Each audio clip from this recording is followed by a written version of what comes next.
The cart doesn't have to be heavy. If we all push together.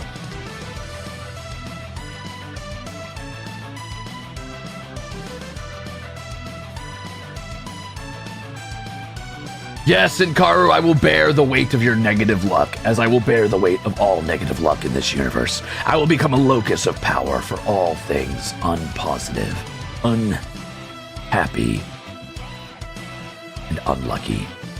I will become the avatar of misfortune and ill will, and thus the world will profit. Hey, thanks for that gift to chip. Yum, yum, yum, yum, yum.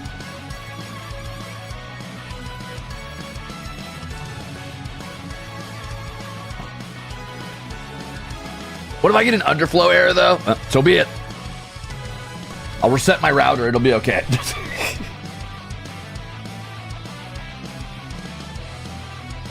Hold on a second. I've got a few more things I've got to finish setting up, and then we'll be... How do I say words? And then we will be ready to go. Words hard.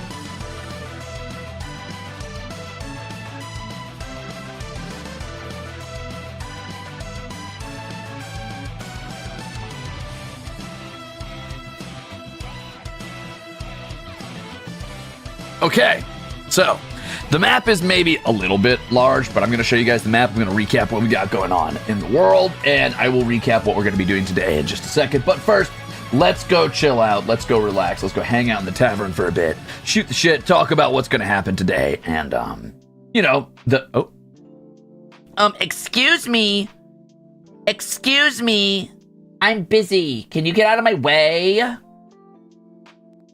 Hikaru says, I yapped too much about Chow yesterday and can't talk in a regular chat now. Thanks for the good luck. Have a good stream, gamers. I'm lurking. Good luck and good luck with your interview. You got this, gamer. Go better yourself. Go have a better job and a cooler existence. Okay. Anyway, thank you for the soup, by the way. You got this. Crush that interview. Snen, thank you for the chip. You also got this. Crush that chip. I really want a Chow farming game. That'd be a lot of fun. I'm not going to lie.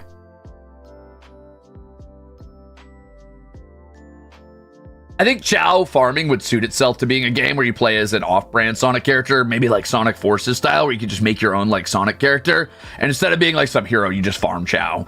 Like you have a Chow garden where you take care of your Chow, and then you do like little like, I don't know, you plant seeds and stuff, and then that helps them grow fruits, but then you can also plant something that grows them like cores, but more naturalistic.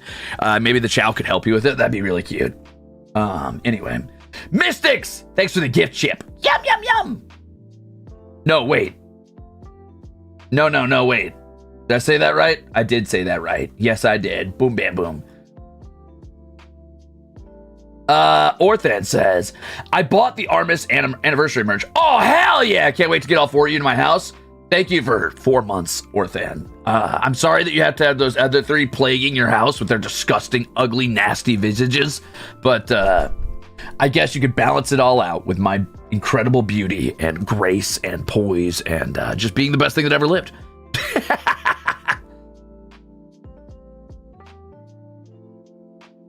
I admit that this is my first HOLOMARCHES stream, so I really don't know what to expect. So yeah, most of these have been behind memberships, and a lot of the heavy world building might stay behind memberships, like the things I don't want any of the players to see, just in case. Really depends. Also, it depends on like whether or not this ends up being something you guys want to see. Like basically how this turns out. how I perceive this as being good content or bad content will also determine that. Does that make sense? So this is for D&D. So yes, this is going to be for the HOLOMARCHES D&D style campaign.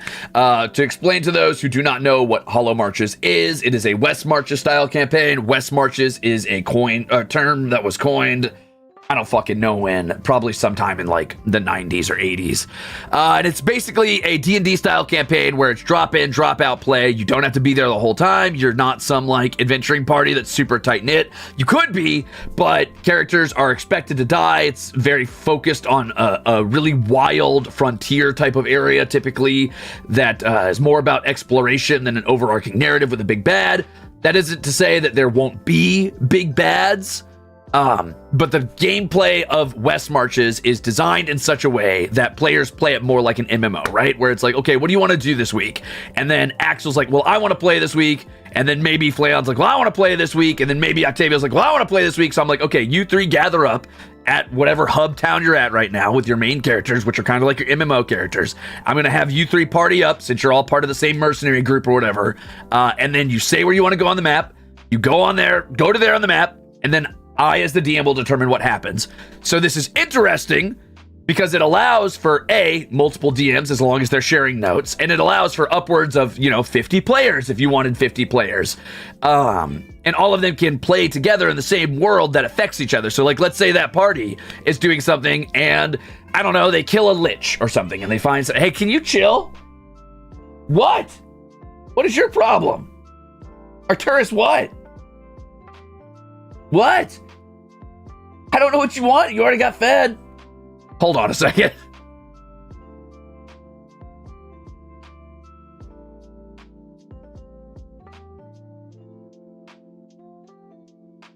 I'm giving him pets. I'm petting him. Trust me.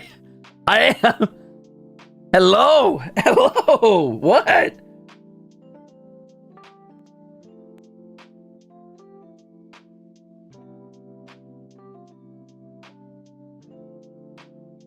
Come on, hop up here. God, Jesus. So needy. You're blocking my tablet. Okay, that's fine. All right, relax. Chill. Just lay down. You can hang out. Okay, Archer's hanging out with us now. So, what was I saying?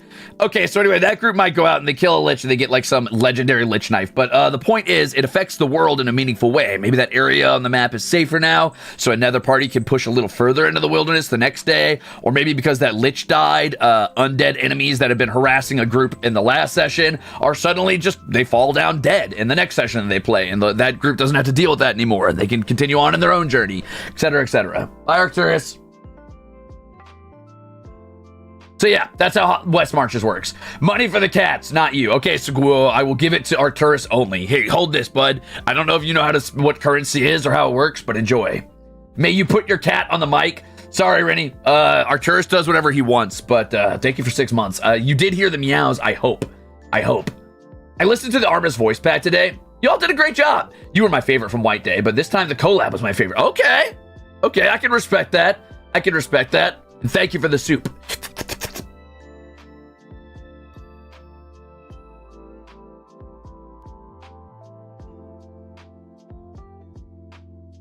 Hello, gamers. Hello, those who have been here for HOLOMARCHES and those who have not. Now I'm going to switch over to the map and talk a little bit about what's going on. Yeah.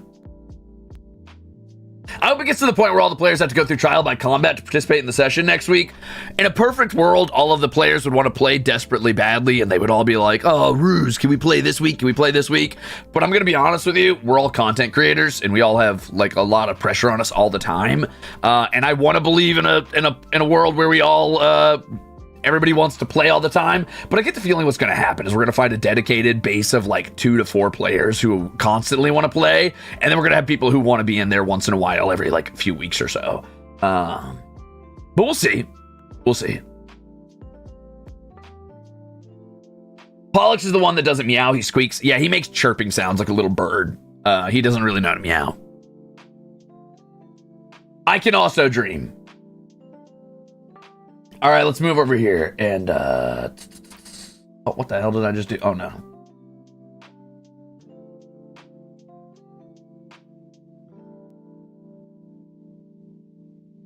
Sounds like my cat, Greywind. Greywind's a good cat name, actually. I like that. All right, hold on.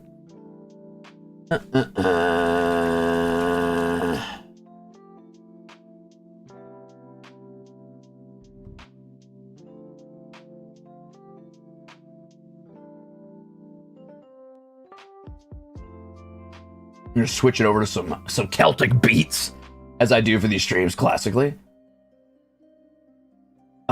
Music by Adrian Von Ziegler, by the way. Please go purchase his music on Bandcamp. Okay. I'm gonna turn this up just a tad. Or no, it's about to get really loud. I remember this. Never mind. Okay, so I'm gonna be doing a little bit of work today. To explain what's gonna be happening today, I'll leave this in the background while I talk about this. I made that, yes. I made that over the course of 4 streams. Anyway. I did not draw that by hand, by the way. I used a program called Wonderdraft to do this. I did create it, but the program itself does a lot of the heavy lifting for like art assets. Like, for example, it has like a mountain paintbrush and a tree paintbrush. Did I actually, like, you know, sculpt the continent? Yes. Did I lay down where everything is? Yes. But I did not, like, draw those mountains, for example. I did paint it with the painting tool, the little spray brush tool, to create the sort of biomes that you see.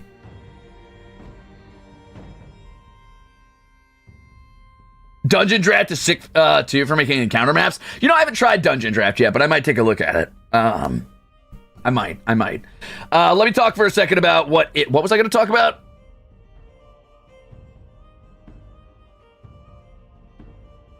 Oh, what we're getting done this stream, and then I'll talk about the map itself. I'll leave the map up as background in the meantime. So, what we're going to do this stream is there is a country to the west. This is the main country that the campaign is going to be taking place in for now. I might expand it later depending on interest, but for now, this is going to be more than enough, you know, world to explore. For the players. They will probably be starting in Theos. It is that major city you see over there by the mountains in the top left of the map. It is at the intersection of those two rivers near the southwestern side or southeastern side of those mountains. Cool. It's a human settlement. It is it has a pretty strict culture, but I'll talk about that a little later. Anyway, point is, there is another country to the west of this that is off the map that you do not see, and I will be today designing their soldiers' uniforms and outfits, and probably using that to inform how I think about their culture and their sort of the way they interface with people from this land. The land here that it's going to be taking place in is sort of a frontier that is largely unexplored. There was a native group of Lizardmen who originally owned this area, but eventually humans, dwarves, and elves moved in and took over certain portions of it. And the Lizardman Empire's, been down for a while, so don't worry too much about that, I guess. Anyway, sort of a hot pot culturally of a lot of different species and peoples. So yeah, it should be interesting to see all those things intersect. Trekkie says, I'm really lucky that my current campaign, Fabula Ultima, meets every week or two. That's pretty good, actually. It's the most consistent I've GM'd for in a while, and it's going great. Good. That's the most you can hope for as a GM.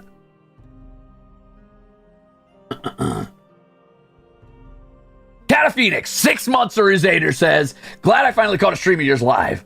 I haven't been watching the Minchi VODs in a while, so I'm amazed at what you've managed to build so far. Hey, thanks.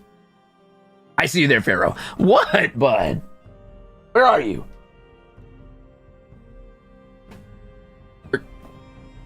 What? Arturus, where'd you go?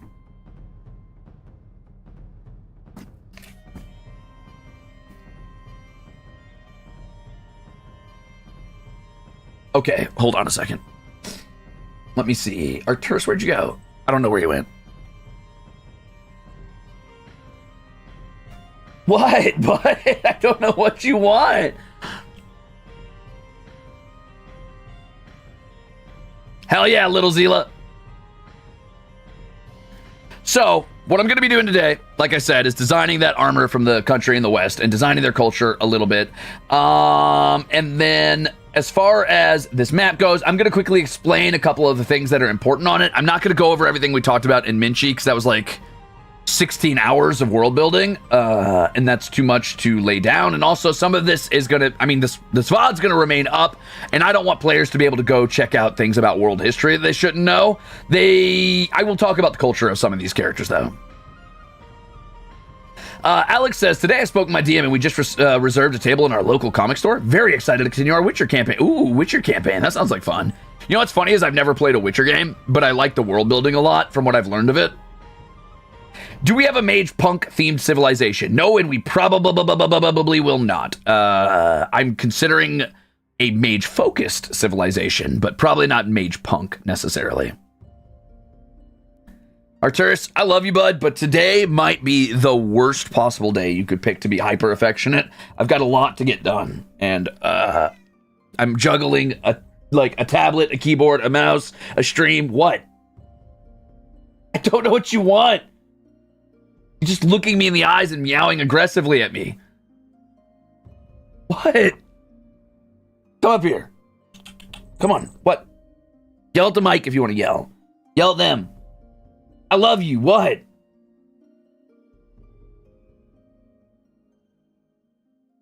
How about you just lay in my lap and relax? Yeah, right there. Just chill there.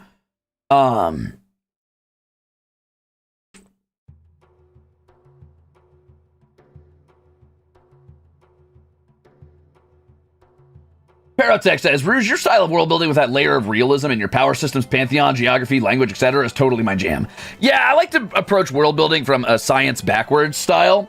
So a lot of people, I think, do world building with rule of cool, and I think that's super good. And those two things aren't incompatible. But as far as my world building goes, I first take everything that is a fantasy trope. I try to explain how that could exist through pseudoscience. And then I work backwards and layer fantasy back on top of it, right? So I sort of break it apart into its pieces, build it again with logic, and then I immediately obfuscate that with a layer of mythology. Does that make sense? So an example of this, right, would be that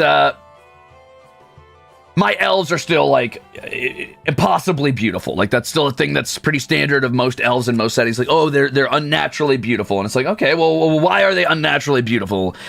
Maybe because they themselves tend toward, like, a sort of a lack of gender dimorphism, which means they tend to have gender homogeny. So elves themselves lean toward a more feminine beauty, I guess. Even the masculine elves tend to lean toward a feminine beauty.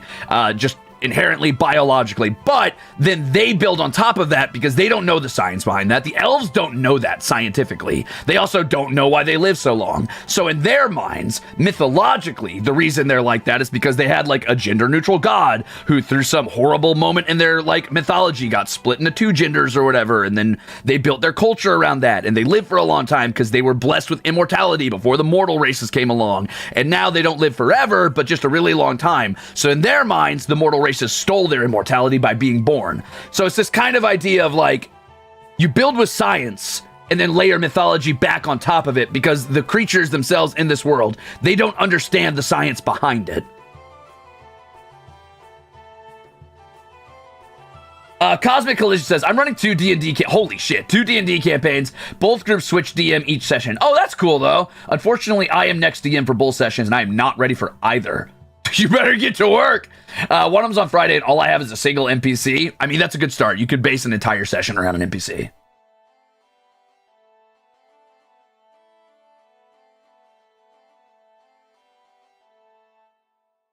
Wait, is that the lore of this world? I forgot.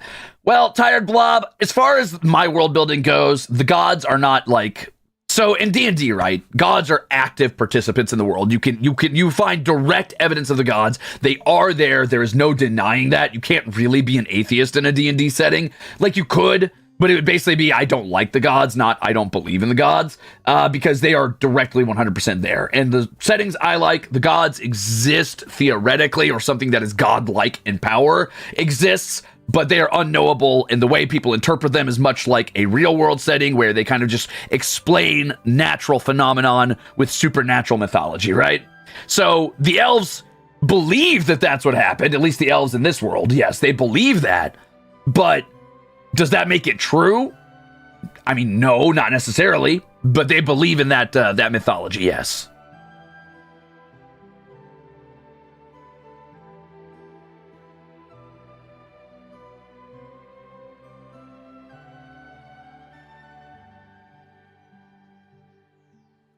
Can we get a PDF wiki on the world just for reference? Yeah, Jared, I could probably do something like that. What I might do is, I haven't invited any of the players yet. Sorry, I'm itching my eye.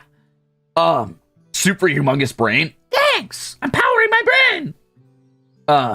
So what I'm working on doing is I'm going to create an invite for the players where I drop a small PDF without too much exposition, just enough to kind of give them the rundown on the major societies that are in this little country here. And if they don't want to be from this country, or they don't want to be like one of the species that I've already created for this country, that's totally fine. They could play, you know, like there's no equivalent to Dragonborn or, I don't know, fucking, there's no, like, tieflings on this map, right?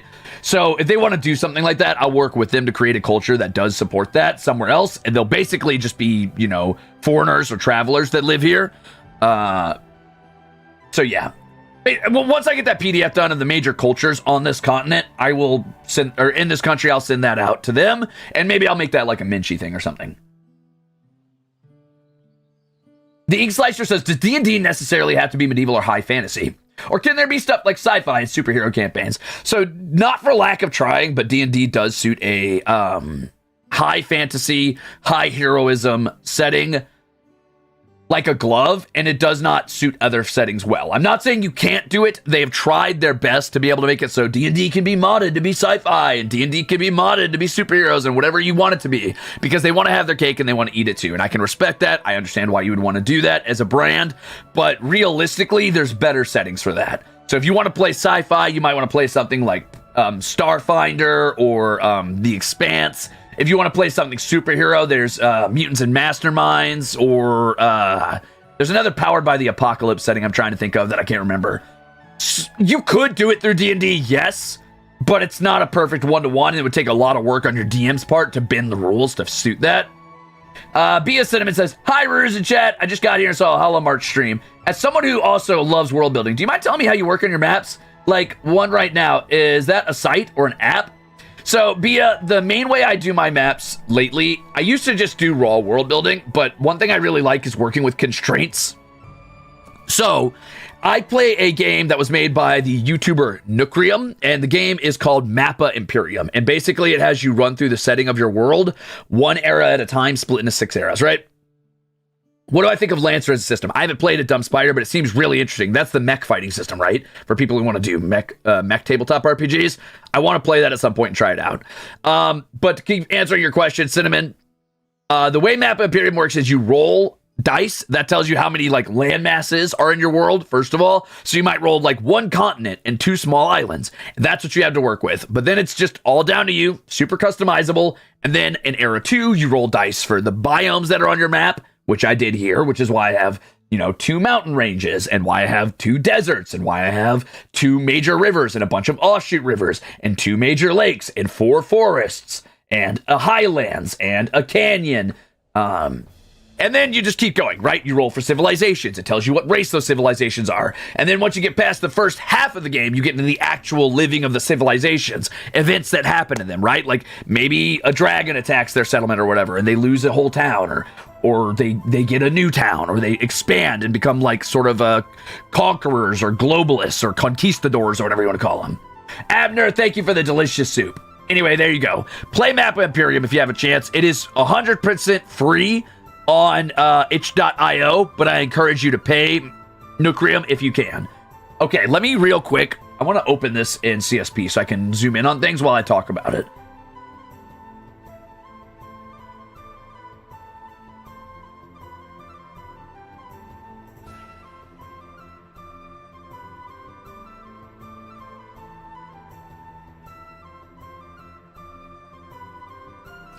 Slayercast says, Fabula Ultima also recently released their tech sci-fi book, and it's awesome. Maybe check that out. Fabula Ultima. I don't know if I've heard of that. I've heard of that, but I don't know if I know exactly what that is, honestly. Sounds cool, though.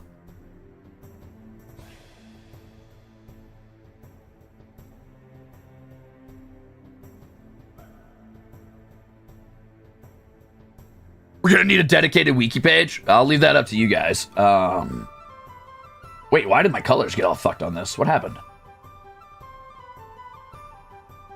Just curious, what kind of culture would you give orcs? So here's the thing, Hunter from the Deep. Before I really get started talking about these factions, I should tell you about how I do my factions. Why is this like this? Did something get...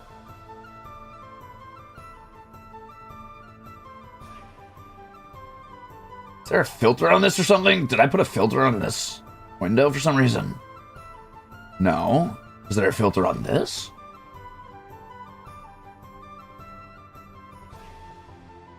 One second. No.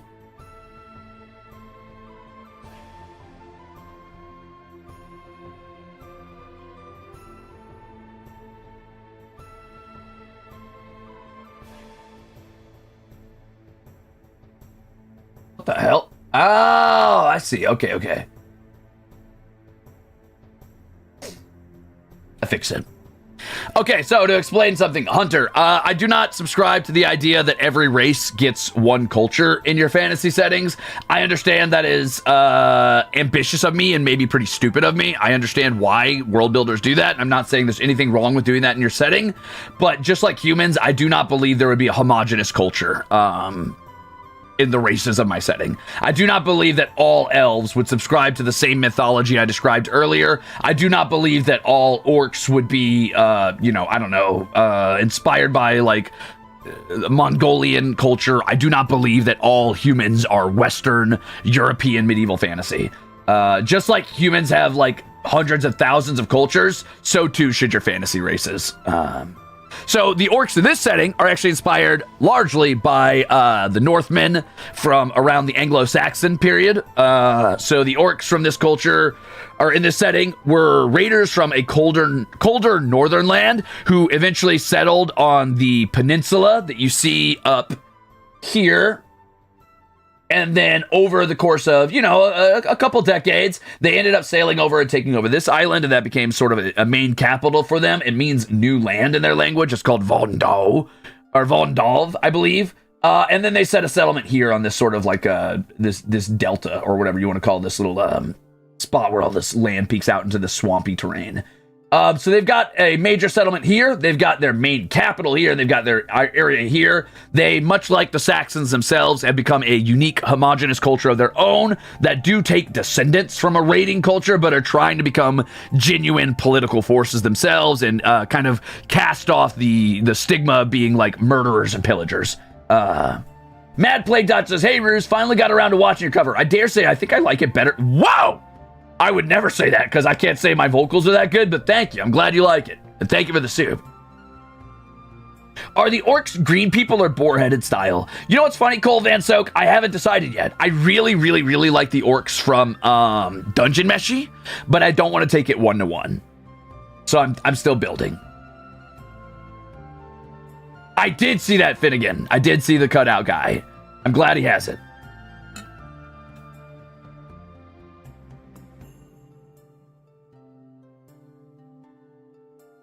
Want to suggest a cool monster they can face? That's going to depend largely on where they're at, enticing Thorn. But I say take inspiration from the monster manual and build around it. I've always really enjoyed using things like, I like fighting Ochugs. I think that's a fun one. Aboleth was one of my favorite encounters I ran. Or just create your own thing. I made a magical golem once that was made with steam, some combination of steam power and magic, and it was a lot of fun to run too. Iceland says, "I had the last day of a tabletop game I was in yesterday, 7 years. 7 years, holy shit. And it was my first one. I accidentally chose a super hard game called Ars Magica, but it was a blast. I became a cult leader by the end."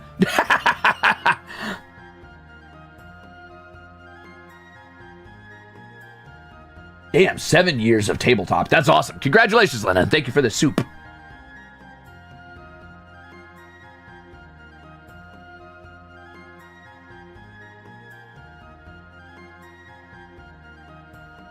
That sounds very normal, Flapjack. That sounds having a normal one. Tasty.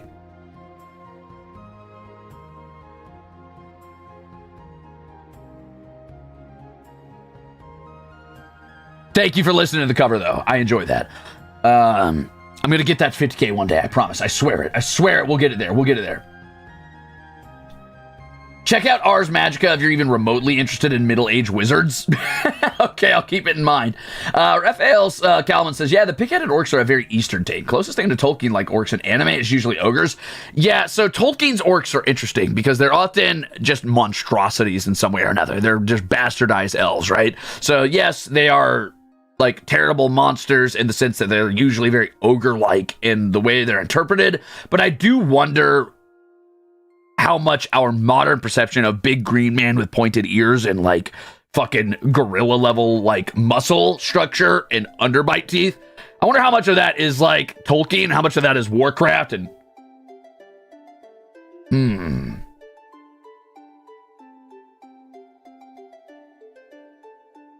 yeah, Tolkien's orcs get grown like from the muck, like Siamen. Siamen? Siamen. Are Tolkien's goblins just orcs originally? I'm not sure. I remember. Warhammer actually invented the green orc, if I remember correctly. Did Warhammer do that?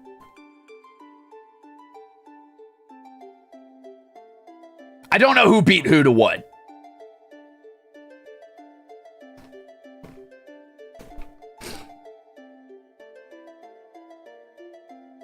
I have not read Dungeon World, no.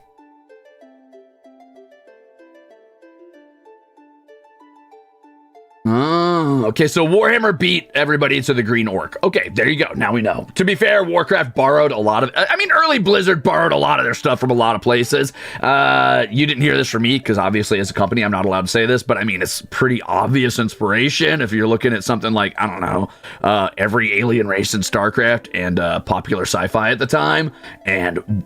I mean, the Warhammer orcs were probably borrowed from Warcraft orcs were probably borrowed from Warhammer, etc., etc. But I'm just saying I see similarities. I'm not saying that necessarily they took everything they have, or that Arthas Menethil's story is Anakin's story, but I still think it's really good. I like Warcraft 3 a lot. I think it's a really good game, really cool arc, really cool narrative, super cool to borrow things and then build it around your own setting. I think that's totally normal and fine. Have I seen roleplay West Marches campaign on YouTube? I have never watched a West Marches campaign, so maybe I'm going at this the wrong way, but I'm going to go at it my way, and if it works, it works, and if it doesn't, it doesn't.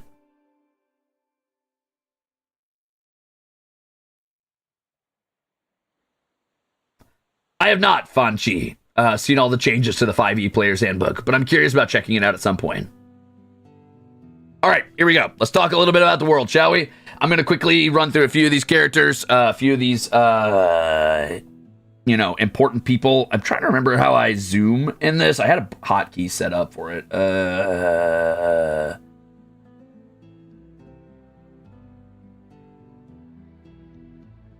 Oh, I figured it out. Okay, so we'll start at the top left. Here at Silerum, we have our elves. That's these guys right here. They are the elf culture we talked about. They live up in these sort of like pine trees in the pseudo cold. It's not like freezing up here, but it's definitely getting to a colder environment. This is close to the meridian line or whatever. Wait, am I saying the right thing? The equator. This is close to the equator. Hence why you can get sort of hotter, more arid desert regions like this. But think of it more like, kind of like the United States or like Middle Europe about climate-wise, right? So you can get sort of colder areas in the north and you can get a lot hotter areas down in the south, right? Anyway, the point is, the elves here live in a vaguely colder sort of pine tree style forest up here near their holy lake, Lorelas.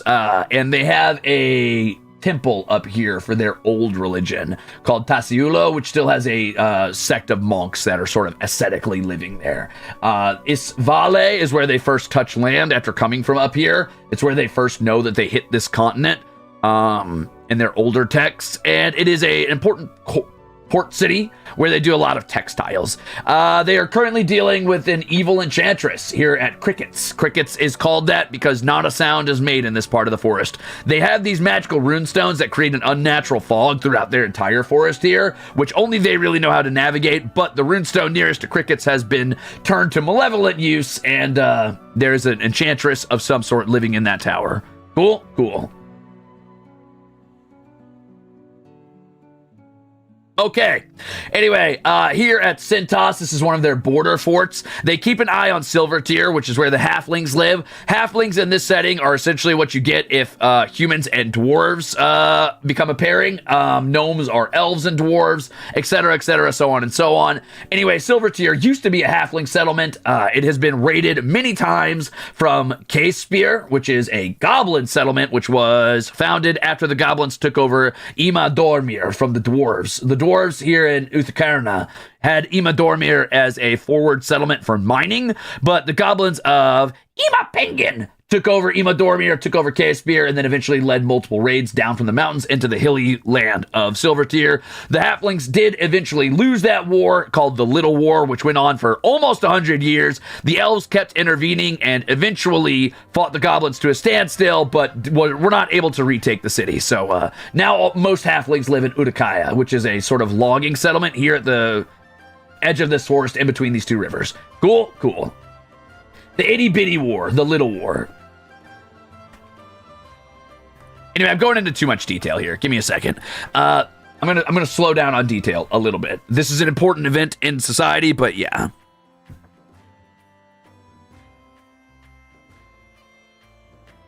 Oh, yeah, side note. Let me see here. More detail. No, not more details. Wait a minute. We're not going to give more details. How deep will the magic system be? Are there different schools? So, Jared, for the sake of saving time and for the sake of not confusing my players and giving them something brand new to work with, D&D's magic system is being carried over. It's still the Vancian system, complete 1-to-1. I'm not going to make them learn a new magic system since we're using D&D as our baseline. And that is due largely to Perm's things. But anyway, what was I saying? In case you're wondering how I got all these names, by the way, these are all named after tier 3 axholes. I just take their names and bastardize them. For example, Laura Loss here is literally named after a axhole Ruzader named Laura. That was easy, right? But then sometimes you get things like, I don't know, fucking Uthakarna, which that was a little bit of a tougher one. It took a while of like, okay, how do I make this sound more Dwarven? But I think that's fun, because sometimes you can get really, like, out there names. Like, for example, Nami, this is an elven settlement, by the way. The elves sailed all the way around this northern coast and landed here. That doesn't sound very elven. But we know that gnomes are half elves, half dwarves. So we can assume that gnomes are named after either an elvish word or a dwarven word. But we do know that elves have the word gnome in their language. So I took the word Gami and eventually made it Nami by having a silent G at the front, right? So bam. Elven. What game is this? It's going to be it is going to be the setting for HOLOMARCHES, which is our D&D campaign. I'm going to be running for HOLOSTARS-EN. It is not any game in and of itself, but the map making program I used for this is Wonderdraft. Okay, anyway, Uthakarna is the major civilization of the mountain dwarves. It is by far the largest, most metropolitan civilization on this map, and that's mostly because during the eras where I was rolling for what happened to civilizations, they kept getting good things somehow. Even during the era of collapse, they just kept growing. They have the Mayloon Gate, which is a military fort / big gate that keeps this side of the valley closed off for the most part. They use it to watch intruders coming into the valley that they live in here. Uthakarna is their major city. They used to have Ima Dormir, but lost it. They do still have Volspir. They have Kavati. They have Rizum, which is an above land settlement where most of their sort of frontiersmen live and do farming above ground. Above ground is very scary for them because they all have agoraphobia, of course, because they're dwarves. Cool? Cool. Good, Shirley. Get into it. Anyway, yeah, that's the major dwarves up in the mountains here. Moving on from that, we've got Theos. This is the major standard Western fantasy humans you're probably going to be dealing with. They're somewhere between like Italian, French, and British, maybe a little bit of German influence. I'm going to decide that a little later. They're still very nebulous in my head. Most of these cultures are. To me, they somewhat ring between Italian and French in my mind because of their naming schemes, but we'll see. They have a strong religious bent, but also do not believe in technology in the strictest sense. They had a sort of inciting incident in their religion a long time ago from a prophet named Matao, who prophesied that the world would end in fire and radiation and destruction if mankind was ever allowed to advance too far in the development of something like gunpowder. So they believe in their mage. They have like a mage hierarchical structure, right? Being born knowing magic makes you higher up in their political spectrum naturally. So if you are magical, you are seen as inherently more fit to rule and inherently wiser. And that is partially because of their religion and partially because the mages who do run their society work really hard to make sure that the common people do not get a hold of too much technology, because gunpowder would help them rival mages in power. So there you go. Anyway, Mito Wood is named after their prophet Matao, who has been dead for a long time, and a lot of people have forgotten why it's called Mito Wood. They have an abbey called Wolfram Abbey, which is to the south of Mito Wood, rather, etc., etc. And they also have a place called St. Mary Ann's down here, which is right by the border town of Gonzalin, which is a major trade market down here with the swamp dwarves. Anyway, St. Mary Ann's is also home to a warrior cult of inquisitors who go out and try to do their best to make sure that the trade of gunpowder, which the swamp dwarves are pioneering because they're the only ones who know how to make gunpowder, never really gets any further than it has. Anyway, St. Mary Ann's has a heavy inquisitorial aspect. Okay? Don't worry about Shadross there. We'll talk about him later. He's going to be somewhat important to the story as a major villain, so I don't want to talk about him. But we can talk about Ishra. It is where the River Lords, or the Lizardmen of the continent, live. It is their major settlement. They travel up and down the rivers as traders and sort of Romani-inspired people. There's a lot of superstition around them and how dangerous they are, and that they kidnap and eat human babies, even though they don't do that. They're a largely peaceful society of traders, and they're masters of the rivers on this continent and very, very good at traveling in and out of them. They tend to be vaguely pseudo-nomadic, where they have houses that live in the lowlands here, but then when high water comes, the houses float up on stilts and they move upland and then come back downland when the tides are low and the soil's very fertile, things like that. Moving on, hold on one second. Nocti says, ooh, you're going off on this, Ruze. I can't wait to see more of it. Hell yeah, thank you for 6 months. B.S. Cinnamon says, sorry to interrupt again, but I'm curious. Have you ever tried or created your language alphabet to plot world campaign? I'm writing a book with heavy D&D influence, so it's nice to see how you work. I have not, but I've recently gotten really interested in it, and the language that interests me the most right now is the Lizardman language. Because they can't use frictives, because they can't make p or b sounds, because they don't have lips, it's interesting to think about how they would talk, right? So what I often do when I'm speaking as the Lizardman, if I'm speaking in English or Common, because obviously the Phaeosians are going to speak English, it's going to be called Phaeosian, but for the sake of keeping it simple, anybody who knows Phaeosian essentially knows whatever language the player knows. So if you speak German, then Phaeosians know German. If you speak English, they know English, if that makes sense. But when the Lizardmen are speaking Phaeosian, they can't use those frictives, I think is what they're called, when you use your lips. So instead, I open my mouth and I refuse to close my lips when I talk. And that's vaguely what they would sound like trying to say things, right? So they would really struggle with Dwarven, right? Because Dwarven has a lot of sounds, and for you have to close your lips. So they would be like, Daji Helun. So their becomes sort of a sound. Daji Helun. Is Phaeosi like basic or English? Yes, think of it like basic or English. It is not globalized like Common is. There's no Common that everybody speaks, but a lot of people do speak Phaeosi because they are a center of trade since they're in the middle of the country here.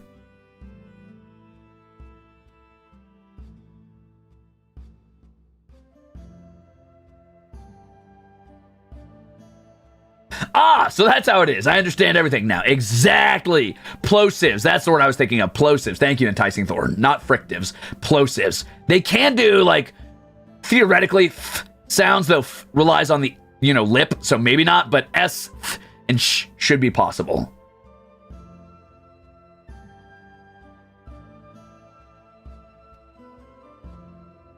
I do believe agoraphobic means fear of outdoors, not crowds, right? Am I wrong? Am I using the wrong word?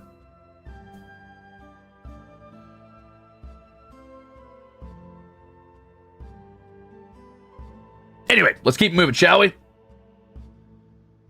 Okay, next, I guess we'll go over to Vondalv. This is where the orcs live. The orcs who are largely inspired by Saxons and, the Norsemen of the Slavic countries. But I don't want them to be one-to-one, so I'm thinking I'm going to grab another culture to inspire them by. I haven't decided what. I might roll on a table, and that's going to help me kind of write them. Typically, I do not recommend, as a world builder, designing cultures around real-world cultures because it can lead to cultural erasure and other things like that.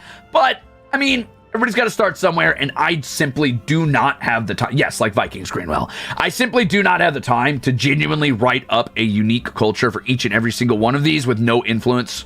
Well, no one-to-one parallels in the real world, or this campaign will never get off the ground. So I'm giving myself permission here because I want to be lazy and I want to take large inspiration from real-world cultures. If I ever sit down and write a fucking book, then I'll write unique standard cultures. Gauls, Viking, Celts, yes, something like that. RE. Right.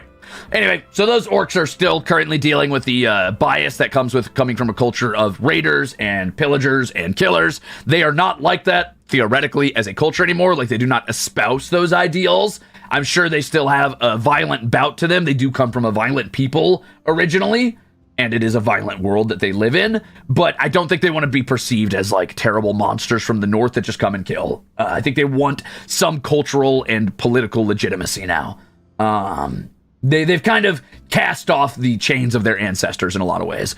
These are the cliff dwarves. They live up in these cliff faces here. They do a lot of pottery and face painting and have a culture that is heavily centered around this sort of liminal space between their natural world, which is underground, and the dream world, which is above ground, and the ocean, which is almost like space to them in a lot of ways. They live at the intersection of 3 different worlds by living in these cliffs here, and they are pretty fucking aggressive, especially toward Theos.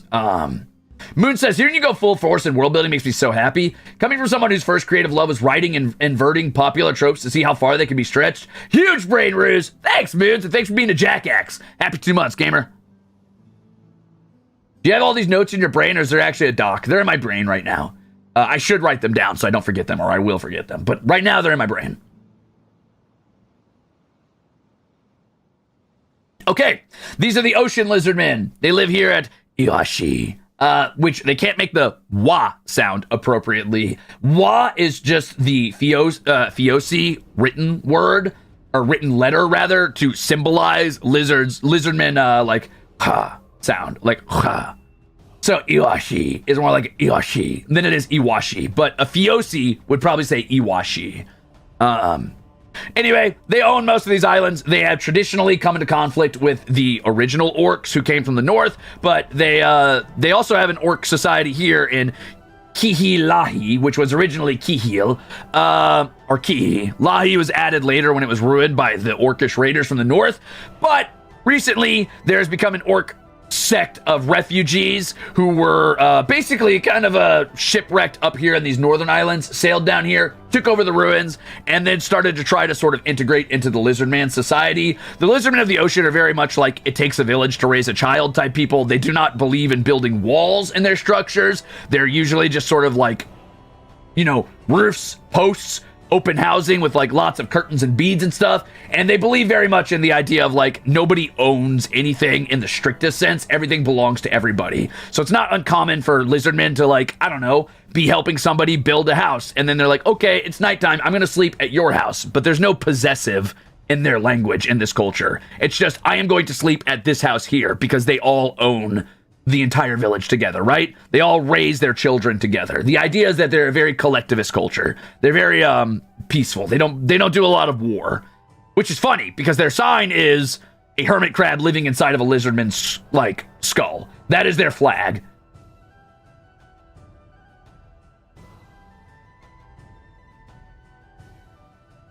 So yeah, they're pretty cool. There is a sect of orc people here that are trying to integrate into that culture who have grown a huge respect for the Lizardmen, because the Lizardmen had every right to probably try to kill them when they landed here, but the orcs found them to be very peaceable and accommodating. So now these orcs that live in Kihi-Lahi, I think in some ways are dealing with the cultural guilt of having been raiders whose ancestors did destroy this island, but now trying to become, part of that culture themselves.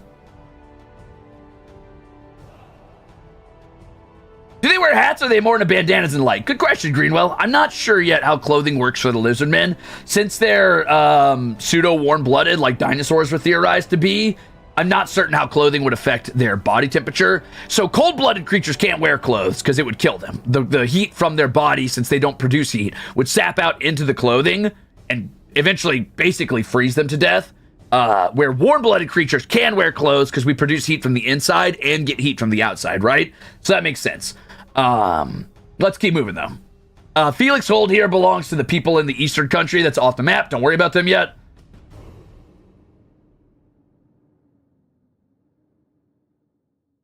These are the Swamp Dwarves. They live here in Torun. They've had a very rocky relationship with the goblins down here of Sprifk, which became Sprifk-Miern, when the dwarves eventually developed early gunpowder and went and raided the mangrove swamp down here and killed all of the goblins, unfortunately.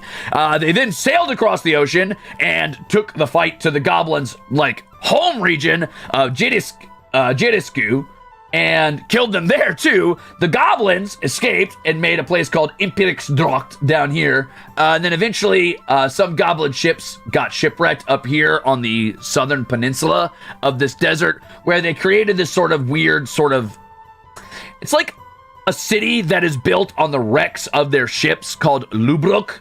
And this is where their cultural center is right now. They've been run out again and again by these swamp dwarves, and now they live here for the most part. For a short time, the swamp dwarves actually recruited them into their empire, but then when the goblins got a hold of the guns, they led their own rebellion because they were being treated as second-class citizens, and now they're kind of back in conflict with Torun, and Torun has trouble getting across this desert to fight the Libruks, and Lubruk obviously does not have the means or the population to go to full-scale war, so they tend to try to keep to themselves down here and avoid the dwarves where they can, but they are actively trying to retake their homeland here in Jedisku and Sprifk. Cool? Cool. Whoops. Okay. Then we've got the humans from the south down here at Plowtwist. They came from a southern continent and sailed north a while ago and ended up populating this canyon here and then eventually these deserts. They've suffered a lot of problems themselves. For example, Anil Kolkimi, which was once a desert temple of their religion, has completely been washed over by the sands. Anil Amaspira was taken over by, fought to a standstill by the dwarves here. Torun tried to march west for conquest and could not get past this little fort here.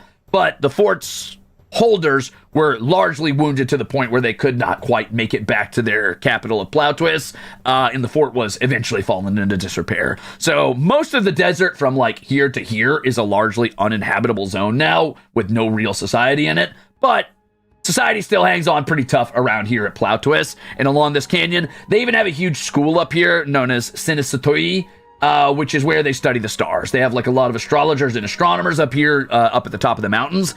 And then they have a farming village known as Rinku here in this sort of fertile, almost like a valley, I guess, in between these mountains and in between these rivers. And they have important trade routes here at Rae and Amatasu, which is a fort. Anil Ashle has also fallen into disrepair. This is a mostly abandoned town. It used to be a trade settlement, but Rae kind of took over that in the later, decades. So Anil Ashle just stopped being relevant over time. Cool. There you go. And then we've, of course, got our people to the west here. Taria Watch is their main fort that keeps an eye on the border. They are an expansionist conquering society, country from the west, which is why we're going to design their armor today. Is the Star School a magic one? Probably, Greenwell. I don't see why not. There must be plenty of ruins in that desert, right? I assume so, Benji, yeah. All of these names were taken from the Wheel of Axholes, yes. So, for example, Lily Grove by the lake is literally named for Lily. The Axhole Lily. By the Lake is just a fun side name because I like sometimes when things are called something by the something. I think it sounds fun. It's very human to name things that way. Did I miss any cultures? We talked about the halflings. We talked about the goblins up here in the mountains. We talked about the elves, goblins, dwarves, orcs, humans, lizardmen. Dwarves again, humans again, elves. Okay, we're good. What about giants? There are no giants, at least not in this country.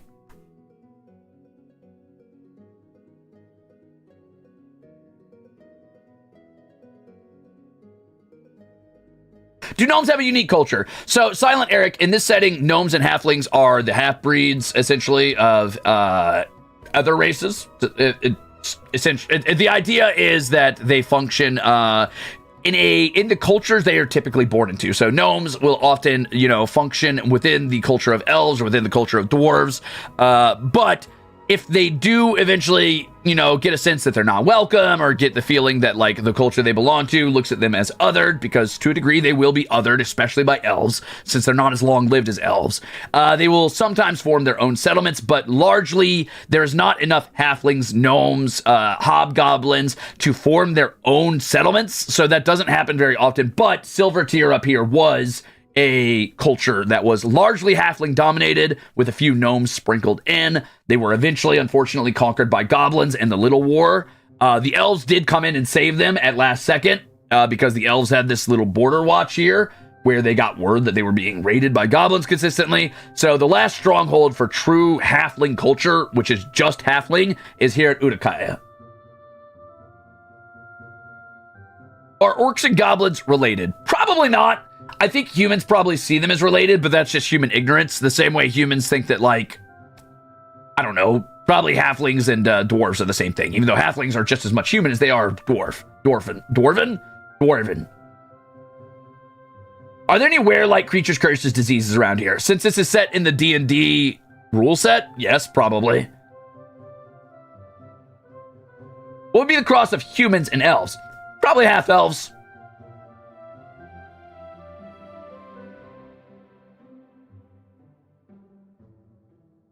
How did you determine the outcome of the Little War? Good question, Swish Tango. So, one thing you're going to run into when you're playing the map Imperium game that I talked about earlier is you're going to have conflict that happens, and you roll dice on a table. And depending on who's attacking and who's defending, rolling high is important. In this case, it was the goblins who were attacking. So rolling high meant that they won. And they originally attacked Ima Dormir here. And they rolled so high, they immediately went for another attack. And that's how they took over, I want to say they took Case Spear. If I remember correctly, I might have to go rewatch the VOD. That's on me. And then from there, they went and attacked Silver Tier, and they rolled high enough to attack Utakaya again, and would have wiped out all of the halflings, but the people who were watching the Minchi at the time were very distressed by this idea because they loved the halflings, and they beseeched me to roll for the elves to interfere, and the elves rolled a 6 on a d6, which is as high as you can roll. So I ruled that they stopped the goblins, but did not defeat the goblins. The goblins still hold Silver Tier. It's not a grim fantasy story, right? I'd call it middle fantasy more than grim fantasy. Magic is rare, definitely rarer than something like Forgotten Realms, but it's not unheard of. Like, magic is still an important part of the world, an important part of society.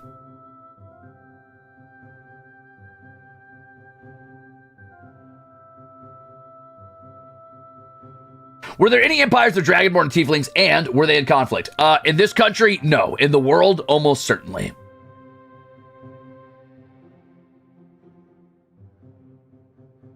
Did you decide on the fantasy epoxy lizard folk? No. I don't know yet. Are there dragons? Probably. Yeah. I assume they're exceptionally rare. Oh, subs are blimps. Oh, B-Tuber. That was on the first world building stream. That's not in this setting. So the goat men, the sort of mountain goat dudes and those lizard men are not here anymore.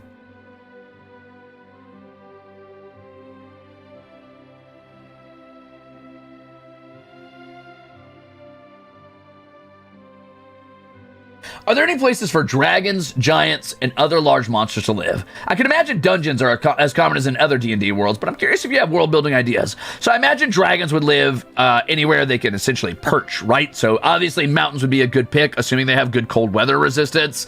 Inside of large caverns would make sense, I'm sure.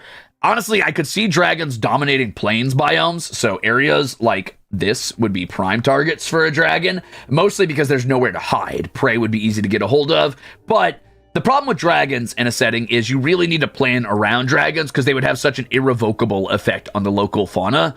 So, for example, like you would assume plains only exist when megafauna exists. Does that make sense? Because trees are essentially giant grass. Trees are an invasive species to a degree, and if trees are left alone and there's not significant forest fires or significantly large fauna to eat the shrubs of trees, they will continue to expand and expand and expand. So, plains and fields and things like that usually exist due to large herds of large herbivores either stomping down the seeds or eating them, right? But those can't exist if dragons exist, because dragons would probably extinct them. So dragons irrevocably affect the area that they are around, I imagine. You don't have to put this much thought into it, by the way. Disclaimer, you don't have to do this. Like, there is no rule that you have to think as hard as I do about this. But in my mind, you can't have a dragon without thinking about how it affects the world.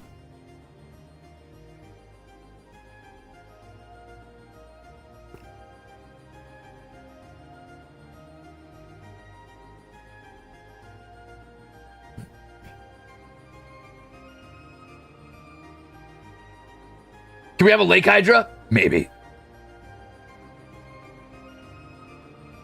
Is there a list of all the Ruzeators who've had stuff named after them, or do I have to buckle down and catch up? Buckle down and catch up, rat bastard. Sorry. What if dragons were herbivores? Now that would be interesting, wouldn't it? I do think that's a good middle ground. That would be really interesting.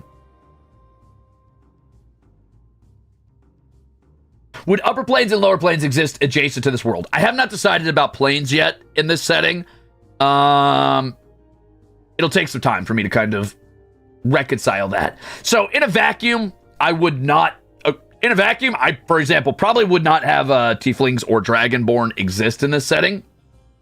But I will find a way to make them exist because I am running in the D&D system. I want players to have the freedom to do what they want, which also means I have to find a way to work around the D&D magic system, and I need to find a way to work around the D&D plane system.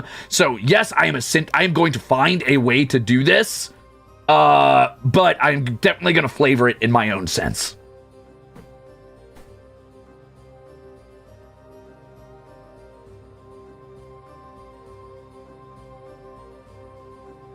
That's true, Trekkie. I could do something like that.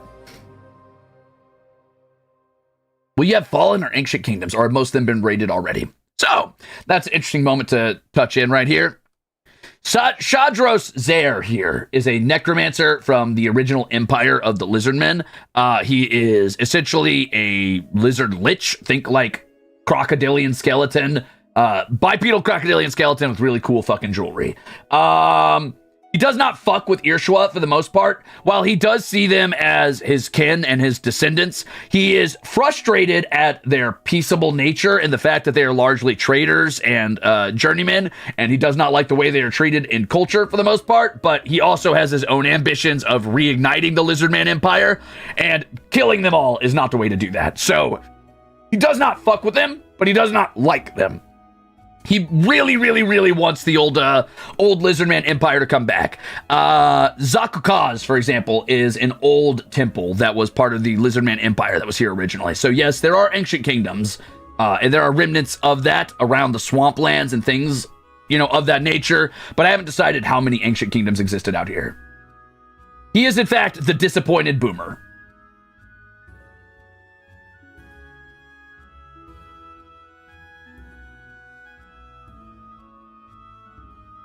Bro, it's the 3rd edition? Yeah.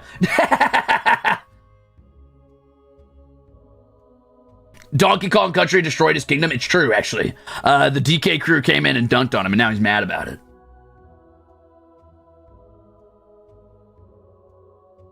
The bayou rise again! No, that's Tauren down here. That's these swamp dwarves. They're very much fucking hunt, showdown, flintlock, rifle using expansionists. Is there any city or town that actually went through a renaissance and modernized? Not really. Tauren's getting close-ish, but think like 16th, at latest 17th century. Even 17th's pushing it. Think 15th, 16th century. Like the era of knights and guns coexisting.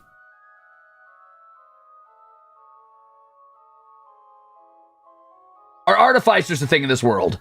Not if I can help it. No, probably. I'd have to really read through their class and see what they do. in the strictest sense, but if they do exist, they're probably exceptionally rare. I mean, wizards are already very rare, so we'll see.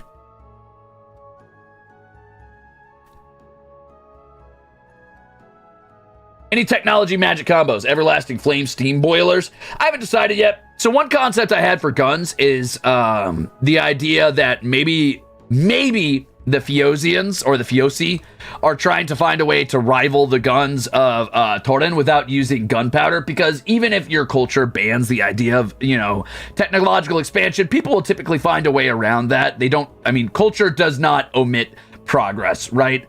So even if your culture says no gunpowder, for example, I could see the Fiosi developing maybe Magitech guns in some way. So think like let's say like a stone cylinder, right? With a metal pellet inside that when you pull the trigger, it puts down the hammer. The hammer actually has a rune on the inside that connects to a rune at the top of the gun that activates a magnetization spell on like a ring at the front of the muzzle, which pulls the bullet forward at like a hyper velocity, if that makes sense, right?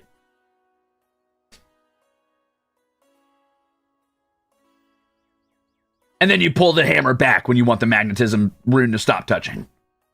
Do you have a purely ice area? No, Javier, but there is a purely ice area to the far north. Magic railgun, yes.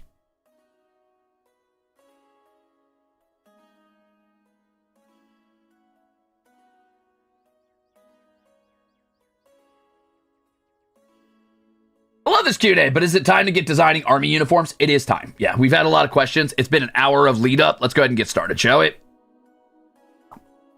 Okay. Peasant railgun? It's not a gun. It's a pellet propulsion device. Exactly. Sounds like you put a lot of thought into the tech behind this stuff. Sometimes. Not all the time. It's really wherever my flights of fancy take me, unfortunately.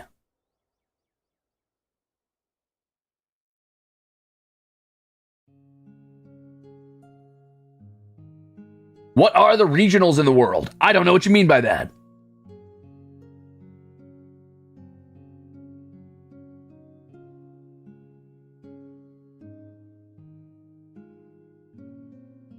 Do you ever like intermixing races in the world? Yeah, sometimes.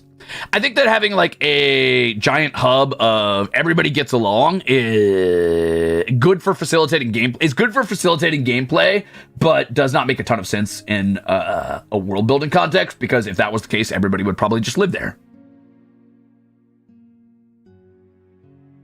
What the hell is a spat? I'll have to look that up.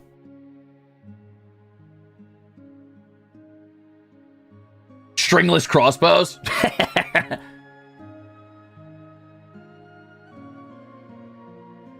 Fire sticks.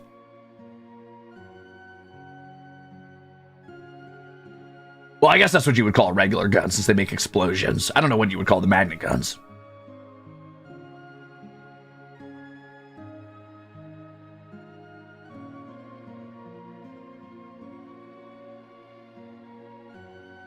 Oh, like the little stars at the back of boots or whatever, like these on the back of cowboy boots. Is that what you're talking about? Spats?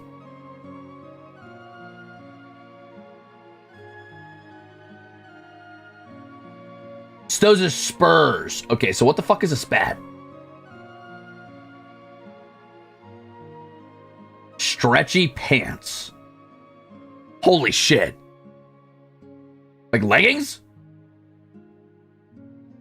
Spats are the mud guard things you put over your boots. I see.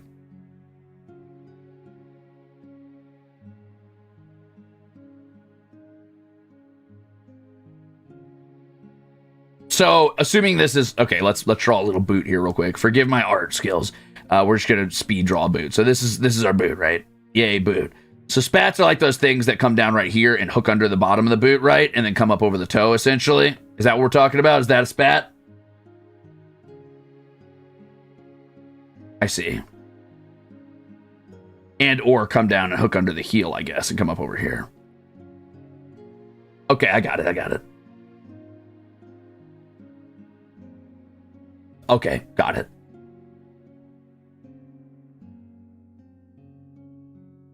All right, so first things first, I got to decide how I'm doing this completely freestyle so you can see my thought process. I've got to decide what I want to inspire me as far as these uniforms go. So I've got two options here. I could just go look at interesting medieval and or late medieval military uniforms and decide based on that, or I could just pick a bunch of cultures at random, roll some dice, and hodgepodge 2 or 3 of them together, and that could be funny.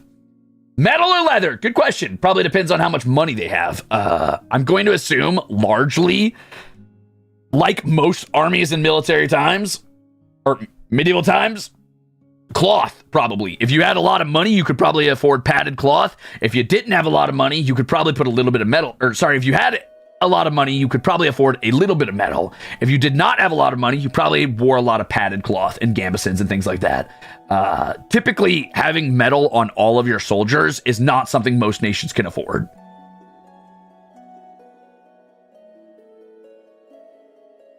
Oi, have you figured out the logistics for this army yet? Nope, we're gonna design backwards on this one, Free Spirit fan. So I'm gonna design the army based on whatever cultures I roll if I decide to roll for them, and then I will define the culture and its wealth and the logistics of it backwards from that, right?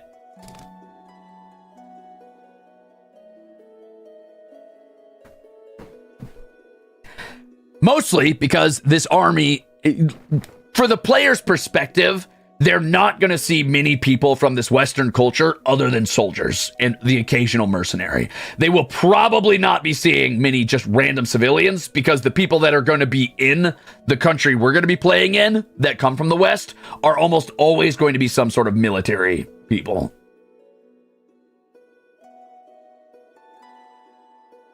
Is it a levy army or a professional army? I think it's going to be a professional army, which is going to be largely unheard of at this point. I don't think standing armies are going to be very common culturally for most civilizations. So having an actual professional, like, standing military is going to be seen as something that's a little foreign and a little odd, which is why they're going to be a real danger and a real threat, because the cultures in our country that we're playing in obviously are very disparate. They're not connected. They don't necessarily work together. So there is this very real fear of this empire to the west coming and trying to sweep over them.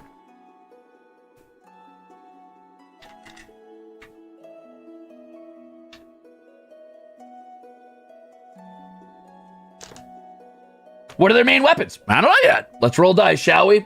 So first things first, let's pick a few cultures that we want to use as inspiration, and then I'll roll dice, and we'll start taking elements I like from them that make some sense together, and we'll piece them together and see what we come up with, huh? Will gangs exist in this world? Gangs exist in every world. Empires, if you're talking like full mafioso type shit, maybe. I haven't decided yet.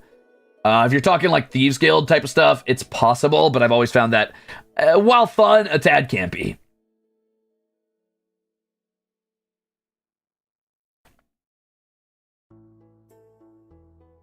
Ah, tasty.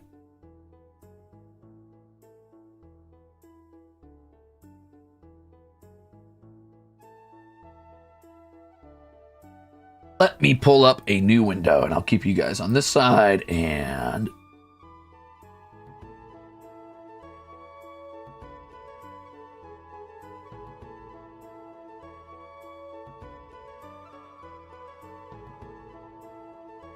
Seconding Lithuanian or Mongolian? All right, well, let's look up Lithuanian.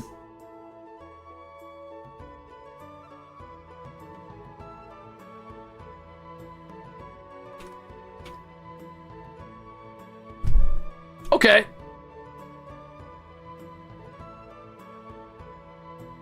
So it looks like the Lithuanians liked their scale mail and their cone hats, and interestingly favored the sort of rectangular style shields. A lot of chainmail, obviously. Honestly, they look like 80s depictions of fighters, which is kind of funny.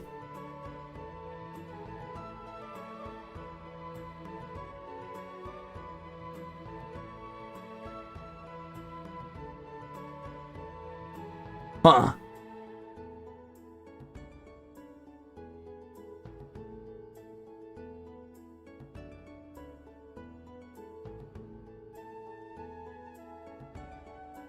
Was this world building all you? Yeah, we did it during the 2 Mappa Imperium streams that we did for memberships. I did it over the course of like 14 hours, roughly. It helps to build with constraints, Seth. One thing I've learned for world building is you can world build free, just full freestyling. And while if you're working on a novel or something like that, I think that is the way to go. So it's all from your own mind, and it all feels like your own stuff. But I think world building within constraints, using things like games, like Mappa Imperium, for example, are good ways to kind of jog your mind and get you working within boundaries, so it's not so overwhelmingly freeform. Yeah, Langsknecht are pretty interesting. The German mercenary soldiers or whatever, with their poofy pants. So Lithuanian soldiers are cool. I could, okay, so we'll pick Lithuanian soldiers. They look like they have sort of Byzantine influence. Where's Lithuania at? Is it?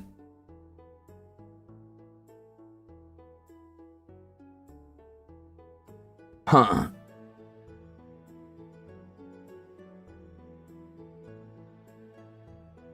Baltics near Scandinavia? Ah. Okay, okay. Interesting. I like their weird cone hats. Okay, so that's a cool start. I'm gonna Lithuania is definitely we'll start with maybe Lithuania. What was the other one? We said Mongolian armor. Ooh, wow, that's actually really cool.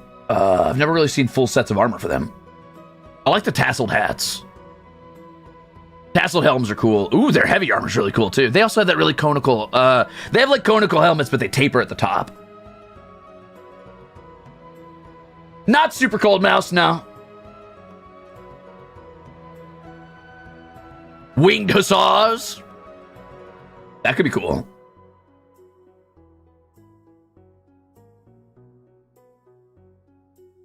Looks like Mongolian armor really favors plate inside leather. So like, iron plates strapped in between leather. That or just hardened boiled leather plate overlaid over and over again, sort of a scale mail style. Are we talking Middle Ages now? Yep.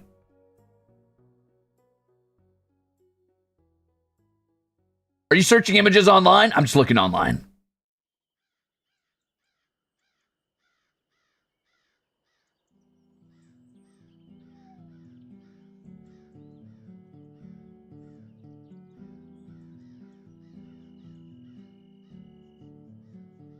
Far West, Buzzkill.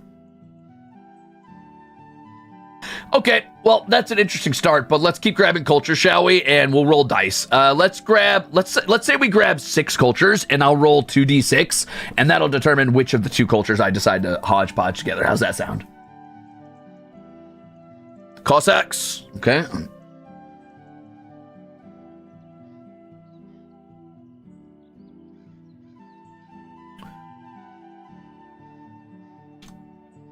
Sorry, I'm typing over the wires of my thing, so it takes me a minute. That's a weird armor set.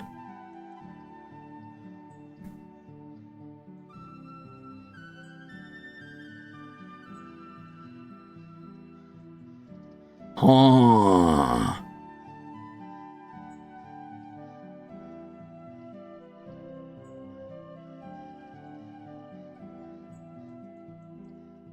Low chance. What if the dice just have the same number? I'll just roll again.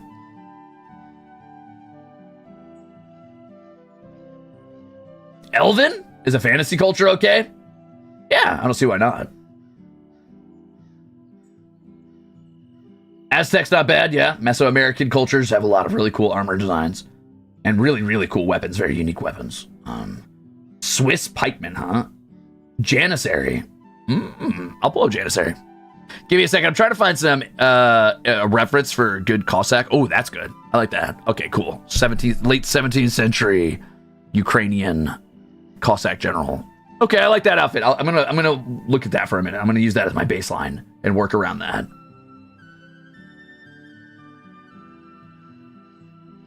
All right, hold on. What are we looking at? Janissary?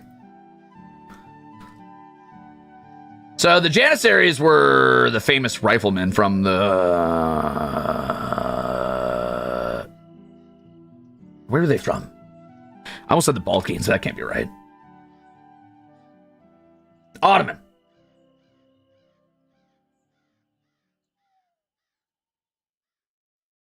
Very interesting outfits. Very cool. Looks like they didn't wear a lot of armor, but I guess that makes sense if they specialized in rifles.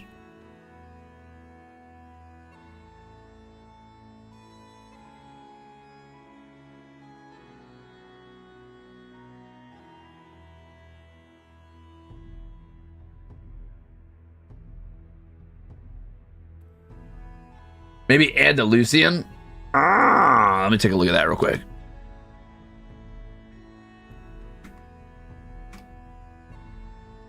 Oh, okay. Interesting.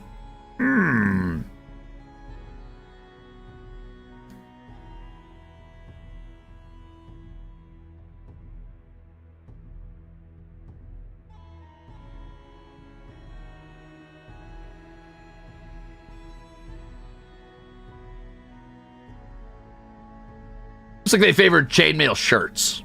I actually think I prefer, aesthetically, for the sake of just looking different, I'm going to stick with Janissary as an inspiration for now on that side. But Andalusian armor is interesting, but it seems like, to me, it vaguely resembles Lithuanian armor in a lot of ways, since it's heavily influenced by chainmail.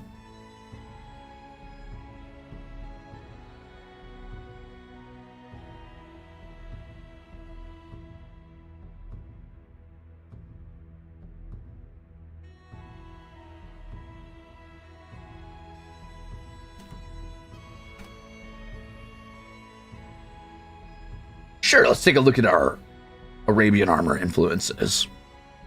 I mean, fair's fair. A lot of chainmail still. Cool helmets, though. Getting unique shapes from helmets and the cloths that are used in these armors is definitely what a lot of this is going to be about, I think. Mamluk? The Berbers? What about Moroccan? Oh, hold on. Let me look at Mamluk, and then I'll look at Moroccan. Ooh, that's pretty cool, actually. Okay, that's definitely... Yeah, that's a good one. That's a good one. All right. So we'll grab Mamluk, and let me check out Moroccan 1 second.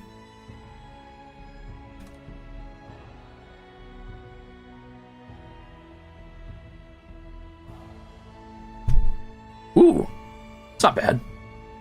Nerdy, thanks for being a jackass, and welcome in.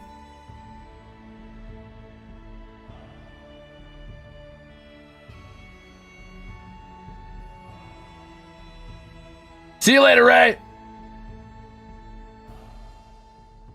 Chainmail was very good for its time. That's true. East Asian paper armors? Oh, okay. We're going to have to drop one of these. So I'm going to keep Lithuanian. I'm going to keep Mongolian. Let's go ahead and hold on to Cossack, and Mamluk. Okay, well, damn. Maybe I'll roll a d8.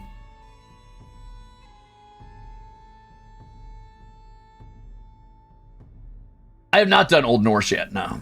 Yeah, Egyptian's pretty cool, too. Yeah, Byzantine. I feel like Lithuanian, cleaves pretty close to Byzantine, but let's take a look. Yeah, it's not super far off, actually.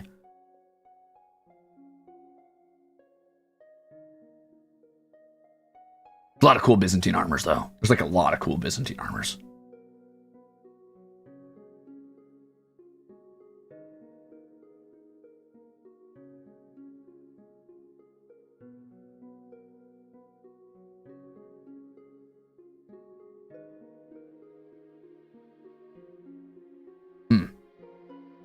All right, give me an interesting East Asian paper armor culture. Go ahead. Oh, padded cloth armor. That's cool. That's interesting. I like that. There's an image here I really like for the Byzantine armor. Yeah. Okay, so we'll do a D8. We'll take 8 cultures and roll on those. Angkor Wat, Vietnamese armor. Okay. Well, let's take a look at that.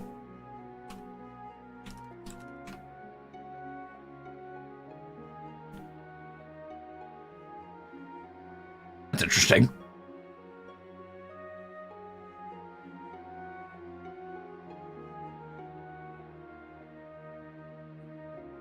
I've never seen this armor. Some of them are wearing tiger pelts. Huh.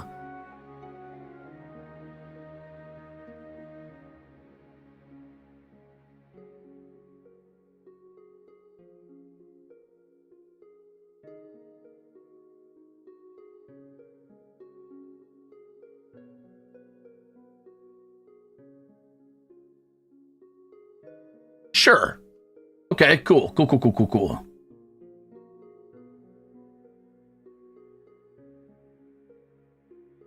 What is Siam armor? Let's look. Oh. Huh. Looks like they use a lot of shields and helmets and some chest plates, but largely unarmored on the legs, which is a good silhouette. Very unique.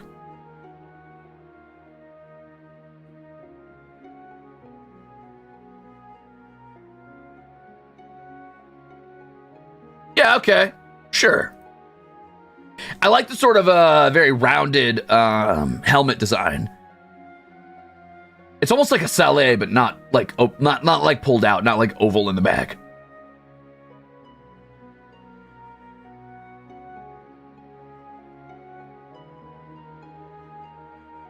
No armor on the legs, so they can show off their programmer socks. I thought it was so they can show off their fucking incredible work they've done on Squats Day. No. Yeah, okay, I like it. Okay, cool. So we'll use that as inspiration as well. Let's roll our D8 and we'll decide based on... Now, do we want to hodgepodge 2 or 3 of these together? What are we thinking?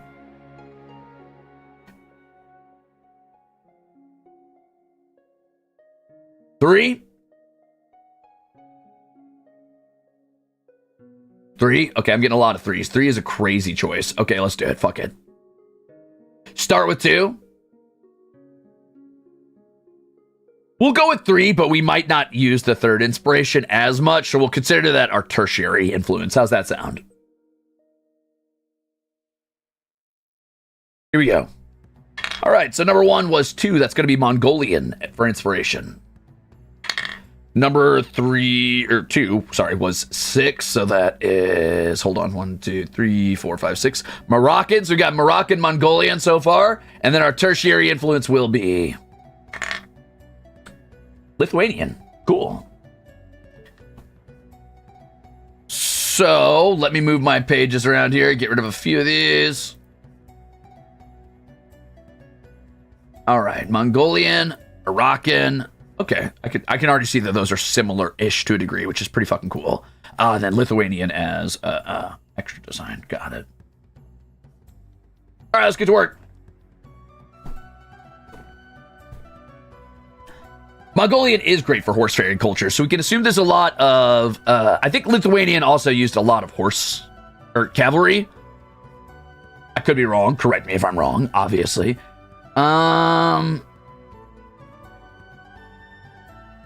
If you ever make an avian race, I'm begging you to make it Asia-inspired. That's a wide swath of land in a lot of different cultures, but I'll consider it.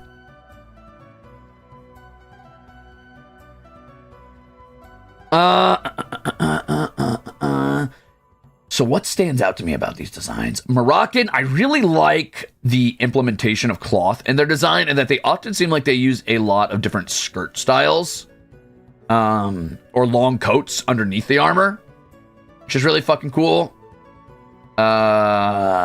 Is Scythian, is that Moroccan? Is that... Andalusian is not.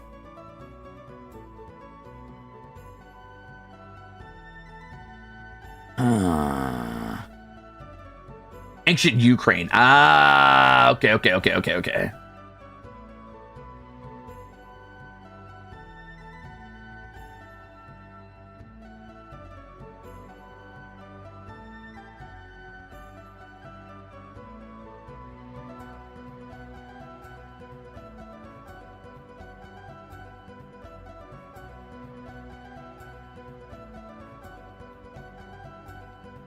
I need to find classic Moroccan armor. Hold on.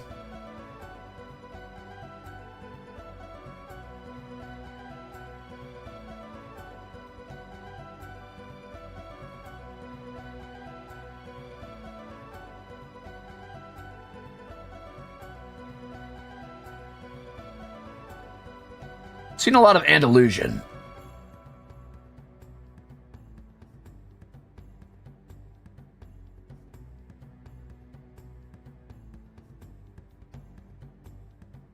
Maybe we'll go with Andalusian.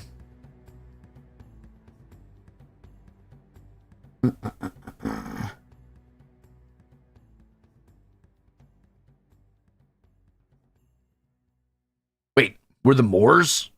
No, no. Wait, the Moor... No,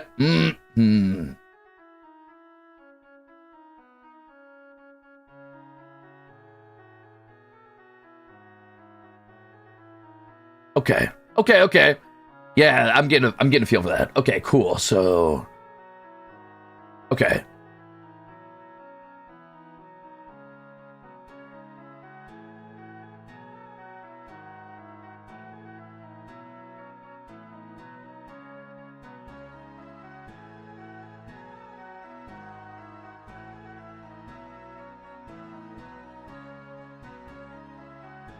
I like it. Interesting use of quilted armor too.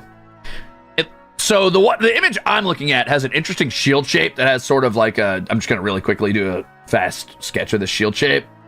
It's a shield shape similar to something like this, which seems a little goofy, but assuming we're combining Mongolian and Moroccan influences, this would be an interesting style shield to couch a lance on top of, right? So the idea being that when you're riding, you could defend yourself and couch a lance atop your fucking shield. Well, that looked not okay, but anyway, interesting idea.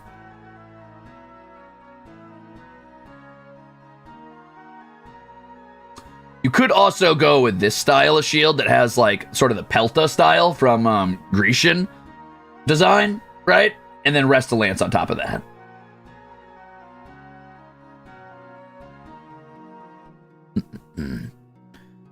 Let's see. What about swords? I guess probably sabers, right? Did Mongolian people use... I mean, probably not too many swords in general because those are expensive to make, but I assume they used saber-style weapons, right? Yeah, sabers.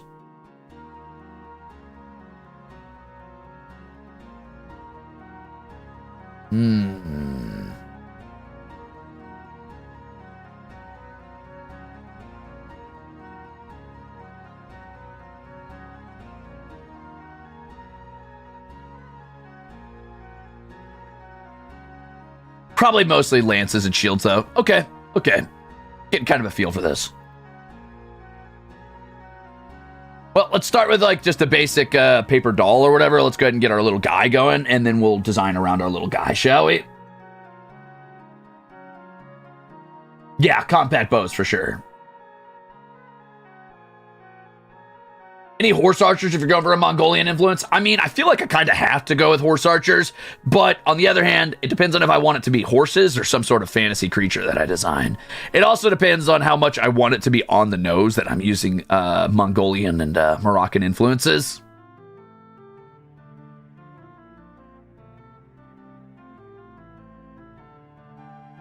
I don't know how using a lance would work with a horse. Well, it's the only place you can use a lance. Lances are too big to use on foot.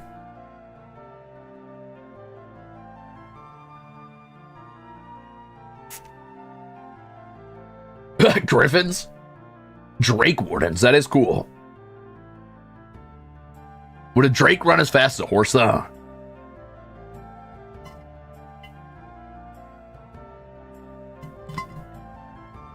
Raptors? My chocobo warriors.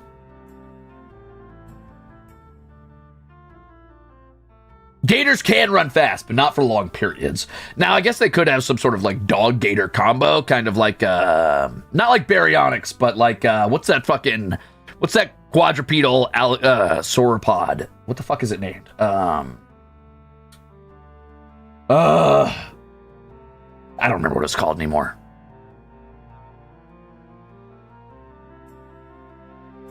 Yeah, cats are pretty swift, true.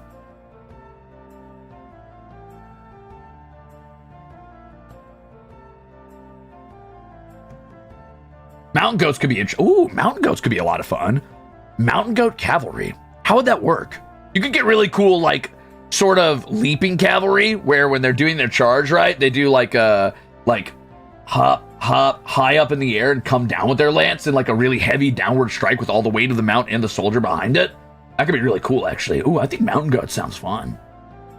Like a mountainous riding people.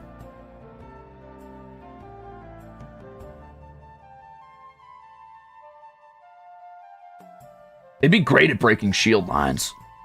Yeah, I think mountain goat sounds, well, big goats, bigger goat-like creatures. Sort of like, like Torrent from Elden Ring. Boom.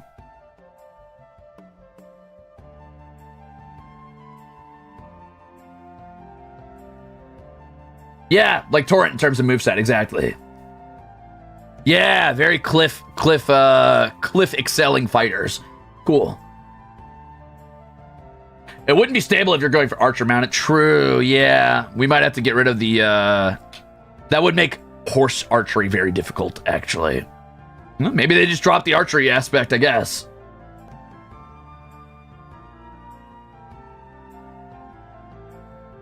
Yeah, maybe it wouldn't be stable, but consider this. The ability to quickly maneuver vertically instead of horizontally so you can get high ground advantage and fire arrows from there. I still think they would have mounted archers. I just think their mounted archers wouldn't be like the hyper-mobile mounted archers, but more mounted archers that try to find aggressive advantage in high ground, right?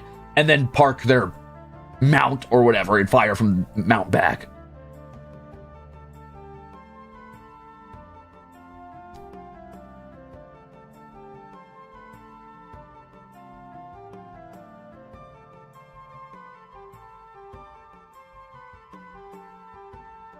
Yeah, huge ass lance while you're leaping through the skies. Sounds metal.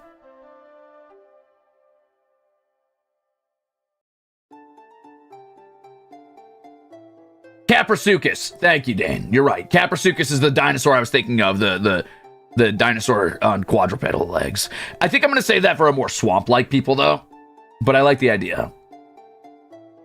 More Dragoon versus Parthian in tactics. I don't know what Parthian is, but yes.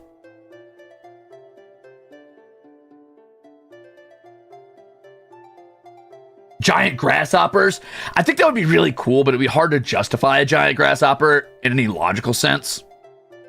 Also, oh my god, the explosive force of a grasshopper hopping would probably shatter your bones when it jumped. Like, you'd snap your spine unless you were well trained or well secured in place.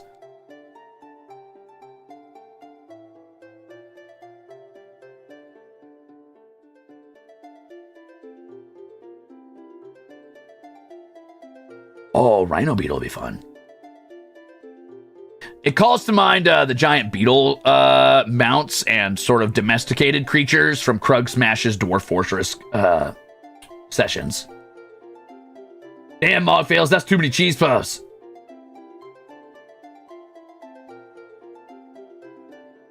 Tarantula riders for a swamp place? That'd be cool as fuck.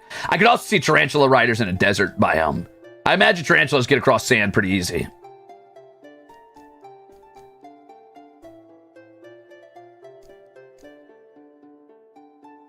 Yeah, true.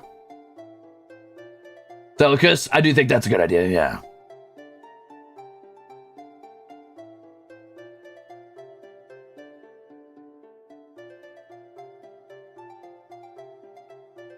All right, well, let me keep moving, shall we? Hold on. Dwarves, I know how to spell, I swear. Dwarves, it doesn't matter. Either way is fine, honestly. Let me go ahead and get started with our little paper doll, though. Obviously, I'm not the world's greatest artist, so take it into the world of imagination, baby. What am I doing? I should zoom in on this. Let me get in there. Let me really get in there. Let me really get in here. Hold on.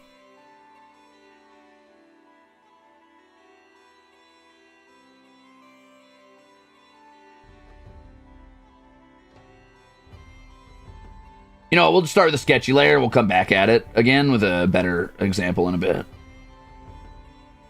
So this is going to be my first time ever, believe it or not, drawing armor or outfits. So this should be fun.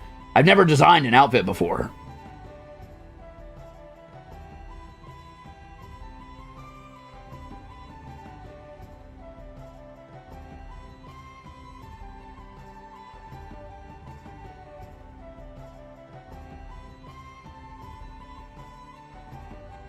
This is the part where I let you talk amongst yourselves and I get kind of quiet while I focus up for a second.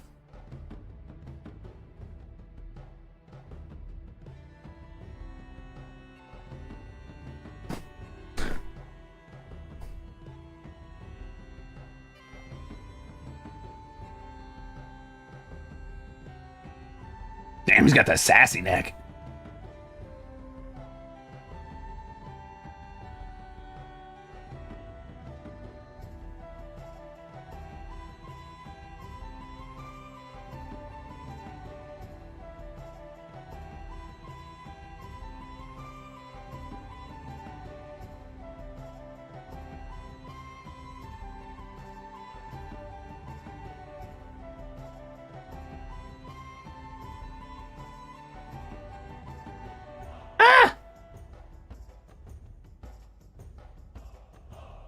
Get an actual torso going.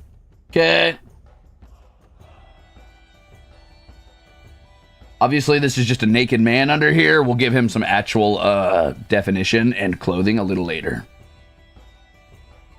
I know. It's tragic to believe that these guys have not found the cure for nudity yet, but one day they will find that technology, I promise you.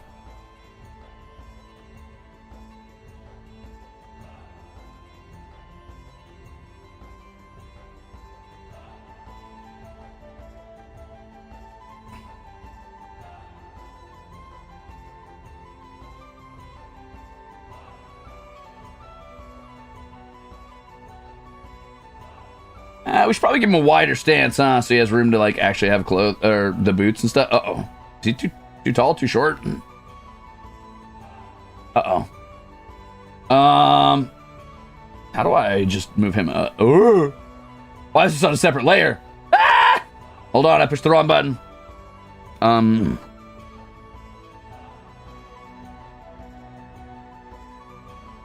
Okay. But then he doesn't have room for a helmet. Okay, let's shrink him. I thought I was drawing him small enough. I was not. I was not drawing him small enough.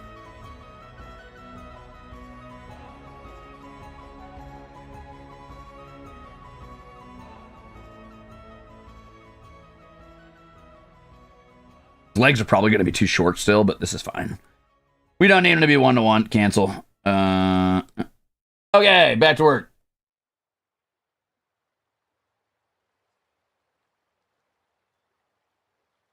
How does one art?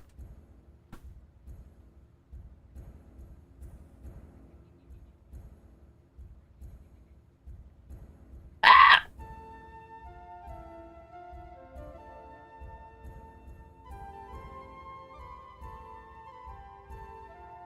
I don't know what kind of shoe he's gonna have yet, but we're just gonna do that for the shoe shape. Zoom out. Oh no, his leg is gonna be too short. Or his foot's gonna be too big. That's okay, we'll get back to it. We'll correct it as we start to draw the actual outfit, yeah? Yeah. God, his leg is too short. Ooh. Cause knee, calf, oh no, his leg's too short, oh no. Alright, we gotta shrink him again, damn it. Sorry, this leg over here, that's way too small. I can't deal with it. It's going to drive me insane.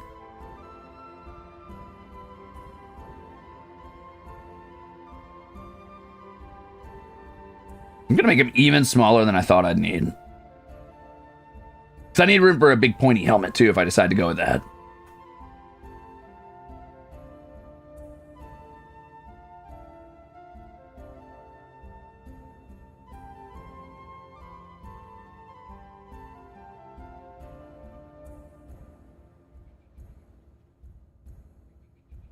Cool. This has got to go. Bye-bye. Bye-bye to that.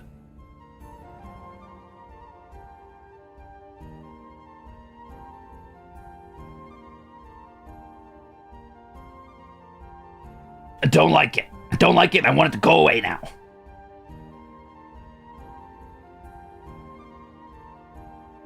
I need to make room for my +1 boots of ass kicking.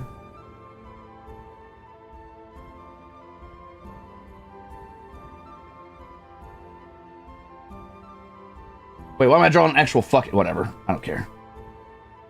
I was like, why am I drawing his actual fucking kneecap under there? We're gonna have pants on top.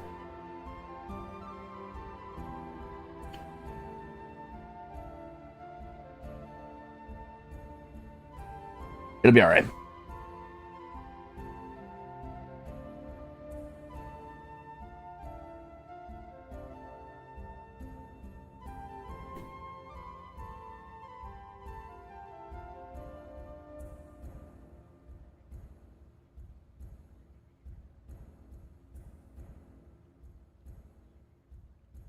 He stanced up. Maybe one day I'll draw actual pose or something for this, but for the sake of making sure that we're just doing, you know, the actual design, it's gonna just have him be stanced the fuck up.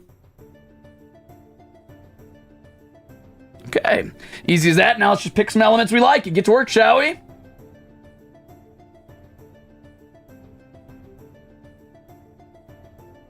Ooh, uh-oh.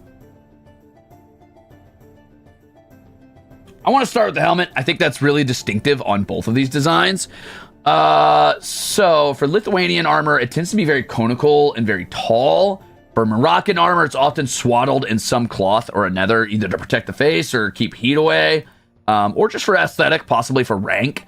And then Mongolian armors, it seems like they vary quite a bit. They often have a tassel. So I think the middle ground we can find here is to take sort of a Mongolian Lithuanian style on the helmet and then add a cloth around it and add a tassel at the top. I think the tassel is the most outstanding part of the Mongolian armor that screams Mongolian to me. See you later, Pandam.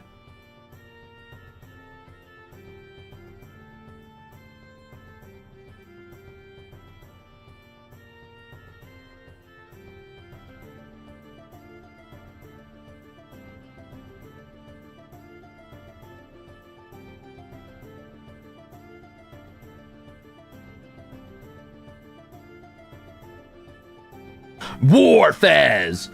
I don't think a Fez works in this specific case.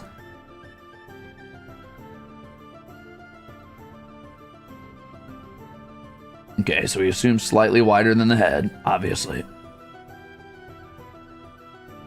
And then, oh, I haven't even thought about the brim. Wait a minute, what kind of brim do we want? Let's see, Lithuanian uses a really flat brim that comes down to the brow. Mongolian uses it's pretty rounded brim, actually. Okay. Hold on. What are we drawing? We're going to draw armor real quick. I think I want it lower down, first of all. The lower the brim, the more intimidating it feels like it looks anyway, because it covers up a lot more of the head and a lot more of the eye line, which is good. Now, do I want this to have a lip? I know some Mongolian armors actually have a sort of a lip on the front, which is similar to kind of like what you would see on like a baseball cap, right? Like a bill.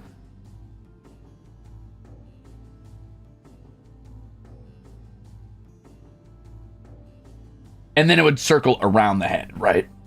You want a bill?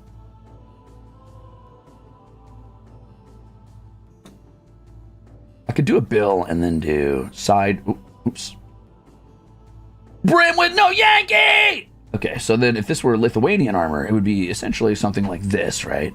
And then it would come up into like a taller cone shape. And then if I wanted to have Mongolian influence, I could add even taller cone with maybe sort of a tricorn on top and then that kind of deal. Not very intimidating, but I'm sure on the battlefield it could be. Diving helm, that could be cool. Yeah, having the sun out of your eyes wouldn't be bad. Of course, having a lip means you wouldn't be able to see things above you, which might be a bad deal for mountain people, assuming they're used to fighting each other on mounted goats. Maybe we need to also think about designing around their culture itself.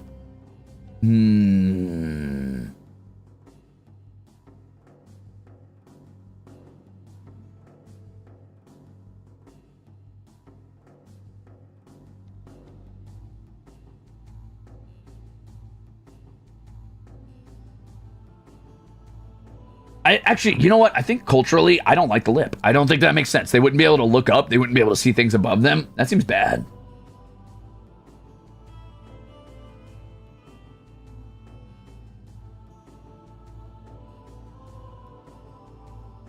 Goggles? Veils? Maybe.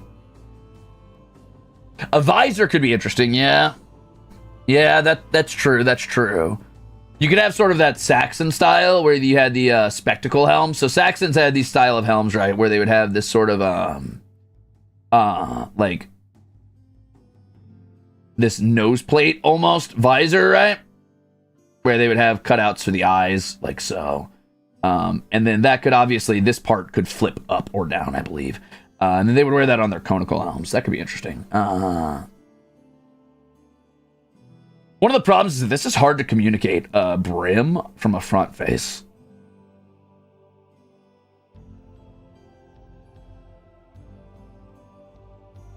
Well, I don't know that these are a desert people. These are a mountain people, so I don't know how many sandstorms they're going to be getting.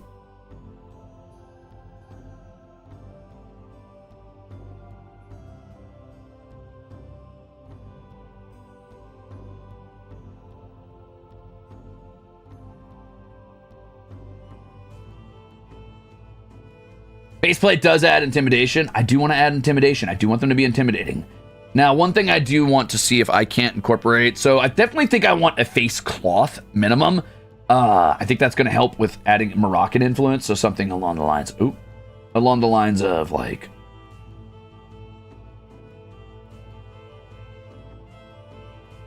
a swaddled face cloth of some sort. I don't know how that's going to look yet.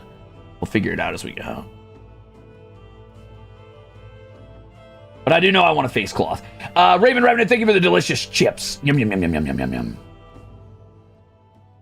What kind of weather or natural disasters are in a mountainous environment? Well, I mean, you get rock slides, possible snowstorms, actual storms could be pretty bad.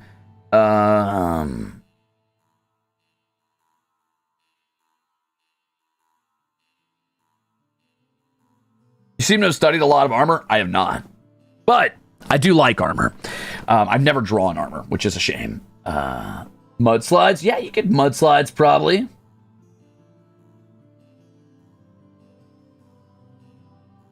Ancient Mongols actually use cloth bands or scars that they could wrap around their heads and partially cover their eyes to protect them from the sun glare and dust.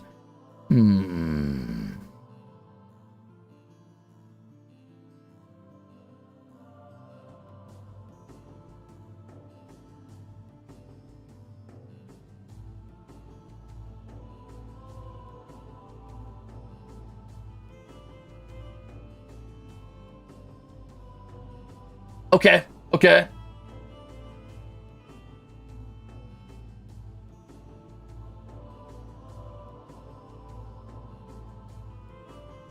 Thanks for the chip, Raven. Yum, yum, yum, yum.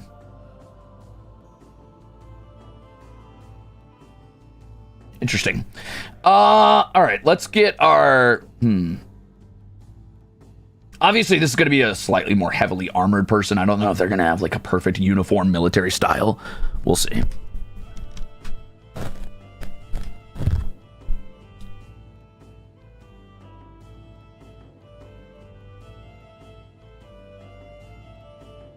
Could the cloth element from the helmet connect to a face cover situation for eye protection? That's a good question. Maybe. I think if I have a tall enough hat, right? Like, if we get a tall enough helm, at least for the people who are going to be armored up, the captains and such, I might need to move this mic stand. Unfortunately, my mic is on my right, so it keeps catching my arm while I'm drawing.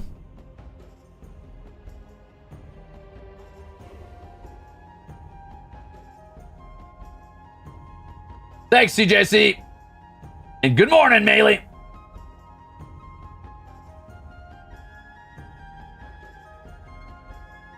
I gotta remember that I have a meeting later that I gotta get to as well, so I should probably get cooking on this.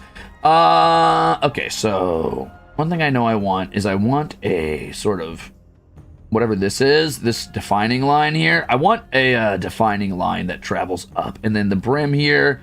What shape do I want for this sort of, the more plated part of this helmet?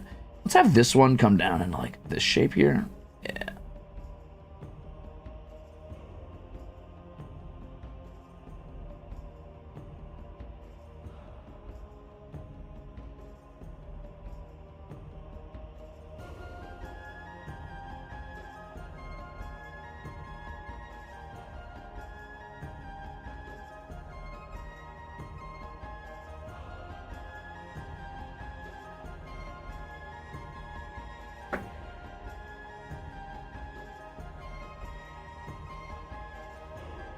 Okay, so we know we're gonna have a tall top here. We know we're probably gonna want to wrap some sort of cloth around the top of the helmet. Obviously, it's a very lopsided helm, but that's all right. You get the idea.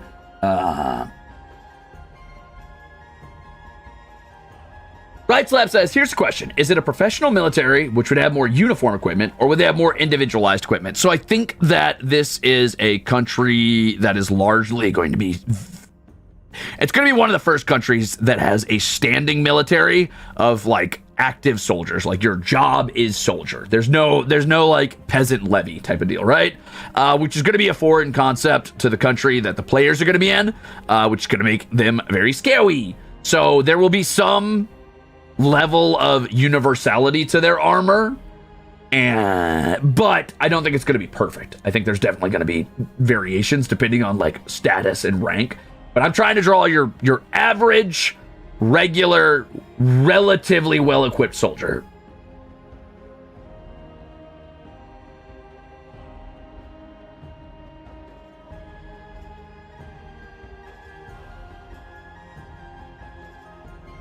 Okay. Let me... You know what? That's fine. We're going to treat this as an underlayer. I'm just going to start putting things down, and then I'll draw on top of it one more time for a final layer. So let's do that. What kind of culture are you drawing from for this army then? Says Ultraron. Right now we are using Mongolian, Moroccan, and Lithuanian as our inspirations, though Lithuanian is a very tertiary inspiration. It's mostly Mongolian and Moroccan. Right now the helmet is definitely leaning toward Mongolian. I want to add the side plating, which is going to be very scale mail style on the sides. I think. I kind of want it to have like sort of a, like I want it to kind of almost come in on the sides, if that makes sense. Like I almost want it to start to wrap around toward the face on a border as it comes in on the side. And then I want it to be implied. I don't know how I'm going to imply that it circles around the back, but it definitely circles around the back in plates. How's the world building going? Says Yuma. Hey, just got here, lol. Also, you make a D&D sound so fun. Inspired me to say yes to joining my friend's Pokemon D&D campaign. Hell yeah, that's gonna be awesome. I've never played a Pokemon D&D campaign, but that sounds like a lot of fun. Okay, let me take a quick peek at the Moroccan armor again. I want to take a look at the underhelmet from the Moroccan design. I like the cloth on top, but I don't think I want like a full turban because it would hide a lot of helmet's design. I think I'm gonna take the tied band style of cloth near this part up here. Thank you for the soup, by the way, Yumehea.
We're talking,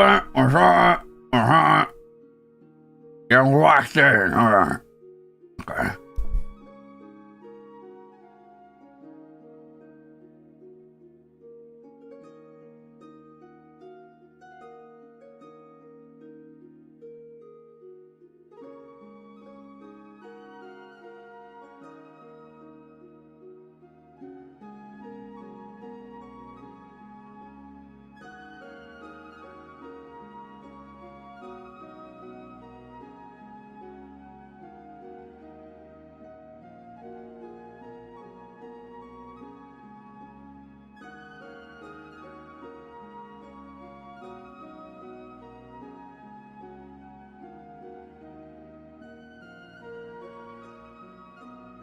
Okay, cool. Oh, I thought it was like a cap-like helmet, but it's full helmet, huh? I think most helmets with decoration on too are reserved for high-ranking officials, right?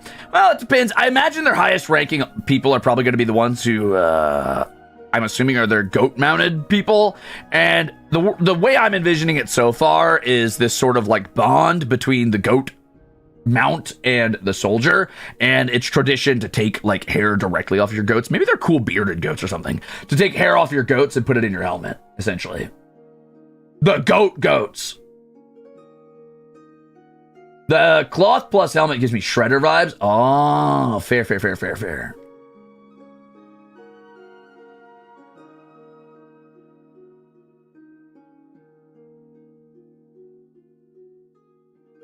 Would the goat riders have helmets with goat horn? Ooh, goat horns would be kind of cool as an inspiration. That would make sense. I'd have to probably get rid of the plated armor style on the sides of the helm to justify the goat horns, though. I should look up a mountain goat while I'm here.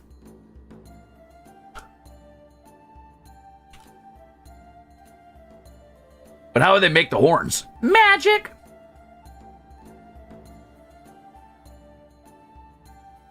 Okay, interesting. Well, I like the horn. What kind of goats we talking about? Like rams? Nah, more like mountain goats. I like the really like high arched ones a lot.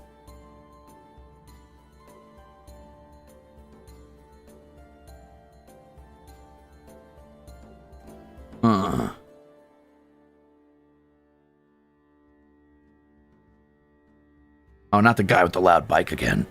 Oh, God.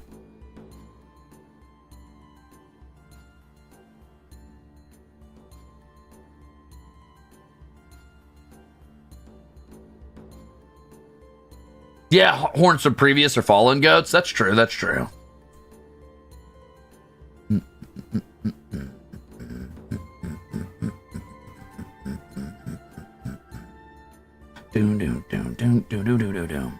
So where would I put goat horns on armor? Let me take a look at armor real quick. The helmet's the obvious place where it would likely be.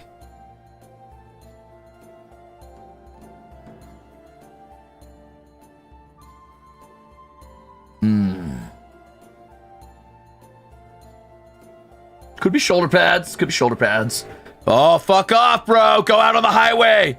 Who does this? Who drives around a wagon park in a bike? Shut up.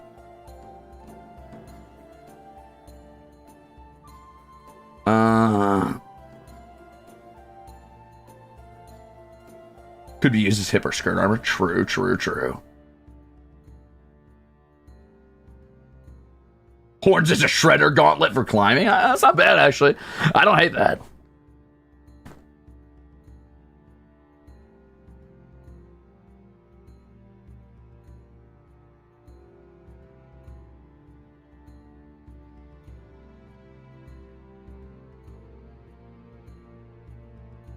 Yeah, you could have something like the bull goat armor where the horns kind of like roll over the shoulders at the curve.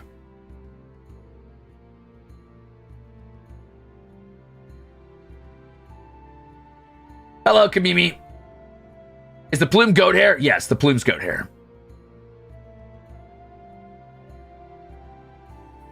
Oh, a signaling horn too. I like this culture we're designing around goat horns. This is a lot of fun.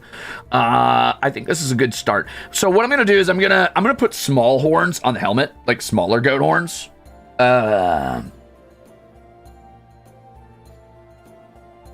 then I'll put larger horns on a different part later. How do I draw a fucking goat's horn? Hold on. I am not an artiste. Okay, I think I get it. I see a mountain goat with a really cool... this is actually an alpine ibex that I'm using as a reference, but these don't have to be one-to-one goats. These are definitely fantasy goats because they also need to be big enough and strong enough to carry a man in some form of armor with, I assume, a lance at minimum. So I'm going to look up this mountain ibex real quick, or alpine ibex, and I'm going to use it as inspiration. I like its horns a lot, so I like the shape on that. Assuming these are giant goats, the horns wouldn't really work as helmet horns unless they killed a younger goat, I guess, or a younger goat died.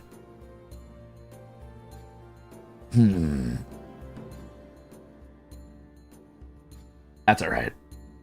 We'll still borrow the ibex horns, I think.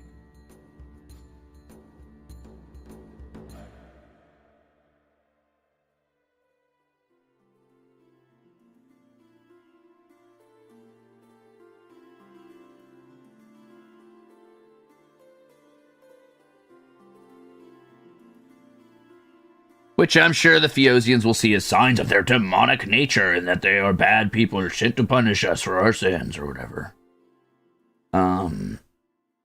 That's okay. They can think that. Small-minded little Theosians.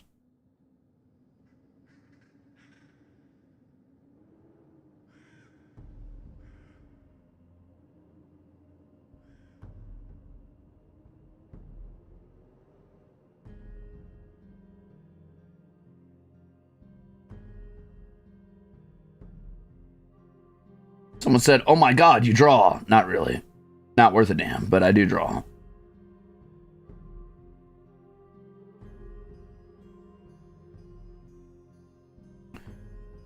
Good enough for me. Are those horns mismatched? Yes. Are they opposite sizes? Yes. Should I probably just be drawing with a mirror tool and stop fucking around? Yeah, probably, but oh well.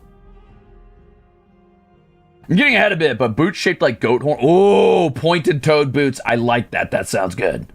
I like that. Horn shapes could determine the legion or company they're from. Yeah. Are those a Homestuck reference? Not this time.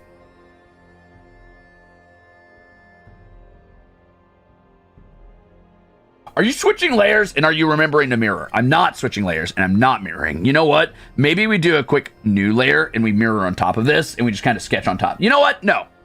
Let's stay on this layer. We'll draw the baseline armor and then we'll mirror on top of it. How's that sound? Yeah? Did I save? No.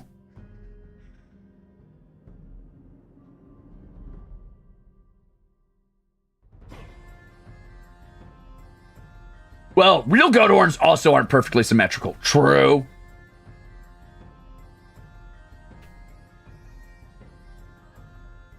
I am not getting any Lithuanian influence here, so oops.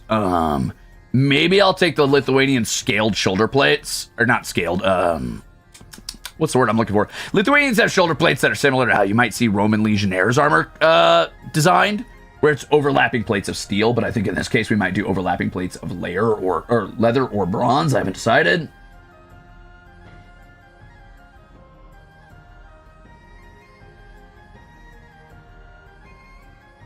See you later, Miss Unstable.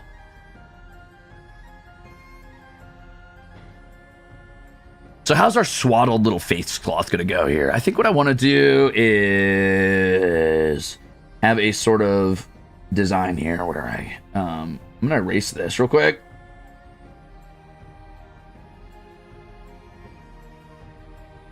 Have that one tuck in some.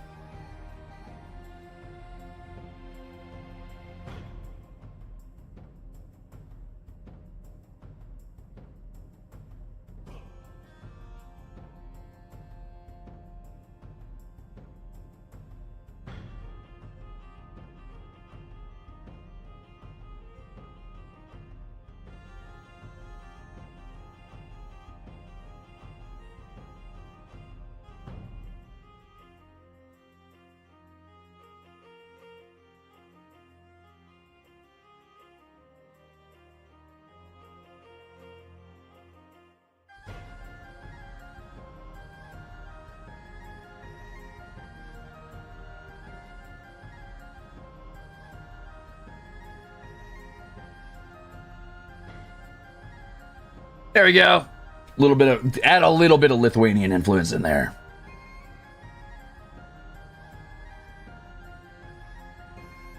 Could be considered like the veil that Aiel wear in Wheel of Time.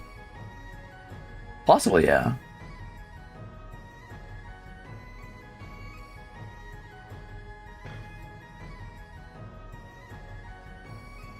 I like the idea of fancy helms so you can tell cores or groups apart. How would these people view their goats? Like regular horses or more of a Dothraki to the death kind of relationship? That's a good question, Aaron. So you're asking essentially, do they die if their horse or their goat dies? I am not sure how I feel about that yet.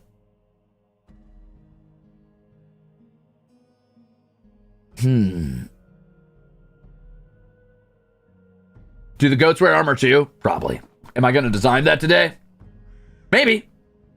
I've never drawn a goat. Maybe. I imagine these people would view their goats as, well, That's tough. How's goat, That makes me question how quickly goats, like, you know, can repopulate, how long it takes to, like, get a new goat if a goat dies, how long it would take to train a goat to carry a mount, or, a warrior on its back.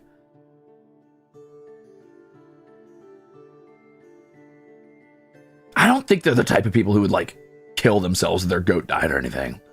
That's very, Bushido Code of Honor type of deal.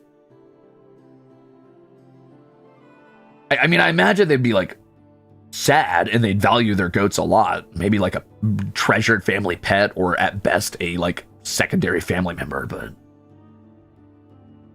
Am I designing goat cavalry? I am. Much easier if you have druids. True. Are the elite warriors called the goated? No, but we can call them that ourselves. Steampunk salad. Yeah, they ride battle goats.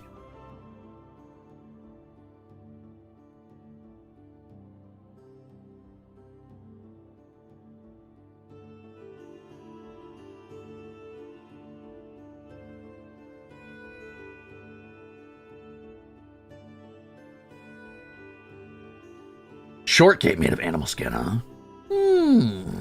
What do they do with goat bones when they die? Good question. I assume they incorporate it into their civilization somehow. I think medieval people were a lot better at using all of the pieces of animals that they, killed or died in some way.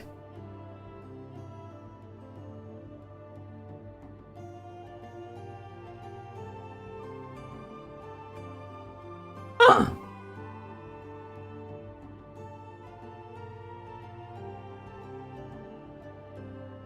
What is the quality of battle goat milk and cheese? Oh, battle goat milk and cheese. What's the quality? It curdles immediately. No, I'm just kidding. I don't know. I haven't thought about that. That's a good question.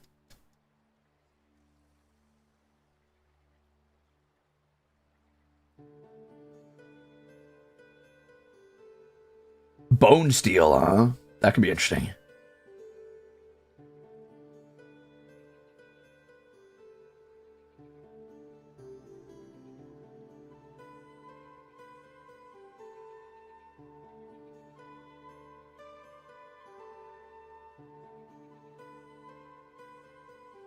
See you later, Burb.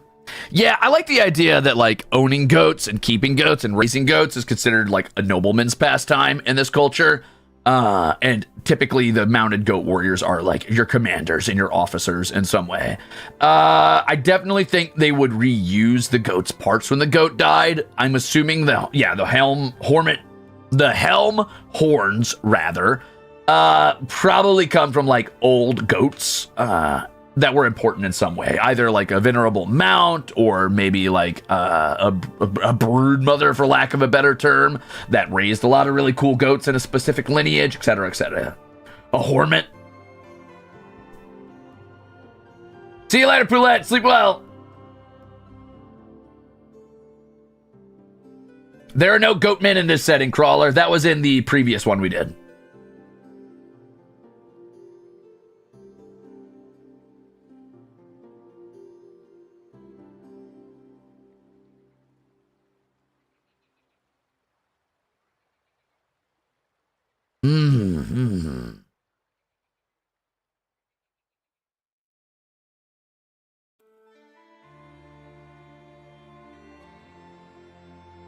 Do you think there'd be a different breed of mountain goat raised by the peasantry for food and or general transport too? Yeah, I could see that. There's nothing that says they can't have two types of goats. There's nothing that says there can't be two types of goats. Now, the question is, why would there be two goats, and what, like, unique ecological role would they fill before these people domesticated them? Why would two goats be in the same biome unless they filled very different ecological roles? The riders are going to be the noblemen, Xylophone. The noblemen who train to be, like, goat knights, essentially. Maybe the same breed, but raised from different traits. Armus has 4 unique goats? Yeah, and they're all me.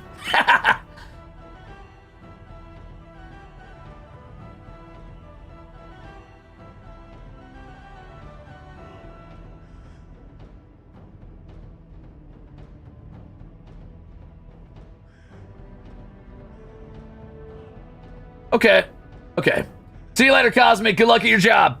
You know what? Let's keep moving. Let's keep moving. Let's keep moving on the armor, and then we'll keep talking about goats in a minute. One thing I really like from the Moroccan style armor is the quilted cloth over the top of the chainmail, but I don't know that I actually want to incorporate chainmail into this design. I think it kind of strays too far away from the Mongolian influence, and I don't know if you can combine bone into chain. I know you can use like bone fragments and iron to strengthen it somewhat, and early iron works, but can you do that with chain?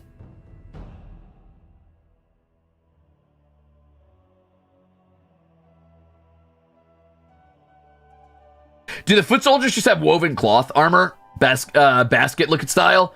I assume the foot soldiers tend to wear a lot less armor than the mounted. We're basically designing a nobleman, a goat knight right now. Originally, I was going to design the average foot soldier, but I've changed my mind. I'm going to design the most impressive version of their soldiers first, and we can infer the regular foot soldiers based around this.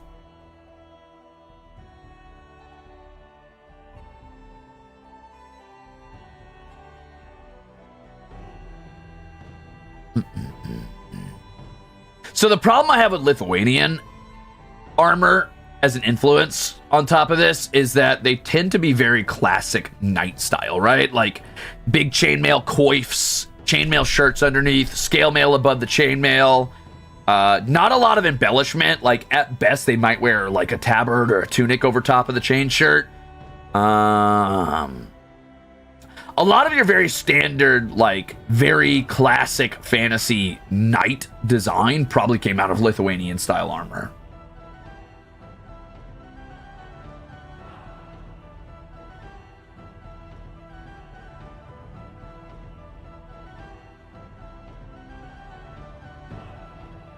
I wonder if there's a way I can't, take, like, a winged hussar-style, like, back wing and apply that to goat horn. That might be too heavy though.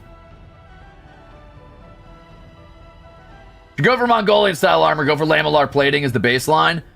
Yeah, I'm trying to balance Moroccan and Mongolian. I like the Moroccan like use of cloth. So what I might do here, okay, hold on. What I might do here is have the shoulder pad be largely influenced by Mongolian style armor. And then have the cloth style influenced by Moroccan style armor. Okay. So let's assume we're going with like sort of that lamellar style shoulder pad. And then underneath that, we're going to have a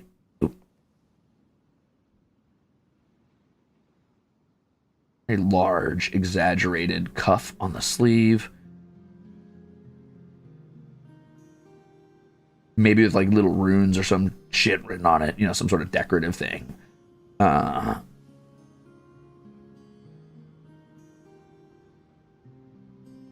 Possibly, Age Blix, possibly.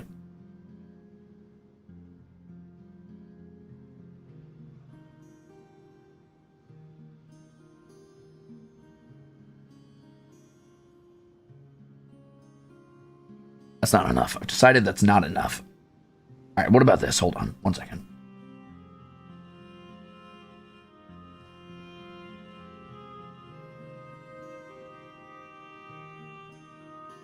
Well, hold on.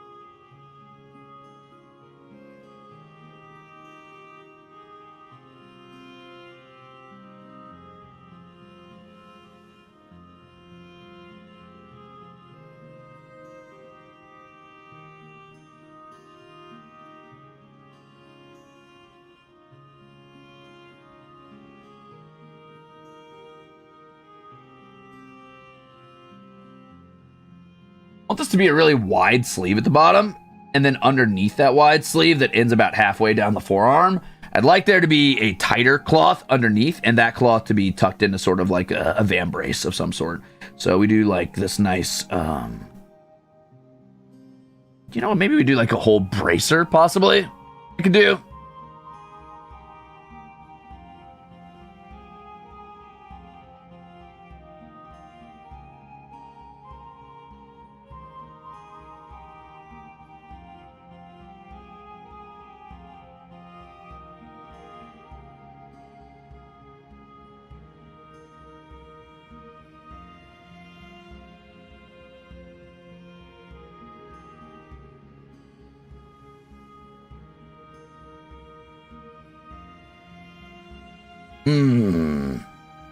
I don't hate that, but night, Chooksy.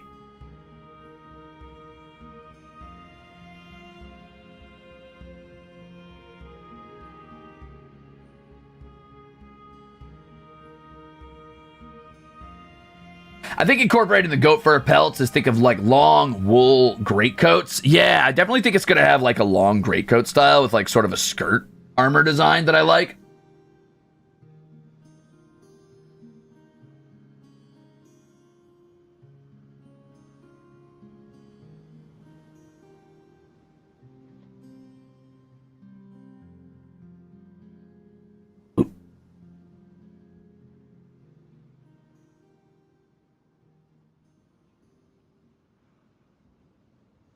Still want to imply that the fabric in there is like pulled taut.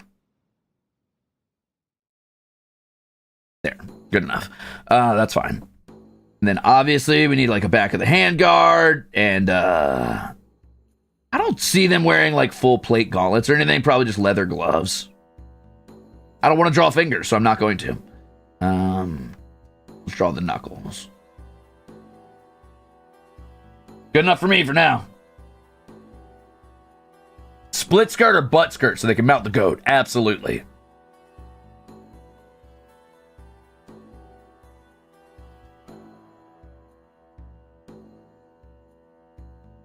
Now, I need to ask myself, do I want to go with, for the torso specifically, do I want to do a... There's two different styles I see frequently in Mongolian style armor, or not Mongol, yes, in Mongolian armor. Moroccan armor seems like it's chainmail with a lot of cloth over the top of it, but since we're avoiding chainmail, I'm going to have to imply Moroccan influence in other ways. Now, what I could do is I could say they wear a set of lamellar style, either boiled leather with hard plate on the inside and put a tunic over top, or...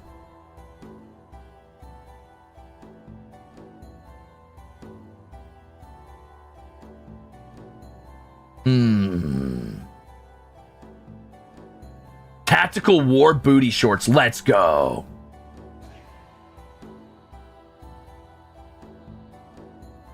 Cultural idea. What if the reason for the standing army is that they cracked the secret of the permanent or semi-permanent version of the fabricate spell as a ritual? That would be brutal.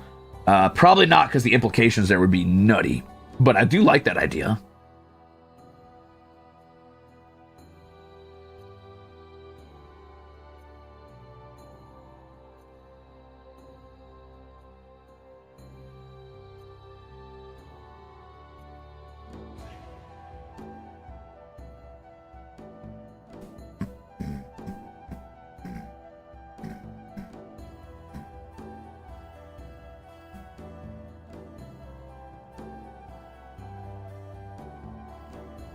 He likes drawing hands. Psychopath behavior. No, I'm just kidding. Something about the shoulder plate and the cloth combos not tying me in, and I don't know what it is. Maybe I think the problem is that the plates aren't big enough. They don't cover enough of the arm up here, so I'm probably just going to really quickly draw that back in a little more.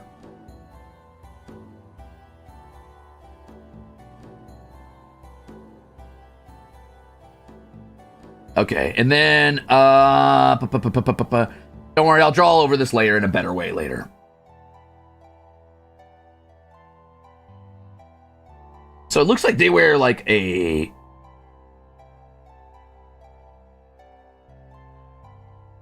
Like, forgive my horrible buckle here. Again, we'll draw it in better later, but...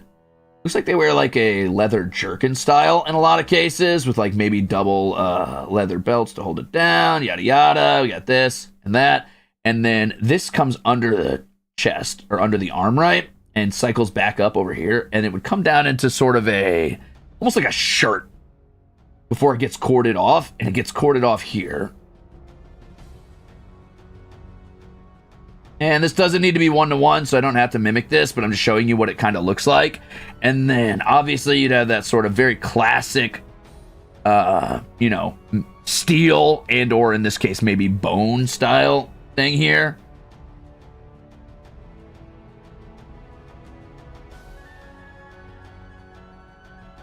And then this would be, like, iron plating. So that's one way you could do it. This is more of the boiled leather with, like, being very like soft on the iron and trying not to overuse metal style, and that's cool, but it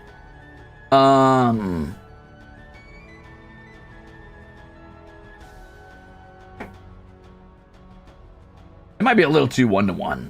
What was the purpose of that center thing? So I'm assuming the iron circle in the center is partially protection, but largely, I feel like it doesn't serve a lot of purpose. I mean, it just seems like it would turn arrows aside into the rest of your torso, which isn't great. See you later, Iris.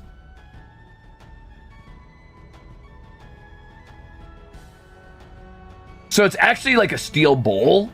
So it's rounded, like a sphere, which would be great for turning aside arrows. But the problem is a lot of this area here and here and here is unprotected. So I feel like it would just turn the arrow into yourself, but it is what it is.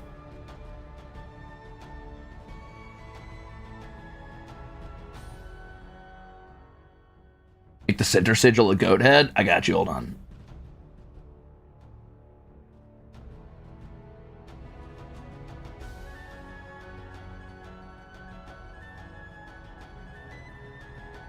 Symbolically goat.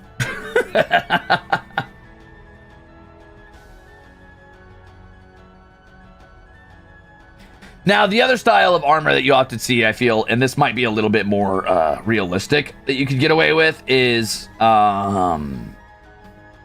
sort of just a lamellar shirt. And that is essentially just a plate of lamellar that hooks around the torso like so, and comes down right here,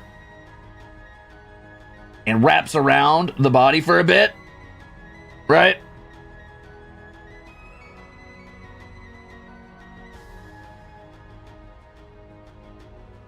And this is a little more greedy on the amount of like metal you would use for this, but you essentially have these large overlapping plates of just steel again and again and again and again in this style, and then they tie to each other on a cord. I'm not even going to draw the whole cord because that's too much work, but let me just real quick show you what I'm talking about.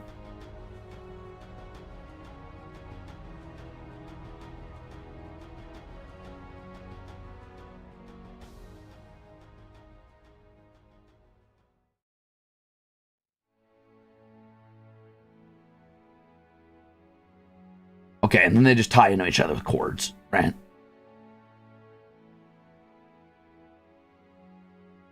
And you'd have that for the whole shirt. And sometimes you could add extra bits, right? Like you could have like a big cord hanging down here and a big cord hanging down here. And maybe there's like plates that guard the side and wrap around the body.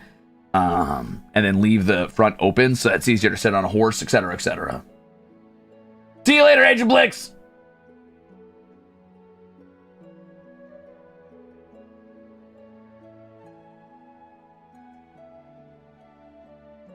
I don't hate this style, actually. This is pretty cool. But it is... I do feel like it's starting to stray so far away from Moroccan, it's almost unrecognizable as Moroccan influence. How do I tie this back together?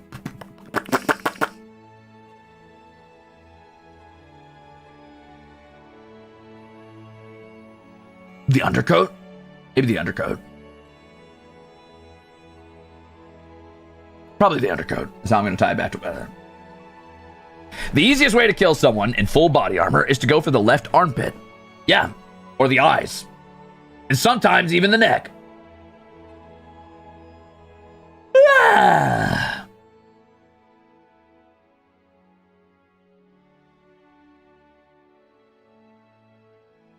Looks like samurai armor. Yeah, not too bad. The shoes? Well, the shoes are definitely going to have a pointed shoe because I want it to be referential to goat horns. I think that's fun.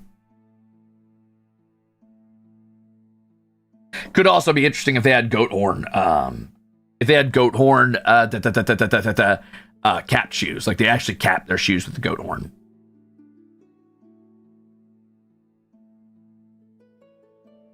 hoof shoes. Kind of hard to pull Moroccan inspiration in a cold environment. You'd be surprised. I'm sure you could do it. It's going to take some work.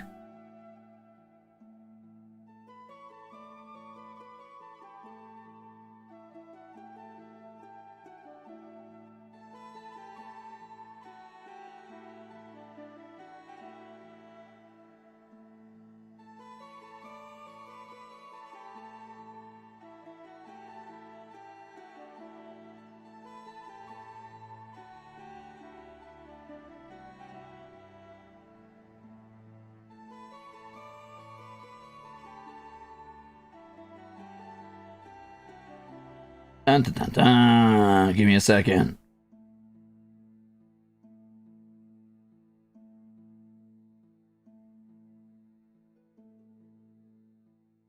Lazy, lazy, lazy armor. Because I don't want to draw it right.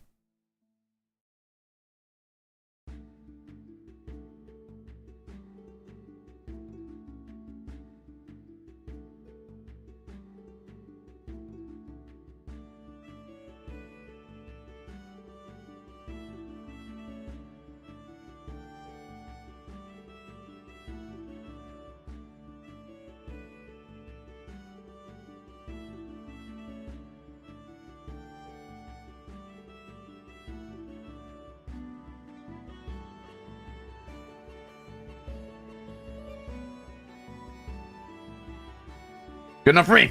All right, anyway, currently running around at work and fully have a chance to eat. Nice armor, Ruze. How's it going, everyone? It's going.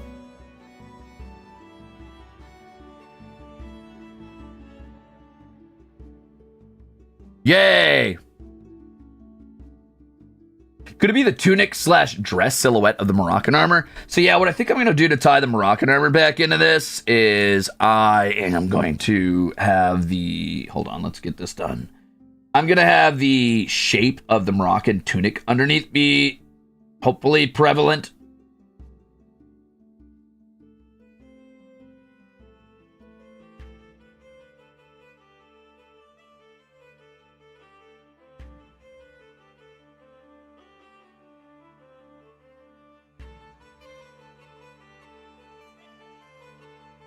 Okay. All right, so we're going to do a heavy sash right here.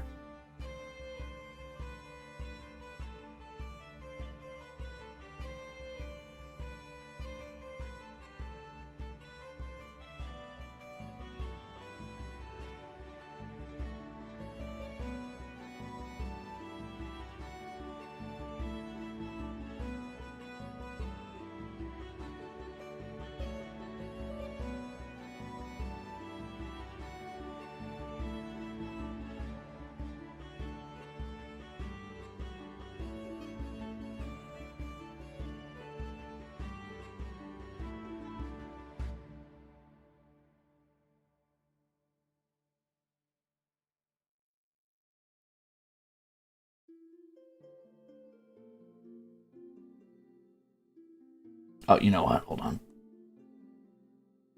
Hee hee, I did that wrong. Okay, there you go. So we're gonna do like a heavy sash style right here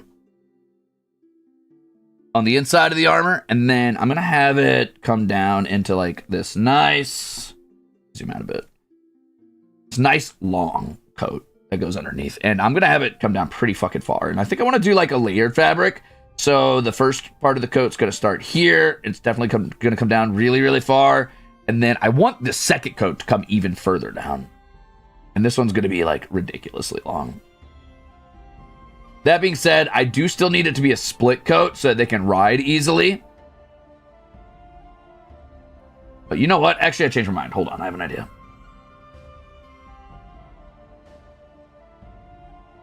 Let's do a higher up tunic.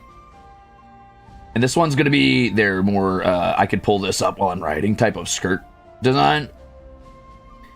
We'll follow along with the pattern we put on the upper one. Yay! Okay, so anyway. So this one can be pulled aside. What if they mounted sideways? They could. They could. And maybe this will be like a quilted cloth style, which is technically just a bunch of X patterns. which is not the prettiest thing I'm ever going to make, but it'll be all right. Now, the way you want to sell Quilted Cloth is by making it look like the X's stand out off the armor, but I'm too lazy to do that, and I'm not gonna. So, deal with it.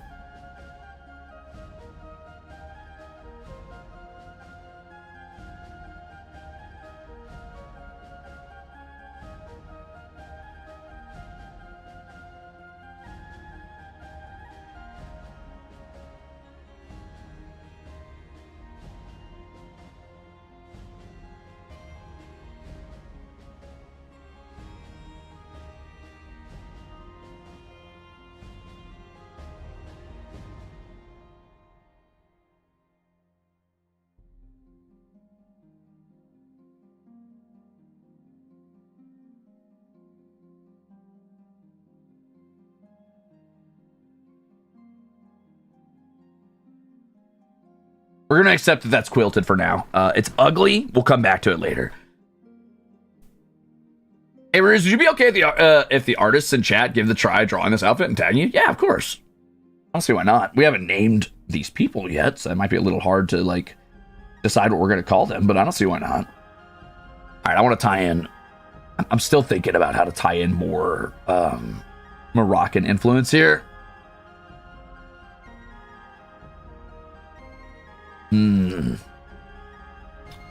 I feel like some of the most distinct parts of Moroccan armor, obviously, like the turban style, the cloth over chainmail, but not having chainmail makes that kind of hard to follow along with.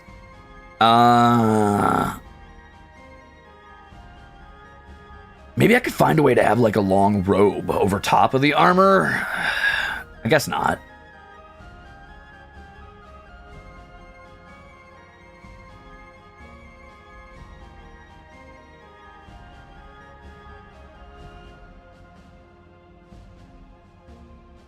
Hey, Saya, welcome in.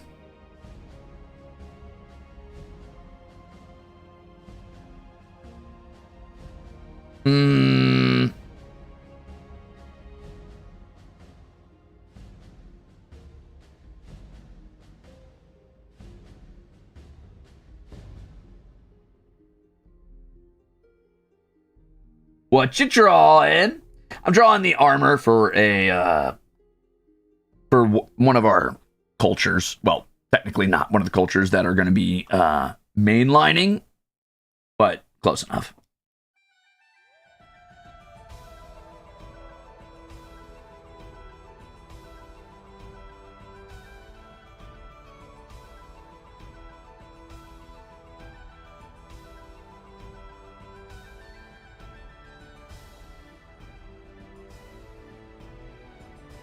I wonder if there's not a way that I could sort of imply like a large robe underneath this. Not really. Because they're wearing a tunic, clearly, with long sleeves under here. Assuming this is the same fabric as this.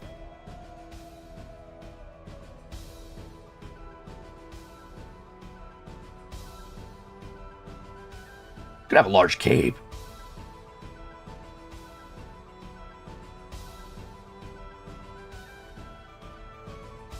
Okay, hold on, I have an idea.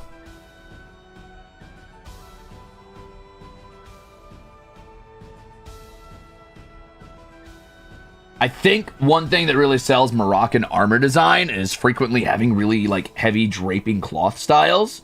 So what I'm gonna do here, and I'm gonna maybe do this on a layer above. No, we'll do it on this layer.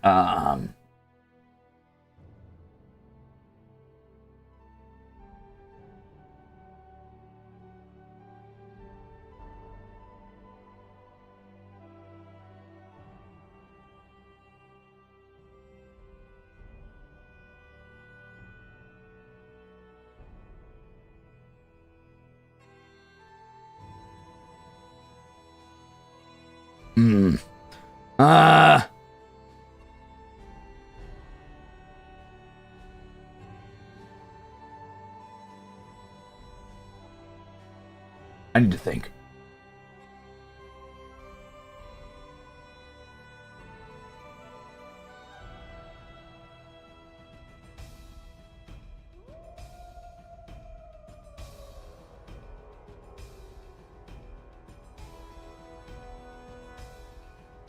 Mm.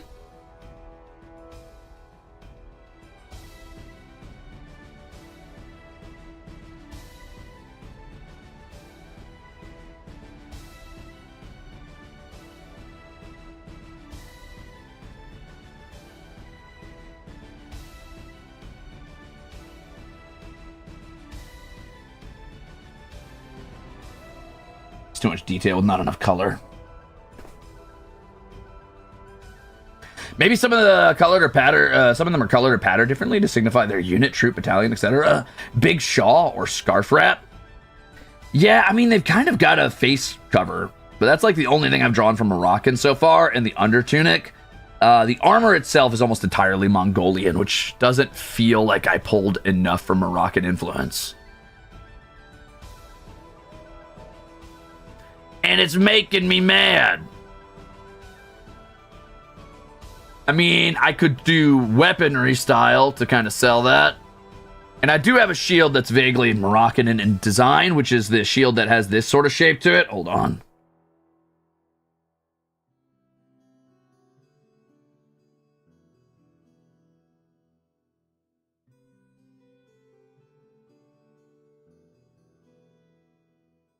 Sort of like an apple, I guess. Yeah, the sash is good. The face covering is good. Obviously, the cloth on top is vaguely influenced by like Moroccan, like, you know, cloth wraps they would put around their helms. It's kind of like a bean shape, yeah. I imagine what this would be used for with this culture is the idea that you could couch a lance up here. Essentially, like you could tuck your lance into the hook of this shield here. This is not a footman anymore, Cetographer. This is definitely one of the higher ranking officers. Shorty got them apple bottom. Shield. Maybe the triple layered sleeve. I could do a triple layered sleeve, that's for sure.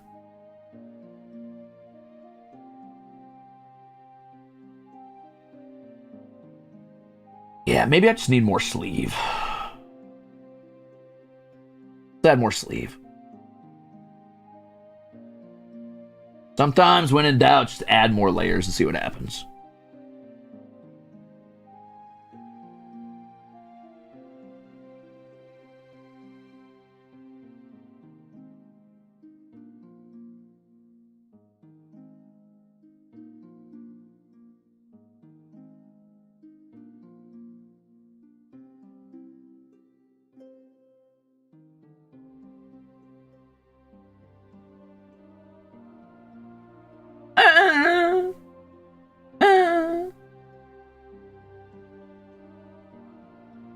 You can make the armor more ornate to draw from the Moroccan side of things. Yeah, I think adding some sort of like embellishments along the armor might help. Like maybe some sort of like, I don't know, decorations along the outside.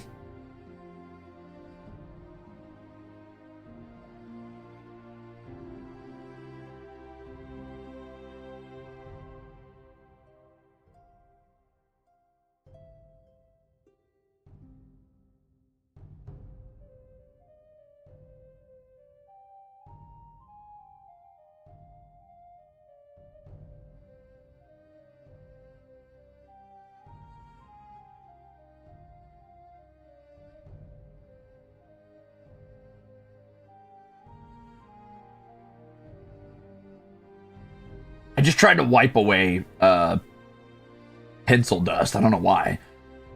That's how long it's been since I've drawn. I don't know what to do without a pencil. Holy shit. One arm could have a wizard robe. How about making the upper center of the one of the torso armor one solid plate instead? I could.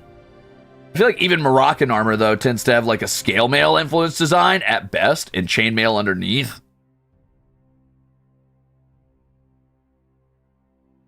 There's a really cool set of Arabic armor I'm looking at right now that was more Moorish design, which is pretty cool. And it has this like really cool center plate, which, I mean, personally, I don't think makes a lot of sense, but it's interesting in its design. So the way that one works, that's pretty cool. Hold on. is it has like this design in the chest, and then there's an upper armored design right here, right? And then there's like side armor for the sides of the body around it. And then all of this around it is just really like over-designed fabric on these parts, which is a hideous way to show what I'm talking about. But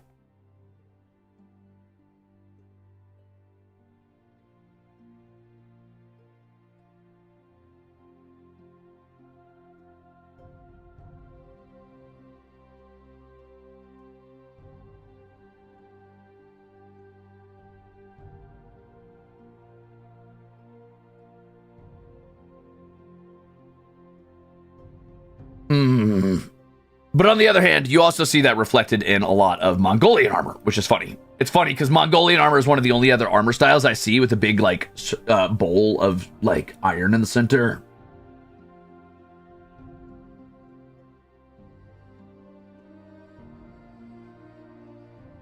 We could definitely increase the size of this sash, though. That could help.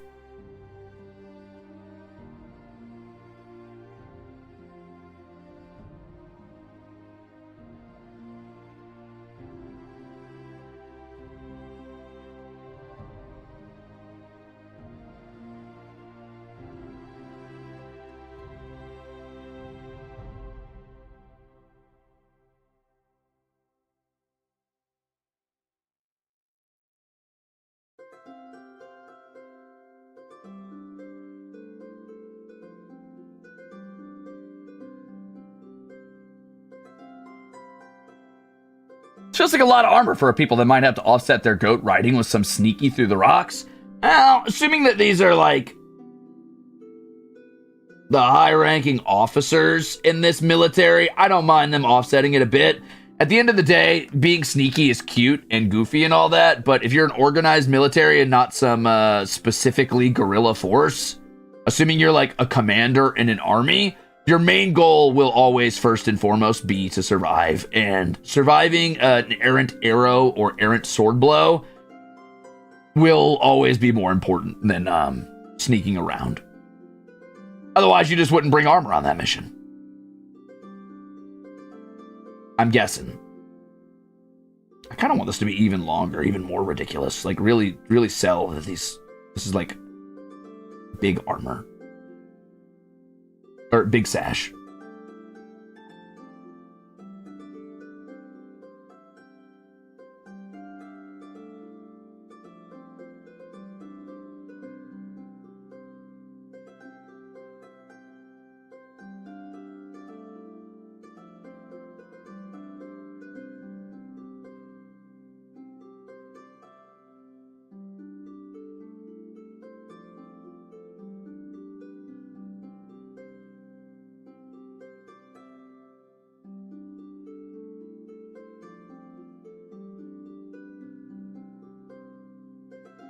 I might be going off culture, but a bit of a triple disc cuirass combined with some Moroccan Arab etching could be a decent look. Oh.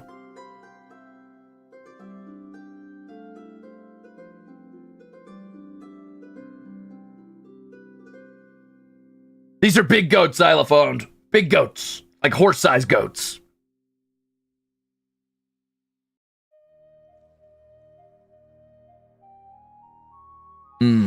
What am I going to do for leg armor?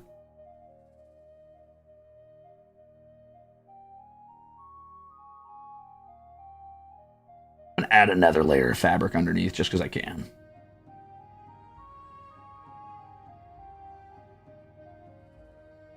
Probably some sort of really over-designed fabric with like really, really excessive texturing.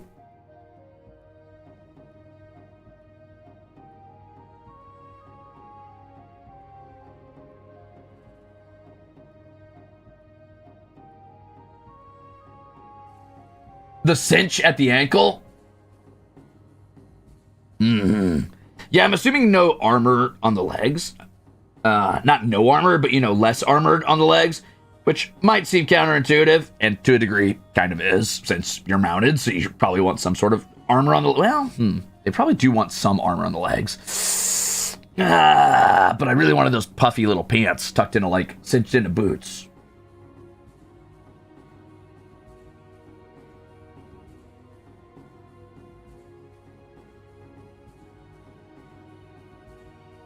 Morning, Mayu. I want big pants, man. I want big pants. I want big, goofy pants. I want cool, big, puffy pants. Yeah, I guess the tunic serves as its own armor.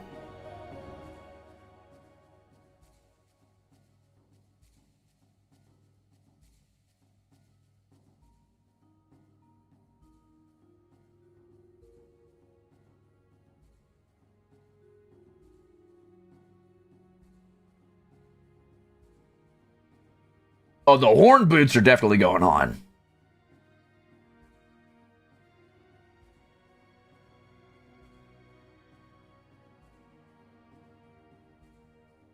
Could you bring the boot armor up over the knee? You could have the big pants and protect the legs if you just put hardened leather flaps coming off the side of the waist. Yeah, I don't know that the quilted armor off the side of the waist is enough, but that's where I'm drawing a lot of my Moroccan influence from. So without that, I kind of start to go right back into like full Mongolian style. I'm trying to avoid that.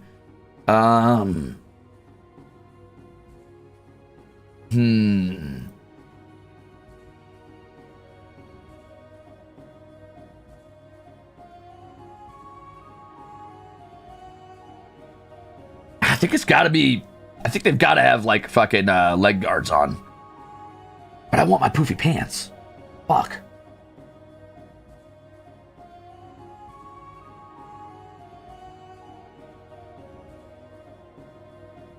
I guess I could apply the poofy pants under the armor. I mean, they can still have their poofy pants. They just get cinched up where the boot gets cinched up, which is here. I could open this flap to show what the inside of the pants looks like. Yeah, I'm going to open this flap.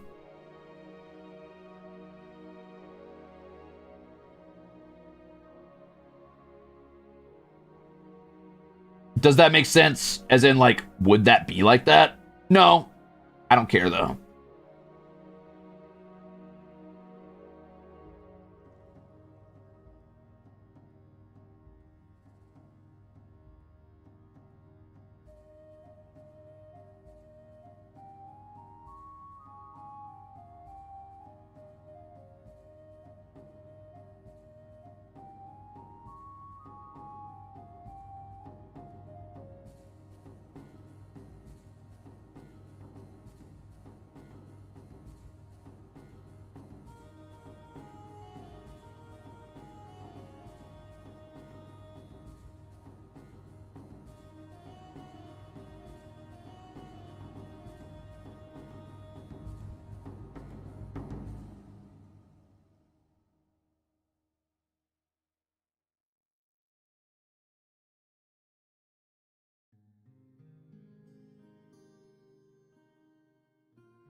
Oh, yeah.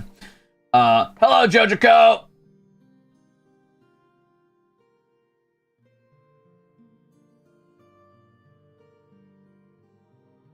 Thing is, if this guy's usually on horseback or goat back, then his legs are usually stabbing height for enemy troops. Yeah, that's why we gotta armor up the legs somewhat. So I've decided I'm gonna have my poofy pants and eat them too. Which is to say, he's gonna be wearing the poofy pants underneath, but he's gonna have the leg guard to go along with it.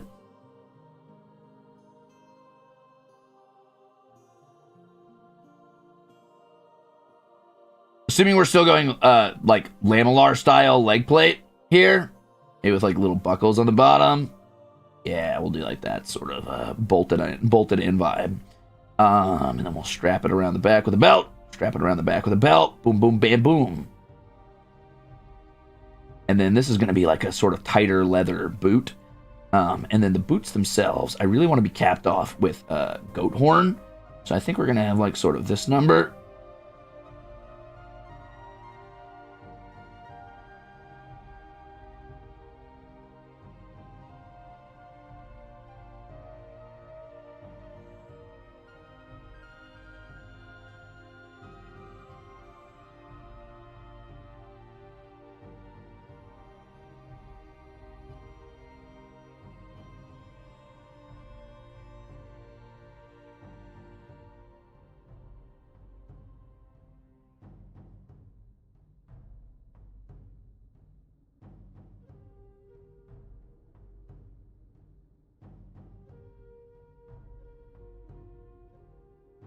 Was it that one game? Ico. Oh.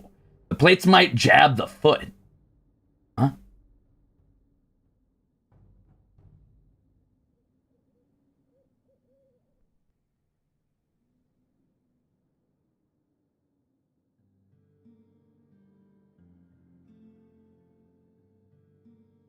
Always have fabric under armor and under corsets. Always. Looks trippable, but it's a cultural thing. I'm sure they learn to walk with it. They're fine. Plus, it's armor for riding. It's good. It's good. They're fine. Probably.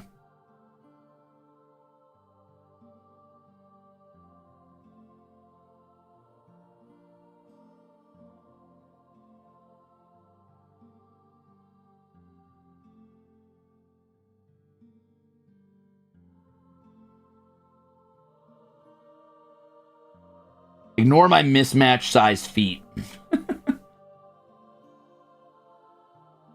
We got their little leather tie-off shoes. Boom, bam. Okay, so these obviously split up the back, by the way. Maybe this one actually carries all the way across. Yeah.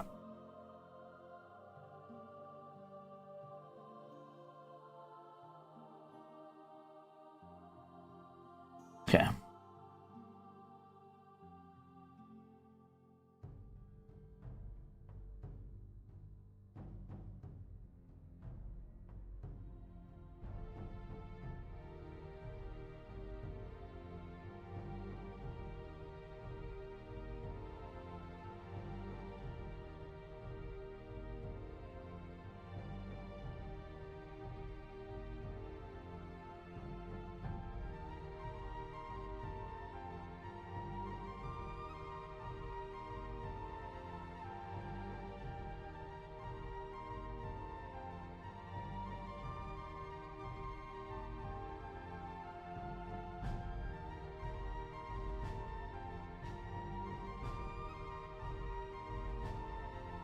Okay, we're kind of getting somewhere.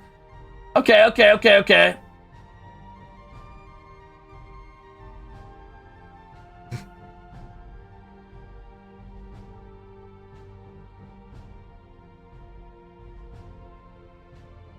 Those are boots you do not want to get kicked by, right?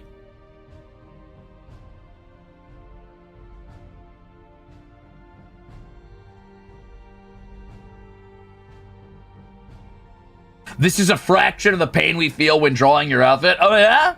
I'm sorry about all my lamellar plates you have to draw.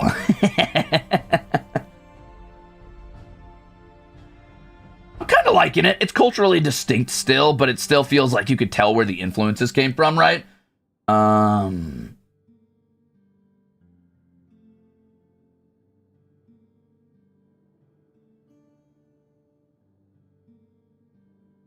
Needs more belts? That's true. It does need like 50 more belts.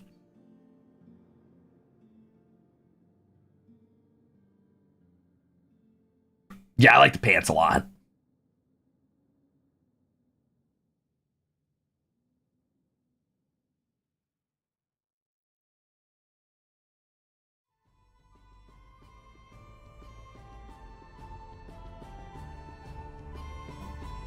Hell yeah, Crockett's bounty. I'll take it for now. I need some finishing touches, and I think we'll be good to go.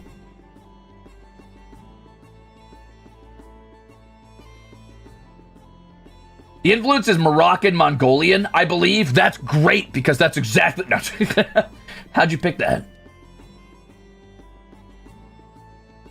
Similar design, doing similar styles of guards on the shin and arm would tie the design together well, I think. I could just add the little bolts here and say that's our tie-in to the shin guards.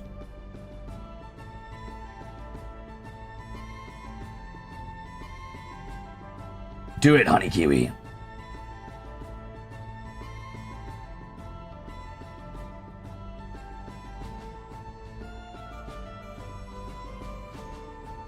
I don't know, I kind of like it.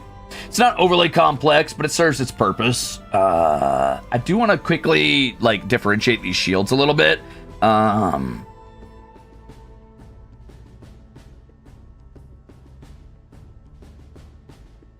Yeah, I'm glad we opened up the skirt to show the pants. I think the pants look a lot better. The outfit looks better when you can see the inside. Just like full skirt all the way down, which is what it would look like. Obviously, you probably wouldn't be able to flip these back very easily. Did I imply that this skirt goes in underneath this tunic? I guess I did. Actually, I like that, I think. I like that. I think that's cool. Will I do fashion design for every kingdom on the map? I haven't decided. Maybe. My 3 worlds, 6 pantheons, and 4 working projects side-eyeing me as I get ready to start a whole new world for funsies. Yeah, same. Maybe hard corners at the top and bottom instead of soft curves. Hard corners. On the top and bottom, what?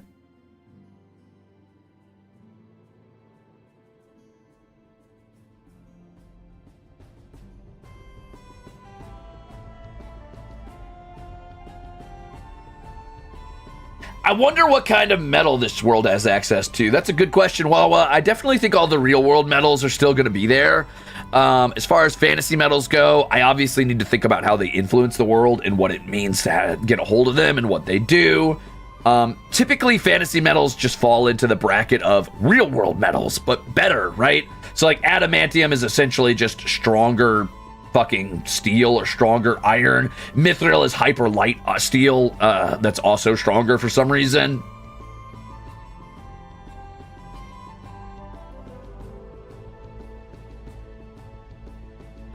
These are lances, right? Maybe you could add a lance rest to help support the weight of the lance in charge.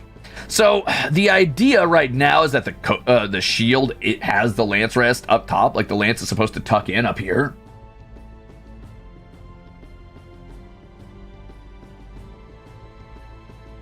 Oh, the soft corners of the shoulders and leg plates. Oh, yeah, imagine they're hard corners. The soft corners are just there because I was being lazy. Sorry.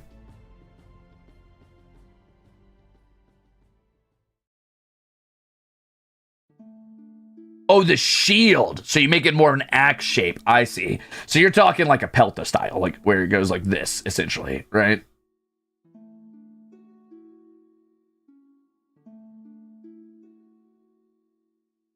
I do lose my Moroccan style out of that, but not a terrible idea.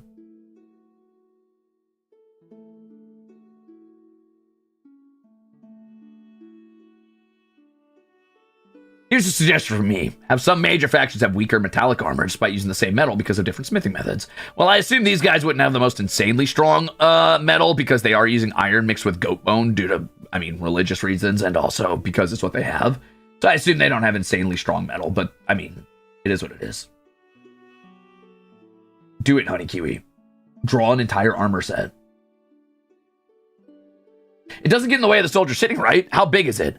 I can't imagine they wield massive shields. This isn't like the kind of like big ass like cavalry shield you might expect. Mostly because they value, you know, making sure their mount can still like leap around and be able to cross big areas of mountain. Which the bigger your profile on goat back, I assume the harder it is for that goat to navigate tight mountain paths.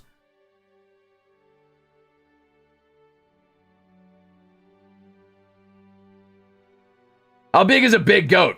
About as big as a horse, maybe a little bigger. HOLOSTARS West Marches prep? Yup.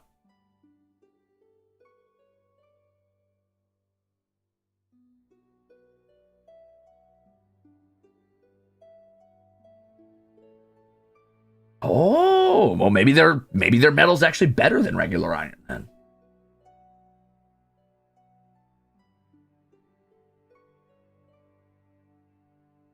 A big goat leather's probably quite thick. Yeah, probably. And I mean, I'm sure they use goat leather in certain portions of their armor, hence the bracers and...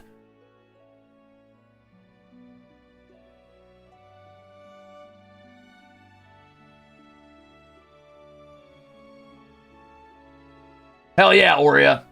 It helps to force yourself to get started by making yourself sit in front of an audience and think, well, if I don't get something done, then I'm just sitting here yapping, which I did do for an hour, so that's on me.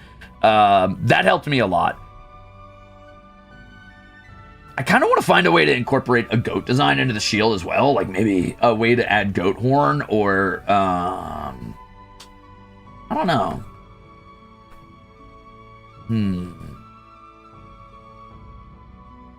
If they're going to be thrusting downward while goat jumping in midair, wouldn't having a shield make it harder to do? Well, I mean, I guess it depends on what they're fighting, but you're not wrong. Obviously, they're fighting something their height. The shield might help in countering other goat charges. But...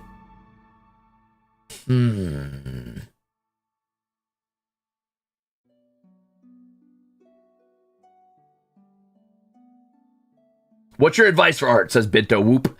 Don't be like me. Practice. Be an actual artist. Don't fuck around all the time. Don't use the excuse, I'm not an artist, which is what I use all the time. And just practice art. If you want to get good at art, keep doing it. Just over and over again. While it is an excuse I like to fall back on, the truth is I'm not an artist. I don't practice. I only ever draw when you see me drawing on stream. And that's my fault. So if I wanted to be good at art, I would practice a lot more.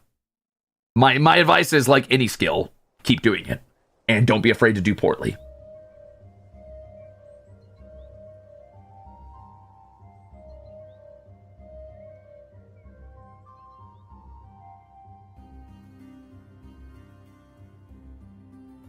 Maybe having the shield or not depends on the unit or class of soldier. Yeah. Yeah,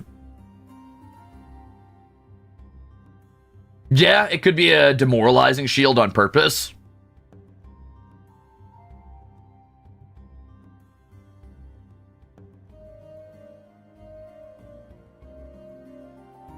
Any thoughts on what their mainline infantry might use?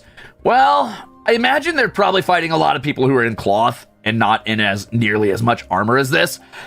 So I would say, like most armies in the world, they're probably going to be using spears and maybe like crude shields just to defend themselves against other spear thrusts. I see them probably using curved swords because both Mongolian and Moroccan societies seem to favor curved swords and scimitar style blades, which makes sense because curved swords are very good at cutting through fabric and flesh.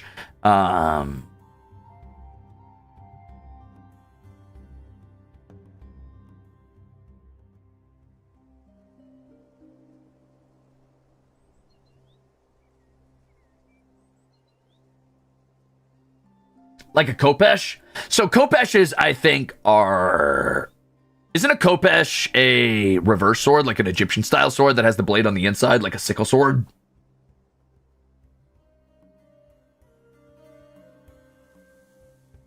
Based on what you said, do you think the cavalry have more influence on the army than the line infantry? I imagine so. Wawa, I get the feeling this is a type of military unit that favors not necessarily open combat if it doesn't have to. A lot of, like, you know, high ground shooting down at other opponents. I imagine even the cavalry would be equipped with your basic soft, like, you know, short bow. Moroccans had leaf blades. Did they?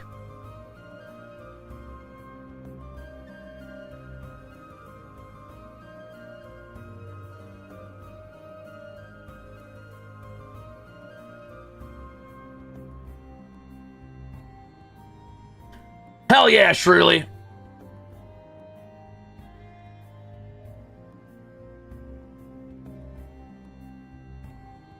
Khopesh designed to hook around shields kind of fits. Yeah, that's fair, that's fair. Honk honk!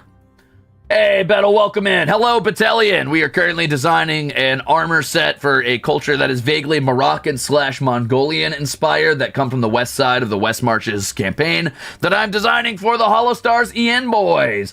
I don't know that this has anything to do with anything you're going to deal with in the game, but since they are an invading military force, you might see them once in a while. They are goat riders who ride massive mountain goats and leap above opponents and try to lance them.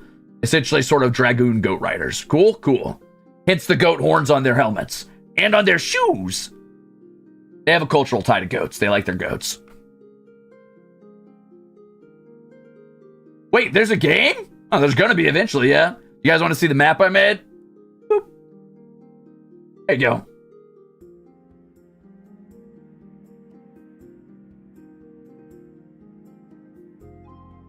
And thank you for the delicious chips.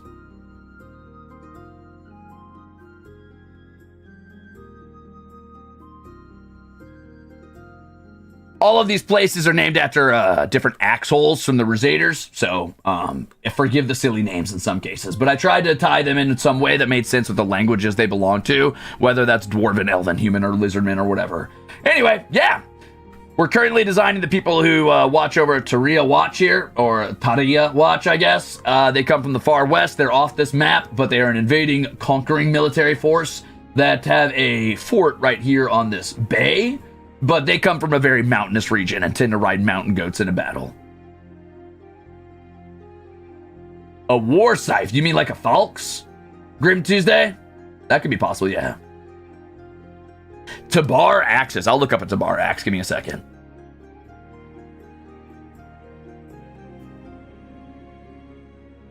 Tabar axe. Oh, they're definitely going to use spears. Oh, yeah. Well, maybe.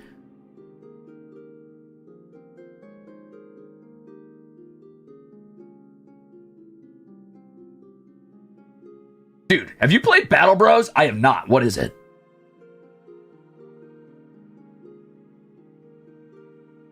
Falx and Falcata have strong blades that can do good work on horseback. Oh. Spears with slashing weapons for backup is the tried and true cavalry classic. Yeah, I get the feeling these guys are going to rely on spears largely. Spears, lances, etc., etc. Battle Brothers is a turn-based mercenary company game. Oh, I was thinking of Band of Brothers. Is that the one I was thinking of? So Battle Brothers is that one that's sort of Norse inspired, right? With a little like almost like playing game looking pieces of 2D art where you play on a grid in turn-based battle. That seems pretty interesting, yeah. If these are mountainous people, have you considered the Kuri? I almost thought you said Kukri. I would play Battle Brothers, but I have not yet. I've heard really, really good things about it, though. What's a Kuri?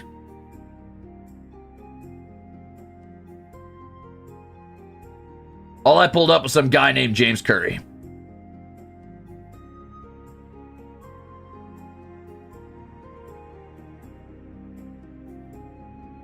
Do you know if there's any giant monster / kaiju RPGs? I do not know, but you could probably get something like that out of Lancer, which is a mech battle tabletop RPG.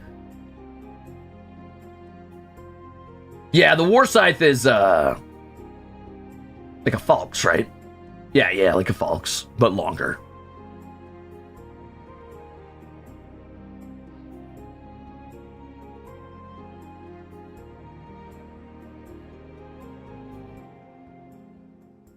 War Scythe could be kind of cool.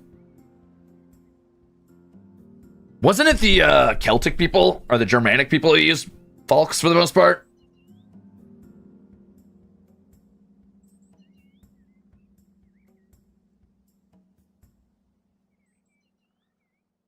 Dacians. Oh, so it was a Kukri. Okay, yeah. Ancient Romania and Thrace. Ah, I see.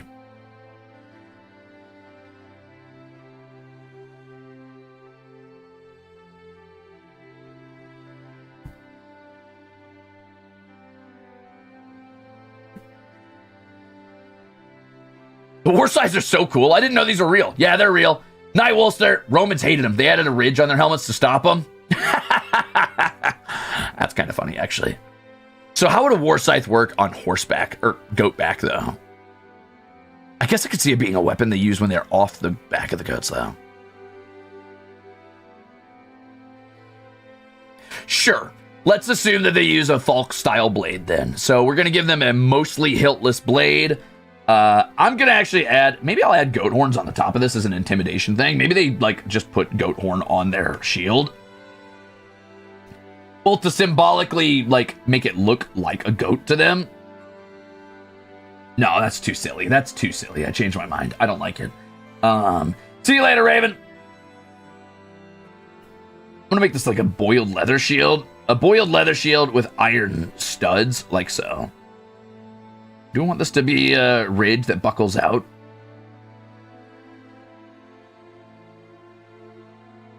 Basically, what I want to know is this shield just shaped like this? Or does this shield have a three-dimensionality to it where it kind of comes up? Like if you were to lay it on the ground, right, would it lay like this?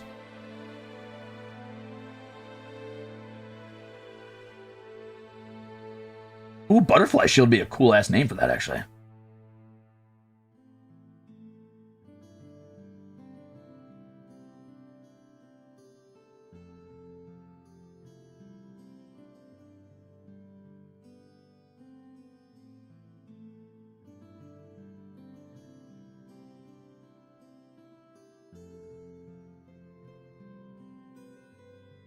It's more like the underside of a hoof, actually. Oh, hoof shield. Oh, yeah. Wait a minute. That's kind of cool. Yeah, I kind of like the hump in the middle. I like the hump in the middle of the shield. I think that's a good vibe. Maybe I could add goat horn literally as a bracer on the outside of the shield, right? So like you could have like this style design, and then it essentially just ties off where the horn ends. So like wherever the goat's curvature was on the outside of the shield. That would make it pretty heavy though.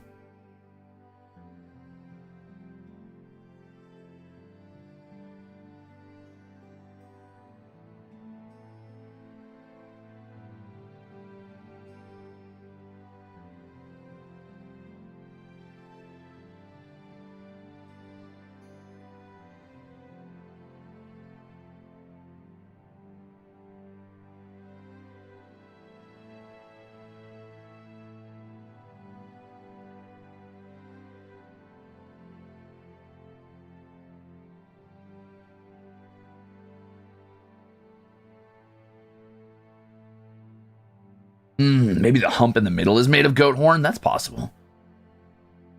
See you, Rivka.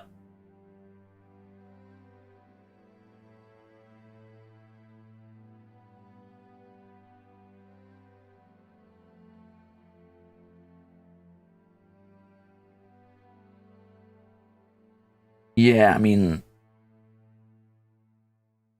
goat hooves are cloven, right? So that would be more like this shape. Which, again, a little silly, but let me test it out and see how I feel about it.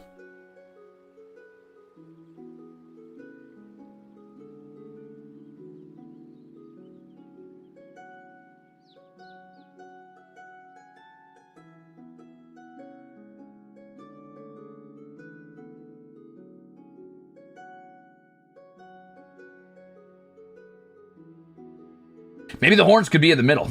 Yeah, I could have the horns come up off of the shield itself. Of course, then it becomes pretty unwieldy. It'd be annoying to use on horseback. Honestly, even having them on the sides here might be a little unwieldy.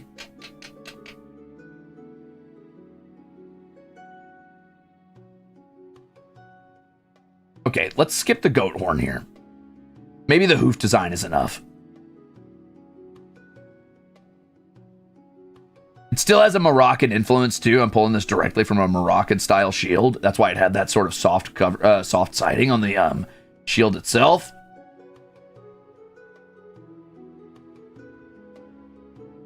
Now let's design their spear and their falcons. I think this is enough for now. See you later, Amana. Good luck. How much rule of cool are we allowed? I tend to lean away from rule of cool to a degree.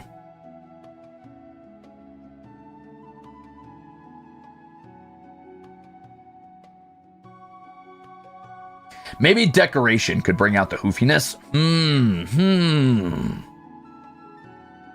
That's true. I could also get rid of these metal studs if I wanted to. And add something else. I could add plating here. You know what? Yeah, let's add a little bit of plating on the... Wait, that wouldn't work. I was going to suggest we add plating to this metal part, like as if they had like straps of iron just kind of on the ridge here, right?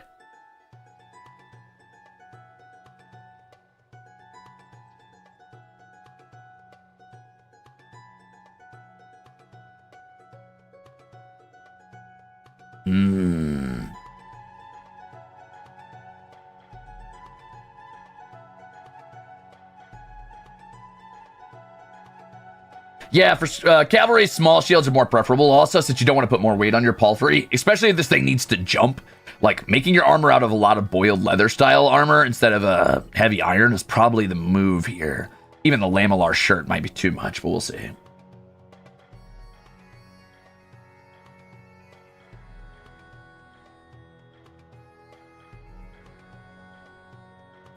Yeah, these probably are not massive shields. I could add goat horn to the side, theoretically. Though goat horn doesn't super curve.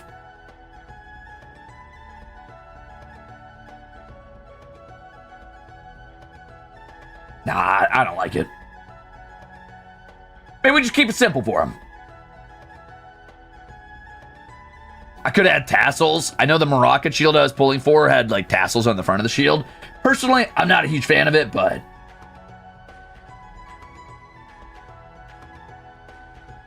I mean, the lamellar doesn't have to be metal, right? Could it be bone or leather too, or even paper? Yeah, they could be wearing leather lamellar, theoretically. It's not as strong, but I mean, it'll still turn aside like, you know, an errant cut. It'll probably get punctured real fucking hard if someone lances you, but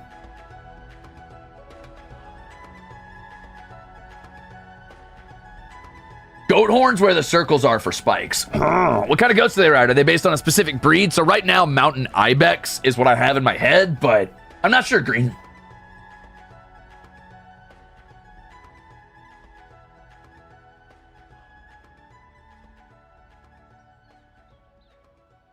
Have you considered cloth gambesons? They're tough, easy to mass produce, and can easily be worn underneath plate or chainmail. So yeah, they're actually wearing a padded quilted cloth style gambeson underneath the lamellar.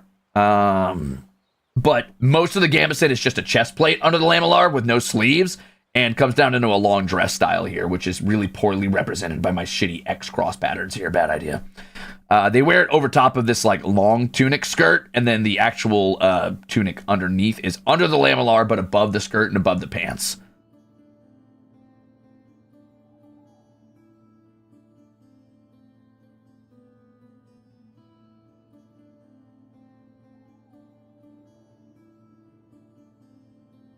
Gambesons are awesome, I agree. Gambesons are one of the coolest armor types, and also will stop a lot of damage. People underestimate how much padded cloth can do for you. It could be bone. It could be bone lamellar. That could be interesting.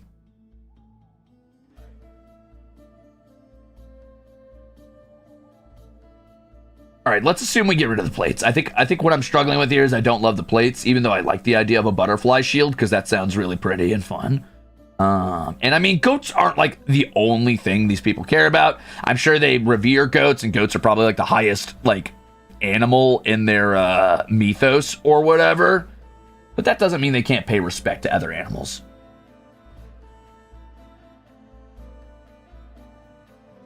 I remember doing X patterns like those as a kid for my OC. Hell yeah, baby, I got the art skills of a child. Ibex swords are dense bone. Quick internet suggests about 30 pounds of weight. Damn. Damn. Damn, son, where'd you get all that density? Where'd you get all that calcium?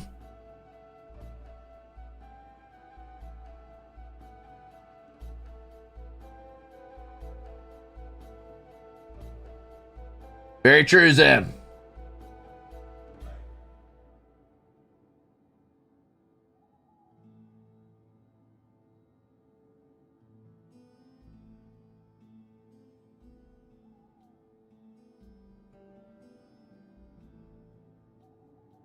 That's true. That's true. Teeth, skeletons, bones, hooves. None of those are out of the question.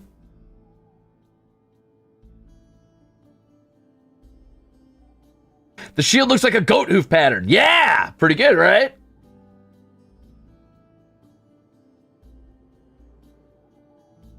Yeah, it might be that the cavalry themselves, which is what we're drawing right now, prefer this sort of like light armor style, right? Where they aren't hyper embellished. They don't have a lot of stuff on them, not extra padding. It is just to couch the lance and to turn aside blows, right? That makes sense? And then maybe the ground troops have, you know, higher density shields or more studding on their shields, things like that. We'll say that for now. Anyway, let's go ahead and design our little falks. It doesn't have to be wild. I think we're going to have I hesitate to say a goat horn handle, but I think handles were often made of bone, right? I mean, obviously, you've got like your leather-wrapped steel handles and your wooden handles with like the actual bindings around them, but I'm not sure if bone was used as a set for handles. Goat eye? Oh, shit. I never even thought about the goat's eyes. That's pretty good idea. I like that. Because goats have that sort of like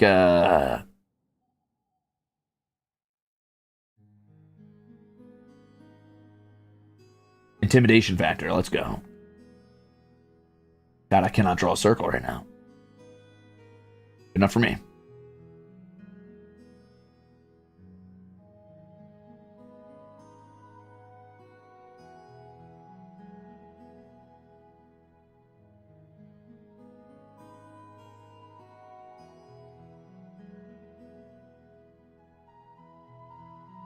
Majora's Mask. Now give the shield a beard? Like a goat beard? That could be kind of cool. Hold on, I got an idea.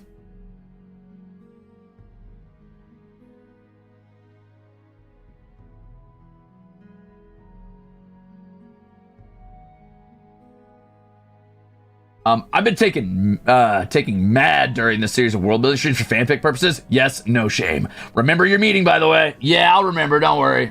I won't remember.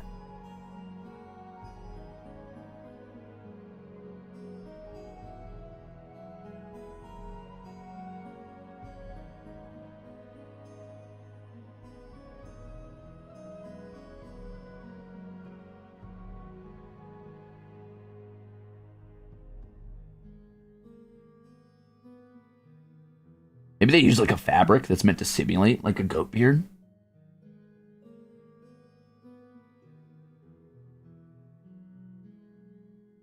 It's just kind of hanging down off the shield.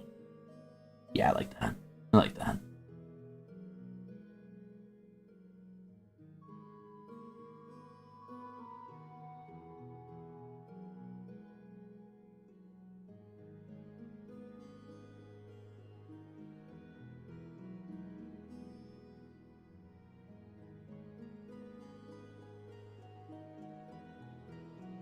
Ooh, tassels? Oh, tassels sounds really cool too. Fuck.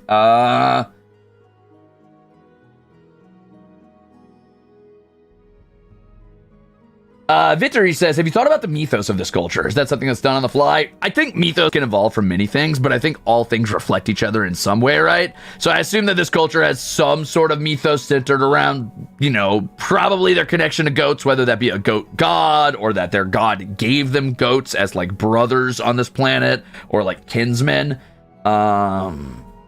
Something I think centered around their cultural like attachment to goats, I think is definitely going to be relevant to them in some way.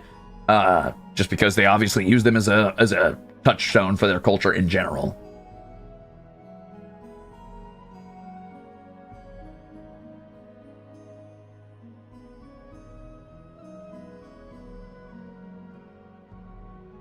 That's okay, Skipper. Thanks for being here. Mad notes. Oh, for fanfic purposes, I see. Good luck. Good luck. There's too much to write down in this world building. Maybe a satyr is their god. Ooh, a satyr god could be really cool, actually. Goat hair braided tassels. I don't know how to draw tassels. Damn. Also, I wonder how the tassels would work. I could get rid of these rings, right? And just draw tassels sewn onto the back, like you said. That could be interesting. Take a nap, Skipper. It's all good.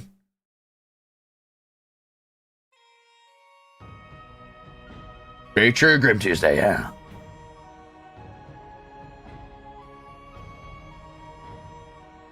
An ethos of independence in the sense of self-reliance and being able to do things yourself might also be a thing, as mountains beget separation, isolation, these things in a group dynamic.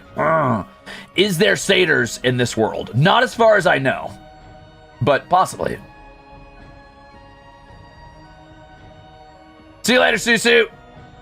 Oh, wait, no. Did you just get here? My bad.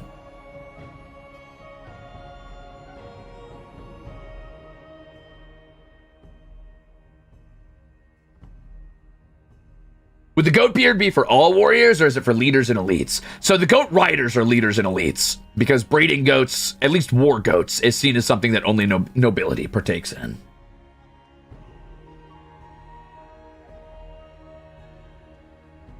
See you later, Majaya. Thanks for hanging out. Thank you for the soup. 4 months since I met Azure Ruze. Hope he plays Valorant again. I hope not, Movie Moo, but I'll keep in mind that I'll tick that in the box. Desires Azure for some reason.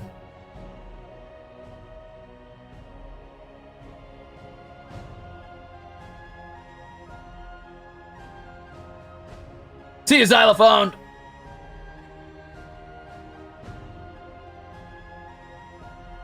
It looks like it'd be a mask. Perfect. That's actually really good. That's exactly what I want. You know what? Sure. Let's go ahead and say we want to do tassels, but how am I going to do the tassels?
I don't know if I drew the braids right, but you get the idea, right?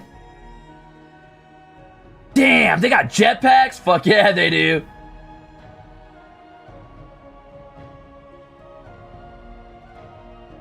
What's up, Dusk? Welcome in.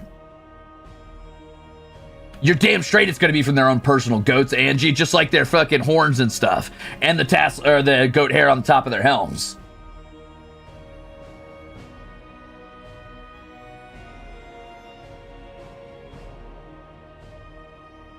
What's this part supposed to be, says Rip Jester. So this is going to be their shield that the cavalry often use as sort of an intimidation tactic slash light shield to use on horseback. Macrame beard, fuck yeah, baby, let's go. All right, let's quickly design their little falcons, which is going to be relatively simplistic since falcons don't tend to have a guard. And honestly, a guard is less useful on horseback anyway. So I think the main thing about a falcon that you want to keep in mind is that it tends to have a... So a lot of falcons have a blade like so, right? Where they curve right at the end, essentially like that. But some have more curvature than that and tend to like gradually curve like reverse sabers. But the blade is on this side. For those who are unaware of what's up with falcons, they cut on the inside hook. Is the shield goat face-shaped, or is there just eyes on them? So the shield is actually more shaped like a goat's hoof, funnily enough. They'd probably call them hoof shields, but they paint goat eyes on the front, and then tassel like goat beards.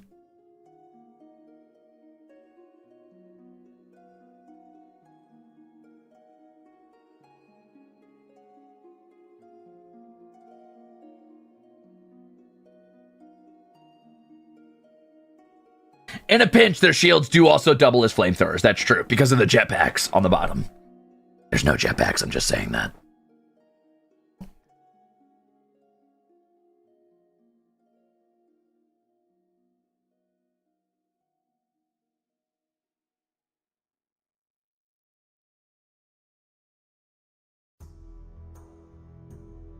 Just arrived. Are we making a civilized beastman force for 40k?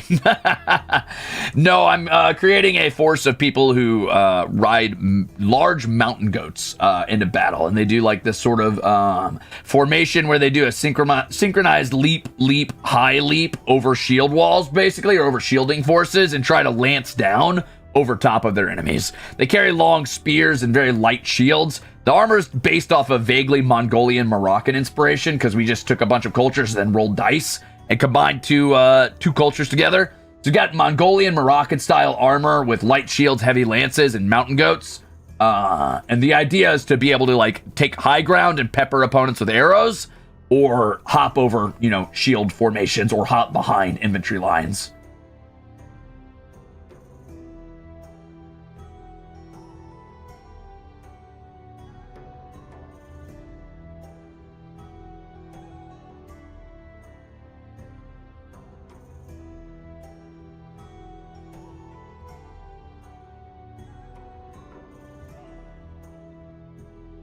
Oh, these guys would absolutely destroy anybody in a valley ambush. What kind of bows do they use? Horn bows like Koreans? I don't see why not. We flank by running straight at you.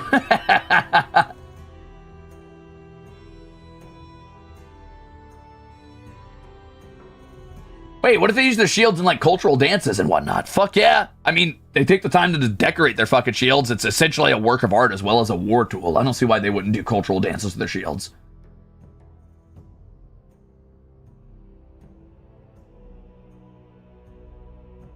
See you later, Blaze. Good luck.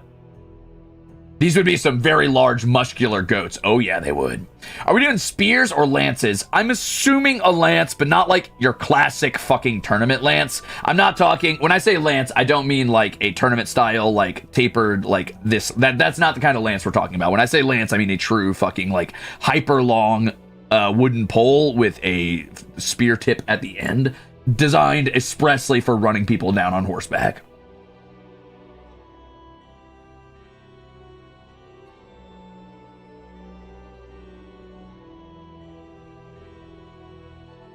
Is using some of the bigger goats to batter the shield walls on the table? I mean, they've got big ass horns, so yeah, probably.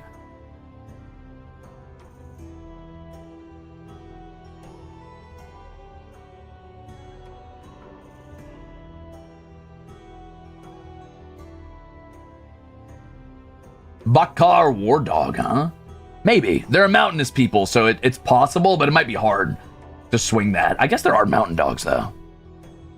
I don't know how efficient canines are at hunting in mountains. Like, truly, like, craggy terrain. I'm not talking like a smooth slope. I'm not talking like wolves. I'm talking fucking craggy-ass mountains.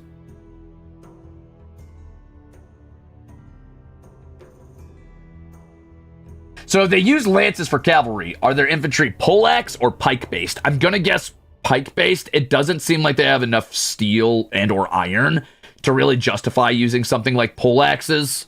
I mean, it's possible, but those are expensive, and then you're starting to really outfit your guys in some really heavy gear. I'm getting Hog Rider vibes? Hell yeah.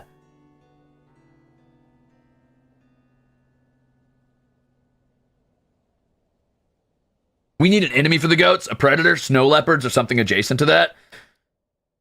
Maybe some sort of, like, fucked up super bear. We'll see.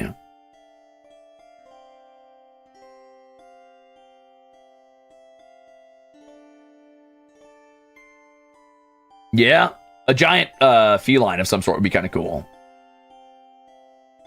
A polar bear, but worse. War horns, of course, Unbound Soul. They've got goat war horns. All of them are going to keep a goat war horn on them. You know what? Let's go ahead and just do that right now. Let's do our little... we're going to symbolize it with this little leather strip. And then that would attach to the side of this little war horn here, which is going to be our opening. Ooh. Oh, oops.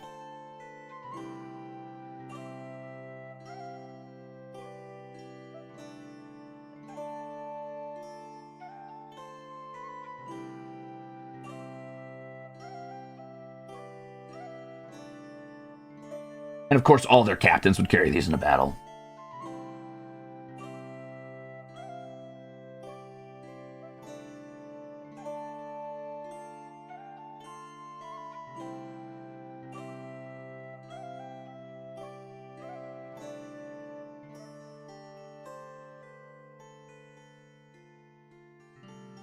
And then they'd probably seal this off with some sort of decorative thing. I'm not sure how that would work exactly. Maybe they'd have like holes in it for different sounds.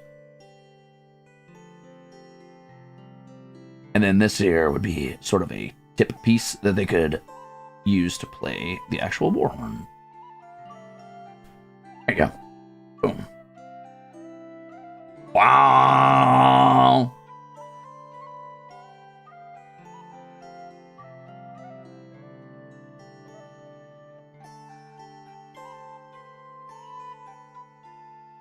Possibly, Bird Mama, possibly.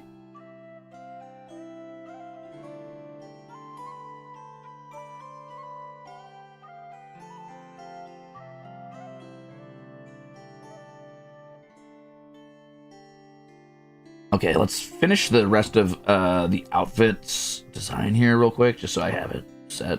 so that I don't have to like think about it later.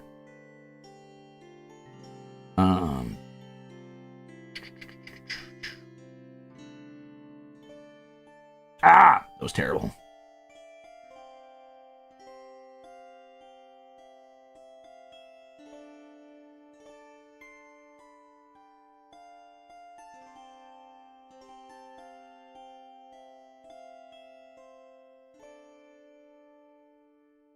Dun dun dun dun bum bum bum bum bum bum bum bum dun dun.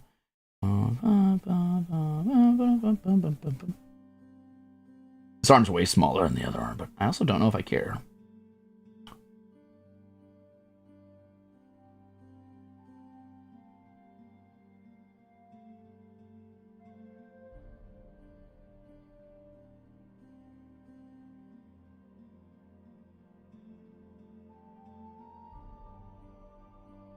Okay, cool. Good enough for me. Are koalas bears? No, they're marsupials, like kangaroos.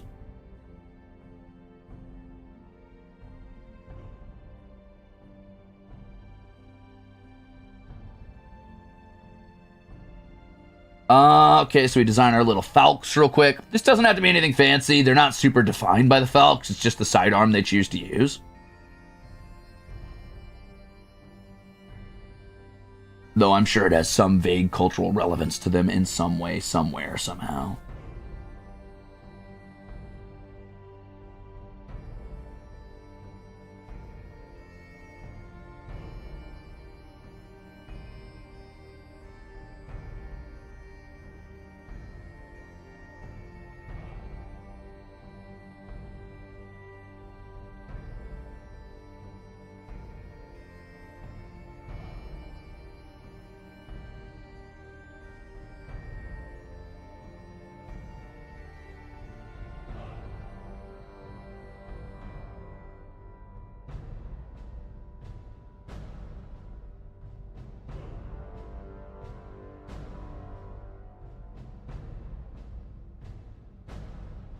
More goat hair on the back of the falc's handle.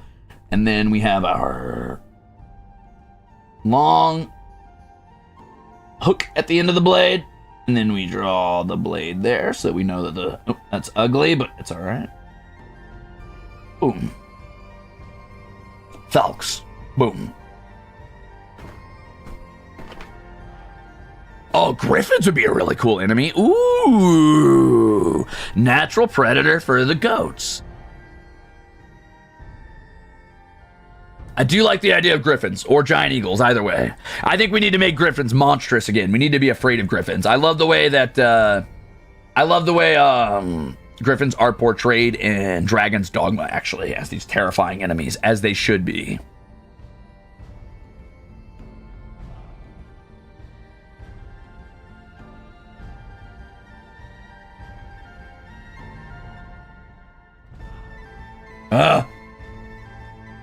Griffins that throw goats off the mountains? Yeah, and then pick up the corpse and eat them. Yum, yum.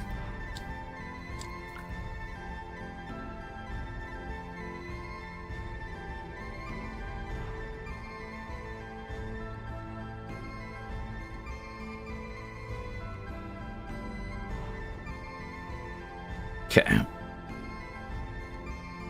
Wait, when did griffins become not dangerous? I think griffins have started to fall into the field of, like, beautiful creature that is super friendly if you know the right words for it for some reason. Zone of fantasy, and that's like cool or whatever, I think. But is inherently wrong. I mean, they're giant birds of prey, right? What if I just did this? What if I just cheated? What if I was just a little cheater and I cheated?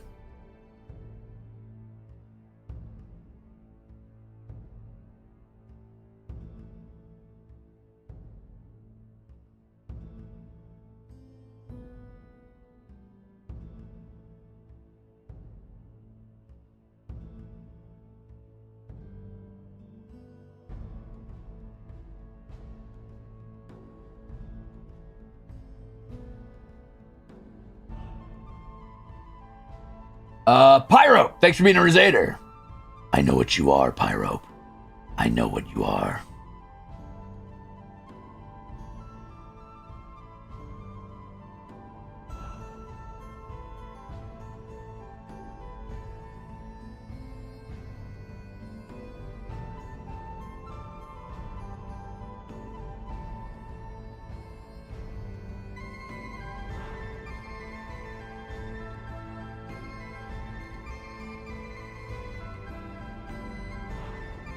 Low-key, I prefer monsters are just animals, but scary. I agree to a degree, but there is definitely a part of me that also likes monsters being, like, fabricated creatures that are made to be terrible. Depends on the monster, though. I think it really comes down to human interpretation, whether a monster is truly monstrous or it's just something humans don't like.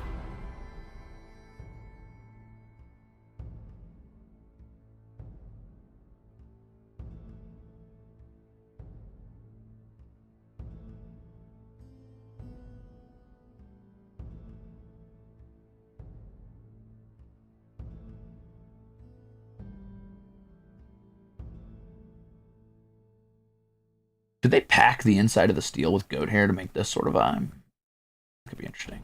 Give it a little bit of some sort of design. It's not just a regular spear.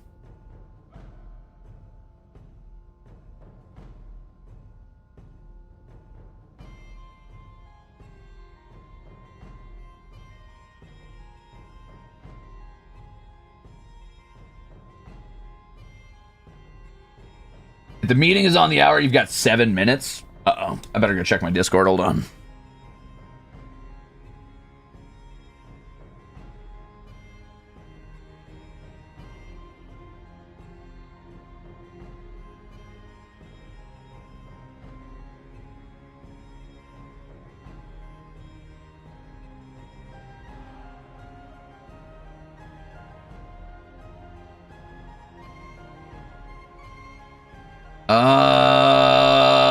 One second.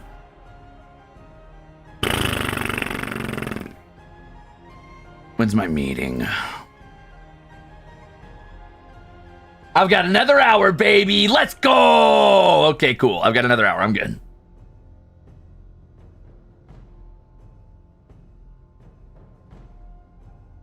World building is fun as fuck.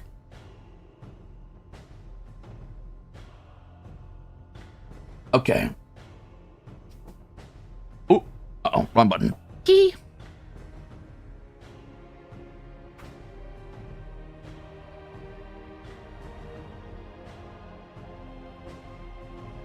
Anyway, I'm kind of vibing with our guy. What do you guys think? It definitely leans more Mongolian than Moroccan, but Mongolian was the first thing we rolled, to be fair. And I think, you know, between the shield shape being vaguely Moroccan and we've got the swaddled cloth style for Moroccan, and we've got the cloth on the helm, and we have like the super like embellished tunic, which probably has super complex designs that I'm not going to bother drawing underneath. That's going to be this sleeve here, this short part of the tunic in between the cut here. It's got like the nice big sash style. It's got our little goat horn shoes. I don't know. I think he's definitely there. Is this a spear just for just throwing or stabbing or both? So this is going to be a long lance, like a long lance. I probably should have drawn it next to him to show how big it's going to be. Maybe I can move the falx out of the way and we can just do the lance. Hold on.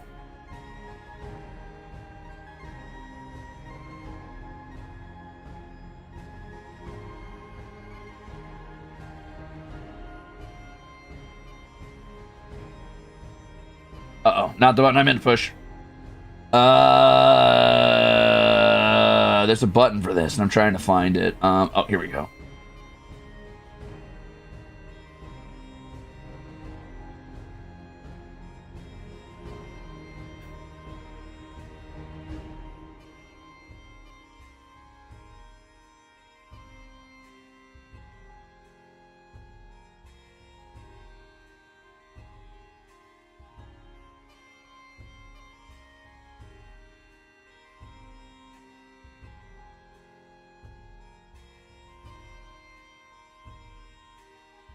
Start that at foot height, so it's obvious how big it is compared to him.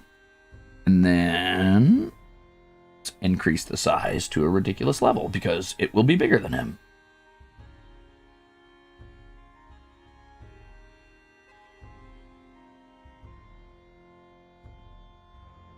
Still gotta be able to wield it one-handed for the most part is the problem, so I can't have it be too tall, but I want it to be like a lance, not just a spear. That's pretty good. That's pretty good height. I like that. Okay. Hey, thanks for being a Ruzader, Honey Kiwi.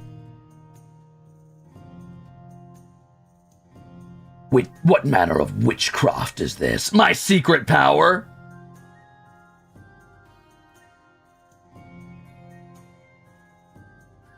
Okay, cool.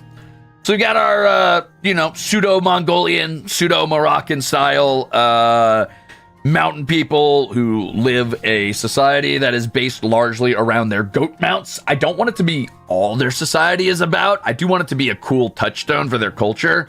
Kind of like, I don't know, you look at a lot of cultures, you're like, oh, Mongolian horse archers. Obviously, that's not all Mongolians were about. Not everybody in fucking Mongolia was a horse archer. Viking is just the Norse word for fucking pirates. Not everybody there was a pirate. There's a lot to their culture aside from that, but it is a good touchstone, a good starting point, and a good, like, wild thing.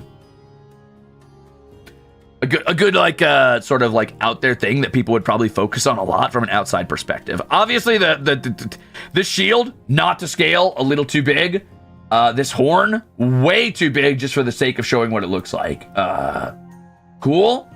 I mean, I guess I could shrink them both just to make it obvious, but eh. So you said a craggy mountain gnome. Do they live on top of mountains or in caverns and tunnels? So they've grown quite a bit by defeating a lot of their neighbors, but their culture began up on like cliff tops on huge mountains, essentially. So a lot of cold weather biomes, a lot of crossing large gaps between large mountains. They're not actually dwarves, believe it or not. These are humans.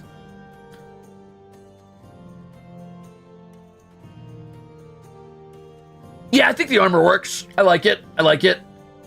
Oh, yeah, bow. I should draw their bow. You're right. Let me look at a Korean horn bow. I want to see what that looks like.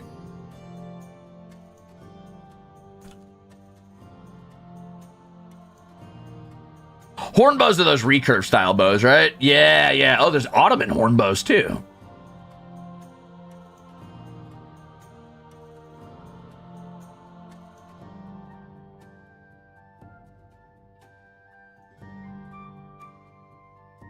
Whoa, that's a cool bow. The Korean horn bow creates almost a circle. Weird.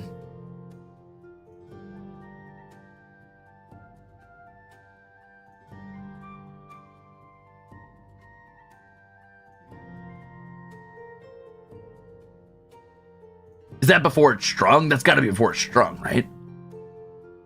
Big horn sheep bows. Holy shit, big horn sheep bows. Well, I mean, yeah, they've got to use horn bows, right? Yeah, they use horn bows. That was easy. Cool. Moving on.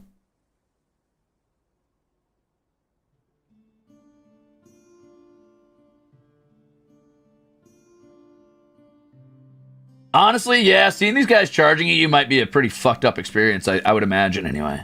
I imagine you probably don't want one of these guys coming at you in the dark, or at all, really.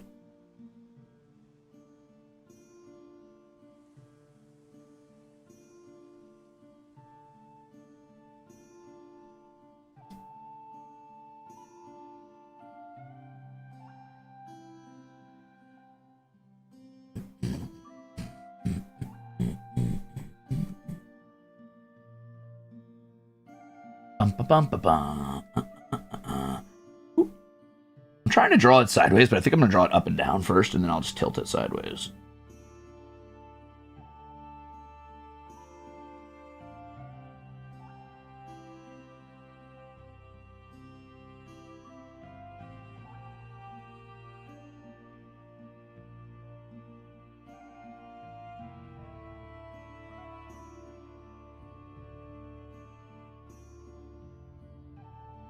Good enough.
Cool.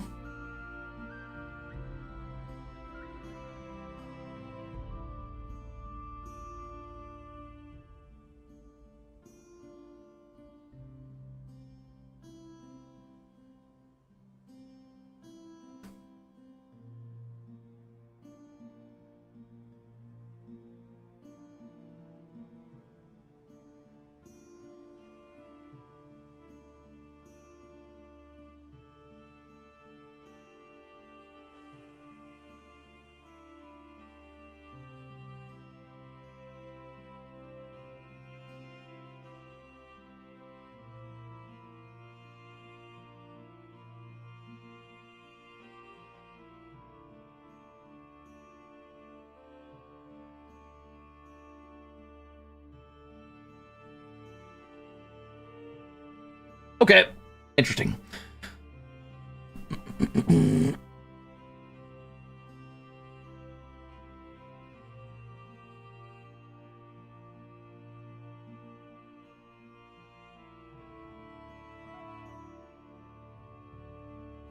Is that scale mail?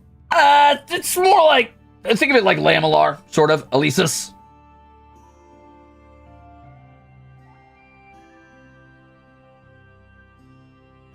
Wooden or bone arrows?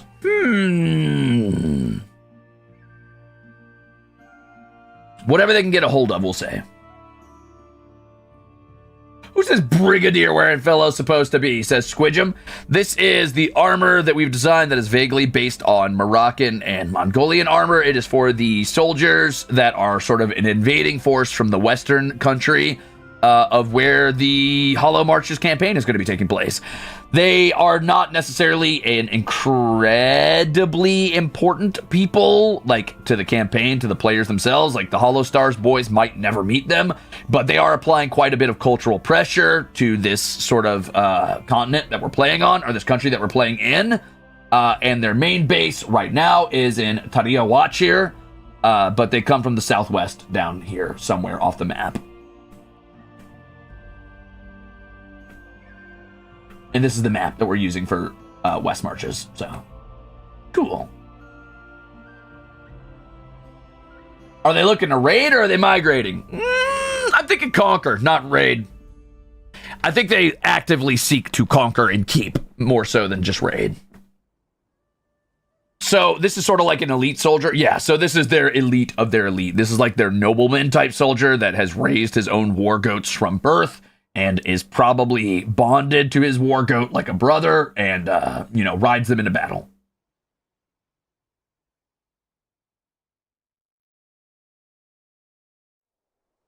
Yeah, so the more straight, like, let's imagine a more standard soldier. What you'd probably boil down to, right, is you'd get rid of these horns. You'd keep the boiled leather with little iron strips helmet, most likely. You'd probably have maybe more swaddled cloth to kind of simulate the goat hair. They don't have their own goats, so they probably wouldn't have the goat hair top. But they might add more cloth around the top, right, to kind of A, add padding, B, add decoration, and say what unit they're in, possibly, depending on color.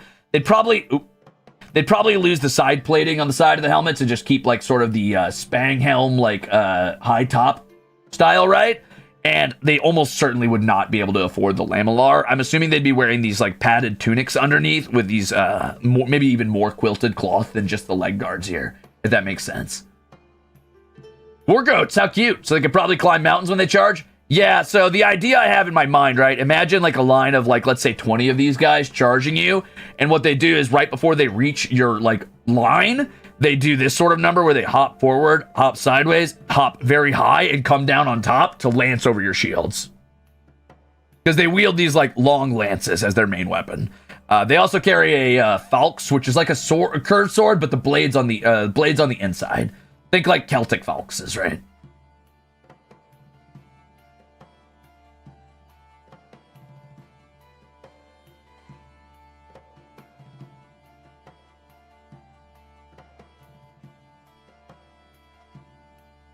Have you thought about color schemes? Not a ton, but in my mind, I'm seeing a lot of reds and yellows, but that's just because of the Mongolian and Moroccan influence. I could definitely change that up. I could make it more mountain colors, so a lot of grays, greens, like faded blues.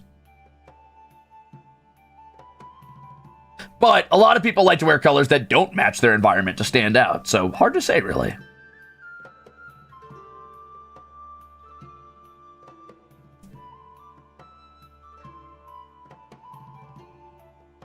I have many questions about the archery aspect specifics. Yeah, ask, Bird Mama, what's up? Beige, crown, green. Mm-hmm.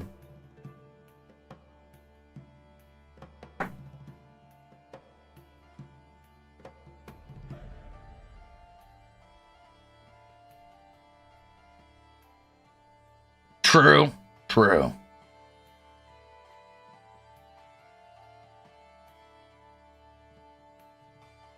Cool. I like it. I like the design. I think it works for what it is. I don't know if I communicated very well that these are hip guards that like hang down from the main chest plate. Ah, well, that's fine. What would they use to fletch their arrows? Griffin feathers so they can get a hold of them. No. I'm assuming, you know, eagle feathers. Any big birds they find flying around.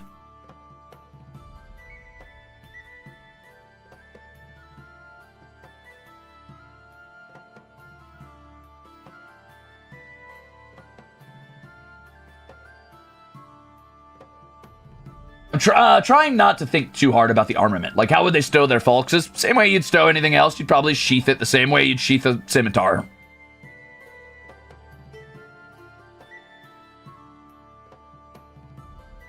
Tiffy, I'm drawing armor for the people that are to the west of the main country that the HOLOMARCHES campaign will take place on. They're an invading force. Do the goats have decorations? Almost certainly. And I'm assuming the goats probably have their own little helmets. Like, if this is our goat's face, right? If our goat, like, is this guy, he probably has some sort of, like, war armor on his nose that, like, hooks up around the top of the head so his horns can still come out. Oop.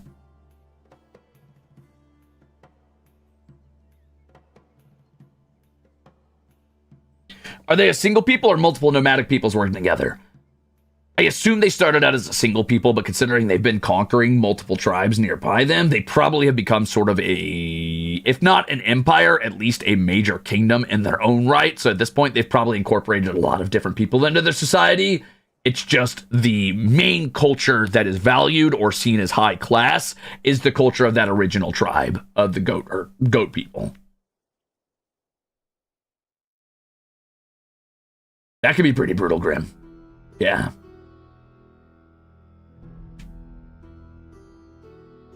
Oh, you're good, Kiryu.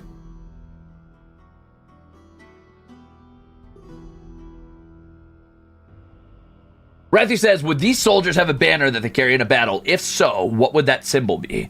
Well, let me refer to my... I have a... We randomly rolled on a table to see what the banners would be. I might change this one now that I know that they're so goat-focused. But depending on what their symbol is, I might still keep it. Let's see. So their symbol was a white axe on a light gray field. Interesting. So would they value axes as well?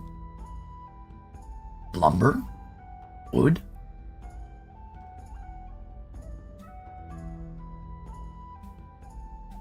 You think the goats get warrior titles too? Fuck yeah.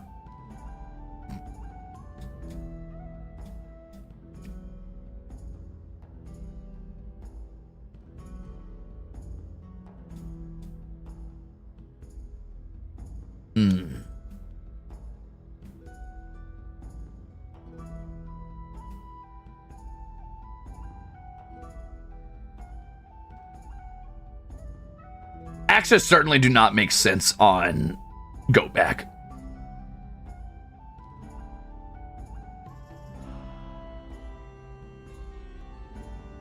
But they could be woodsmen before they were warriors.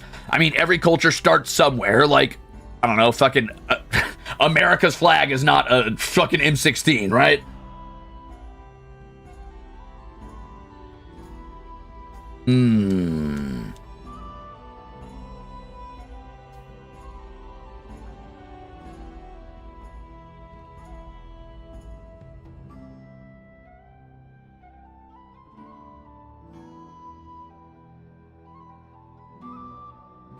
Well, not yet. Not yet.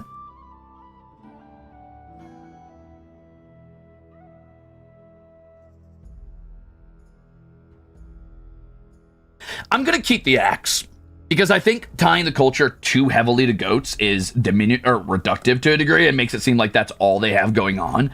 I'm going to find a way to make the axe have a reason to be on their flag and have a reason to be culturally relevant to them. I may even, like, just real quick draw in like an axe that they have here for the sake of having that as some sort of symbology.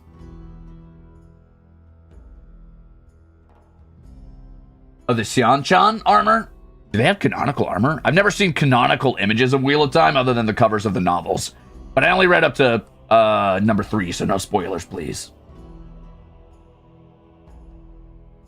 Oh, a great leader split the head of a marauding griffin with a simple woodsman's axe. That could be kind of cool. That could be kind of cool. Yeah. It could be that, you know, again, it seems like they don't wear a lot of iron armor. It could be that, you know, true iron is really rare for them to find, so they save it for lance tips, and falxes are only for officers. Maybe most of their footmen only use axes because it's what they have. Right? Because you need axes as a culture. You can't get away without axes.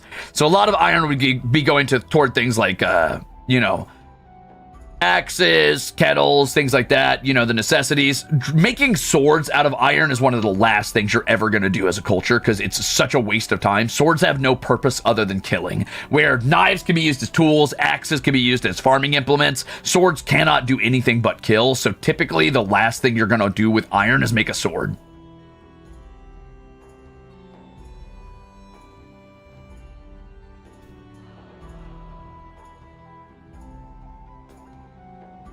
I don't know yet, Iwashi. At the moment, I am looking at a mountain ibex as my inspiration, at least for the horns on the helm and the horn, like the war horn that they have here.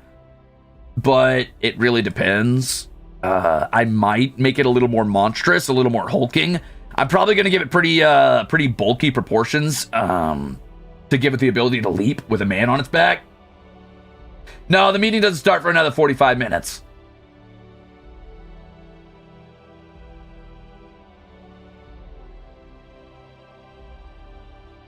Oh, tomahawks. That could be cool. Ooh, throwing axes as a main weapon. I could see them implementing throwing axes. That could be fun. Yeah. Let's assume throwing axes. Let me pull up a cool throwing axe. Hold on.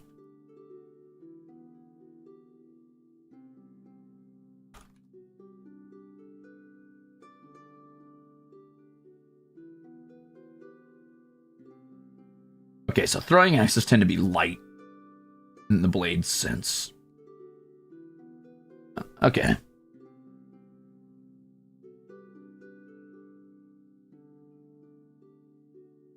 Swords can also be used to chop vegetables. That's true. I've used them for that before.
A throwing axe is good for disabling a shield like a pilum was. Not exactly. Pilum's ability to disable shields was A, because it would puncture deep and be hard to pull out, and B, because then you'd have a long rod on the end of your shield, which would make it really unwieldy to try and, like, pick it up and block with it in combat, right?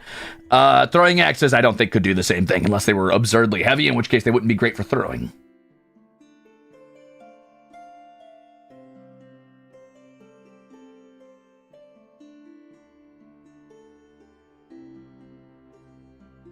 So yeah, Skipper, I keep thinking like a bearded goat in some way, so I kind of want these goats to be shaggier than typical, I guess. Oh yeah, I'm sure they'd probably favor axes as a cool weapon to use. I assume the falx is only used for captains, essentially. So, I mean, I'll note that. If I captain.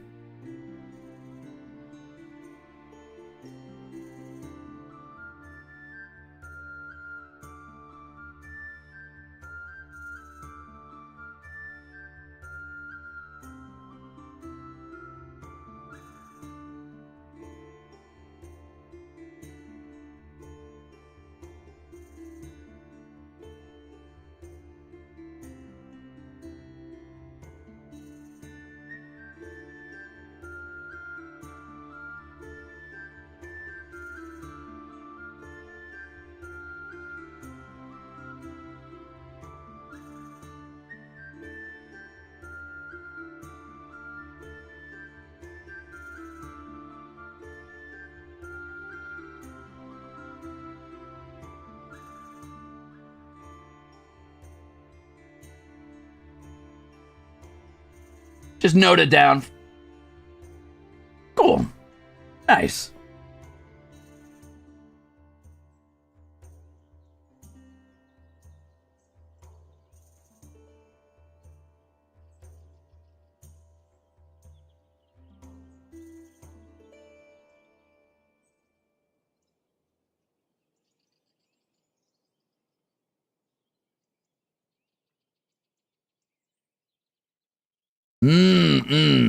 Duke Moosey says, I'm picturing the absurd climbing skills of mountain goats causing some sort of legend of a one-day siege. The cavalry just traversing up fortification walls.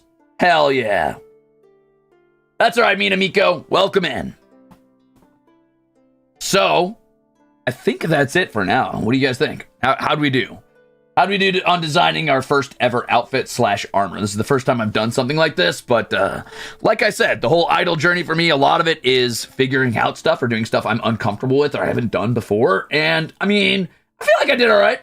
I like it. I think it's cool. I've never actually really taken a good look at Moroccan or Mongolian armor, so it's really cool to get a good eye on those and design around something that I'm not used to seeing. I liked it. Thought it was a lot of fun.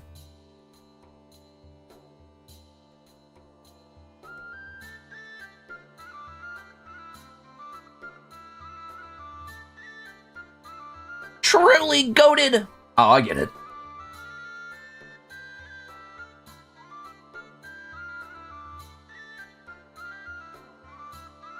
Does it look like a kid's doodle? Yeah, but the concept's sick as fuck, so what gives? You're welcome.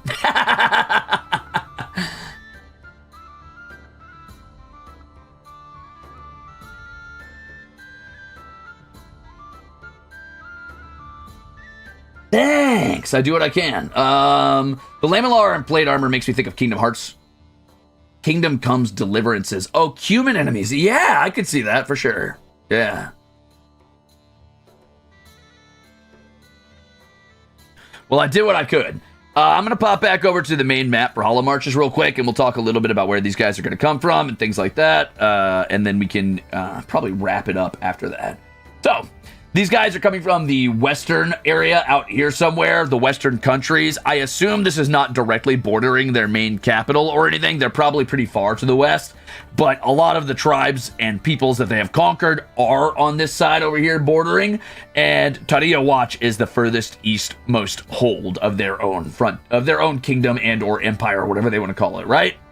So they consider this a possible new area to expand into. The way I see this country that we're going to be hosting the HOLOSTARS campaign in is sort of a bunch of city-states that are inherently not connected, especially because of, like, species or racial divide or whatever you want to say. And on top of that, there's a lot of different cultures going on here. This is sort of a melting pot frontier region that nobody had settled until a lot of people got here all at once. Like the Phaeosians, While they do live here, they are probably migrants. Obviously, the Plow Twist migrated from the southwest even later than the Phaeosians did. The Uthcarnians might be native here, but they lived underground for a long time, so coming up and putting a capital near the surface is pretty new to them. The Lizardmen were the native people originally, but their empire already fell. So they are now seen as, no more populous or important than the humans or the dwarves or the elves here. The elves have probably lived up here for a long while, but they seem to have minded their own business, or maybe even sailed from a northern region, similar to how the orcs got here. Didn't mean to do that. And then we have another nation to the east. So there's definitely a lot of trouble that could happen here. There's a lot of political and cultural turmoil. I think the fear here is that these people to the west, which we still haven't named, by the way, are... One second, Nitro Rugrat, I'll let you know. The people to the west are mostly homogenous and have an empire that works together, while no one nation here could probably withstand them, other than possibly the Uthcarnians, since they have grown so much, the dwarves here. Also, I don't feel like the mountain goat people would have a great time trying to get into the caverns against the dwarves. They'd probably have a really bad time. Is this like a living world with multiple campaigns? No, I just did a bunch of world building over the course of 2 streams. I did not draw this. I mean, I made this myself, but I used a program called Wonder Draft. So while I did draw out the entire continent and all of the rivers and stuff like that, I used a brush to brush on like the trees and the mountains and things like that. I did not hand line those. Absolutely not. No. In all technicality, I drew them in, but I drew them in using brushes. So...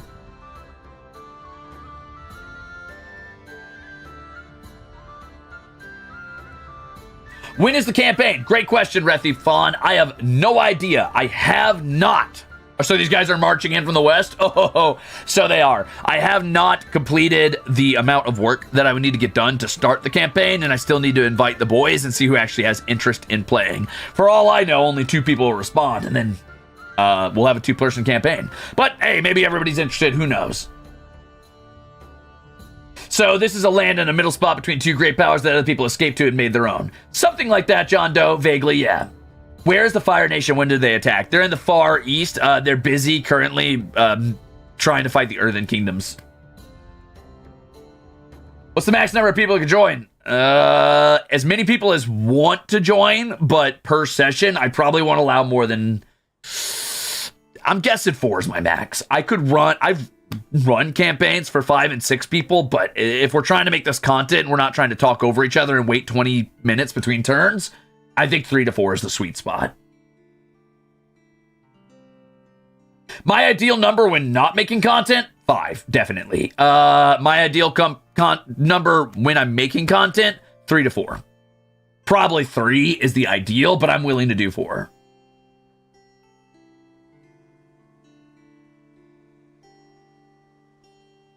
Cool. So, there we go, gamers. This is our continent. I do still need to name this place at some point, but I think that everybody's going to have different names for it. It might not... I think that if anybody names this country, ironically, it's going to be the people to the west. They will probably name it as one big country, where the people who live here are probably just going to have names for their city-states, right? Like, the Phaeosi people are probably just going to be like, no, this is Phaeos. This is the country of Phaeos. Even though everybody else could be like, no, that's not what this is. If not enough of your own company would want to join, unlikely, do you think you'd reach out to other content creators? Yeah, I don't see why not. Are you going to put restrictions on your party morality-wise? No, but the restrictions that exist in the real world will exist, so I don't know. If Axel's like, I killed the guard, yo, I'll be like, okay, you killed the guard, yo. What do you do with the body, and what are you going to do when the death sentence falls on your head if they find out?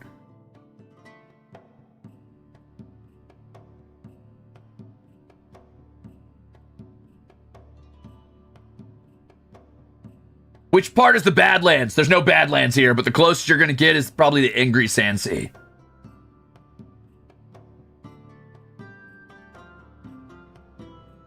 Why Axel? I'm just saying Axel seems like the most likely to murder Hobo. That's all I'm saying.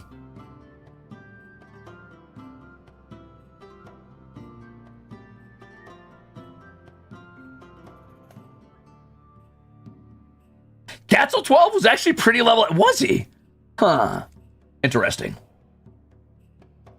No, I still see what you're saying, Panzer. If they fuck around, they find out. Yeah, that's what it boils down to. I don't give a shit what your morality is. I don't care what... You could say, I want to roleplay a murderous psychopath who has no morals and just does all the worst shit that's possible. I'll be like, okay, you do that. If you could find a way to do that in a way that makes sense, go for it. But A, your party has no reason to stick with you. Like, if, I don't know, if fucking Gerard's like, I want to kill this child... And, you know, the rest of the party's like, no, dude, what the fuck? Oh my God, no, what the hell, you psychopath? Then, yeah, they're going to punish him in some way or be like, get out of here. Get the fuck out of the party then. And essentially, that's Gerard's character dying because I'm not going to run solo campaigns. So, you know, fuck around, find out. Not that Gerard would kill a child, by the way. I'm making a dumb joke about video game logic. Gerard would not kill children.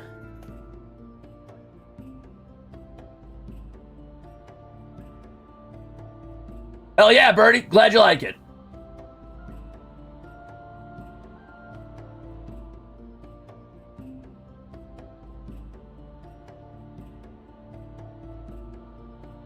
Oh, that's true. He did eat your son. Okay, well, In a video game, Gerard might throw a child off a cliff. But to be fair, and to be honest with ourselves, who wouldn't?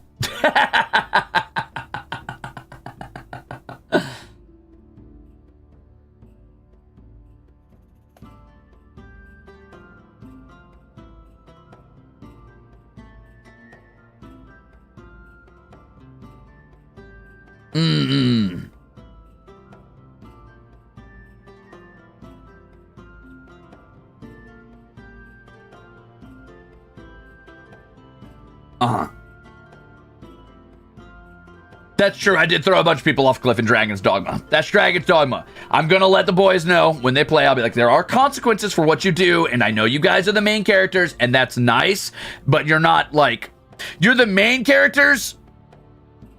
You're not the only characters. Does that make sense? You're not gods. You're not gods of this realm. There is consequences. There is a certain level of verisimilitude that I uphold. This world runs with or without you, and the laws function and do still include you. So if you want to just be like, I steal from the shopkeeper, and then I leave when his back is turned, I'll be like, okay, that's cool. Items have gone missing from the shopkeeper, and the last people to be in there was a group of adventurers that are described as such. That's weird. You fit that group of adventurers. Doesn't that seem weird? That seems so weird. Hell yeah, Washy. Thanks for the soup.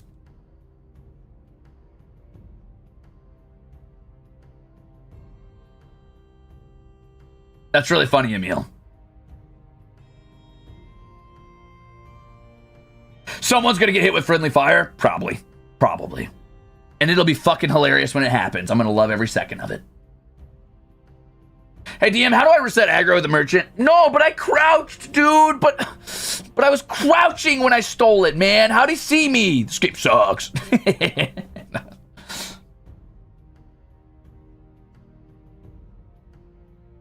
is where poorly drawn wanted poster would be great to pull out. That's me. I will poorly draw wanted posters. Like, the guards are walking around town holding these up. So they can commit crimes. They just have to be, yeah, if you're good at committing crimes, go for it. Whatever. I'm not going to tell you not to.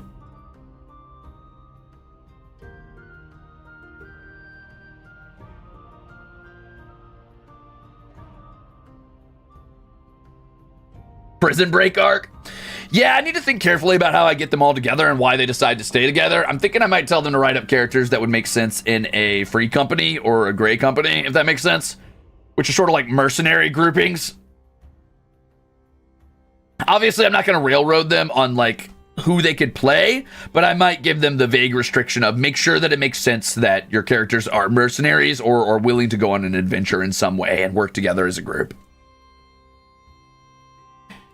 Hey, don't forget that tomorrow at, I think it's 9 p.m., I have a Tier 3 membership cat cam and watch along, so if you want to see the kitty cats for a bit and we want to watch Mau Mau Heroes of Pure Heart, yeah, show up. Side note, this has been a lot of fun. I've been enjoying making this content with you guys, this tabletop content, but I do still reserve the right to keep some of this hidden behind the T2 wall, mostly because I've already done all of the other Minchies where I built this world behind the Tier 2 membership, largely because I don't want the boys to see it. I don't want them to know some secrets that I'm keeping under wraps. Seeing the map is no problem. It's okay that they saw this, but a lot of the history of the civilizations in this map were discussed during the creation of this world, so that's staying behind Minchi. No, I think I'll keep this out of Minchi, actually. I'll leave this one up as, like, sort of a teaser slash, I mean, I don't mind if the boys see this one. It's just the culture to the west, and if one of them wants to come from that culture, that could be really cool. But I don't think it's going to be hyper relevant to any spoiler type stuff. So, yeah. There is some stuff I said that I probably shouldn't have said about Shadowzer and crickets, but it's okay. It's minor. It's minor spoilers. It's okay. It's fine. Anyway, don't worry about it. I'm not saying all of this will necessarily be behind membership. I mean, obviously, if demand is high enough, I'll do regular streams for this. That's fine. But anything that is spoiler territories will definitely be staying behind the T2. Sorry, gamers. Tee. Okay, on that note, let me find somebody to raid, shall we? Hey, guess who's live with the Tengu Talk? That's right, it is Haka Senpai live with Tengu Talk. Let's go! Anyway, I hope you guys had fun. I hope you had fun. It was goofy for me to do this. I thought it was a good time. I might do more of this in Minchies every once in a while. Maybe we'll kind of just try to go down the list. Maybe we'll start with the elves and go to the halflings, and then the dwarves, and then the Feosians, and then the talkin plow twists, and then maybe we'll do the swamp dwarves and the lizardmen. We'll see. We'll see. We will try our best. Anyway, I'm going to be leaving this up as a VOD, so feel free to check it out. I'm going to get the hell out of here. Don't forget, tomorrow's our watch along. Bye, nerds! Oh, by the way, if you have not had a chance to have one of these areas named after you, don't worry. I'm still going to be working on local areas, local characters, local government officials, heroes and stuff like that. So if you're still an Axhole or tier 3 or whatever, I'm going to put you on the wheel of Axholes. I'll still be spinning that for other things. I still need to name the continent. I need to name a lot of different gods for a lot of different cultures. So don't panic. If you didn't get picked for a name yet, it might still happen. All right, gamers. I will see you in hell.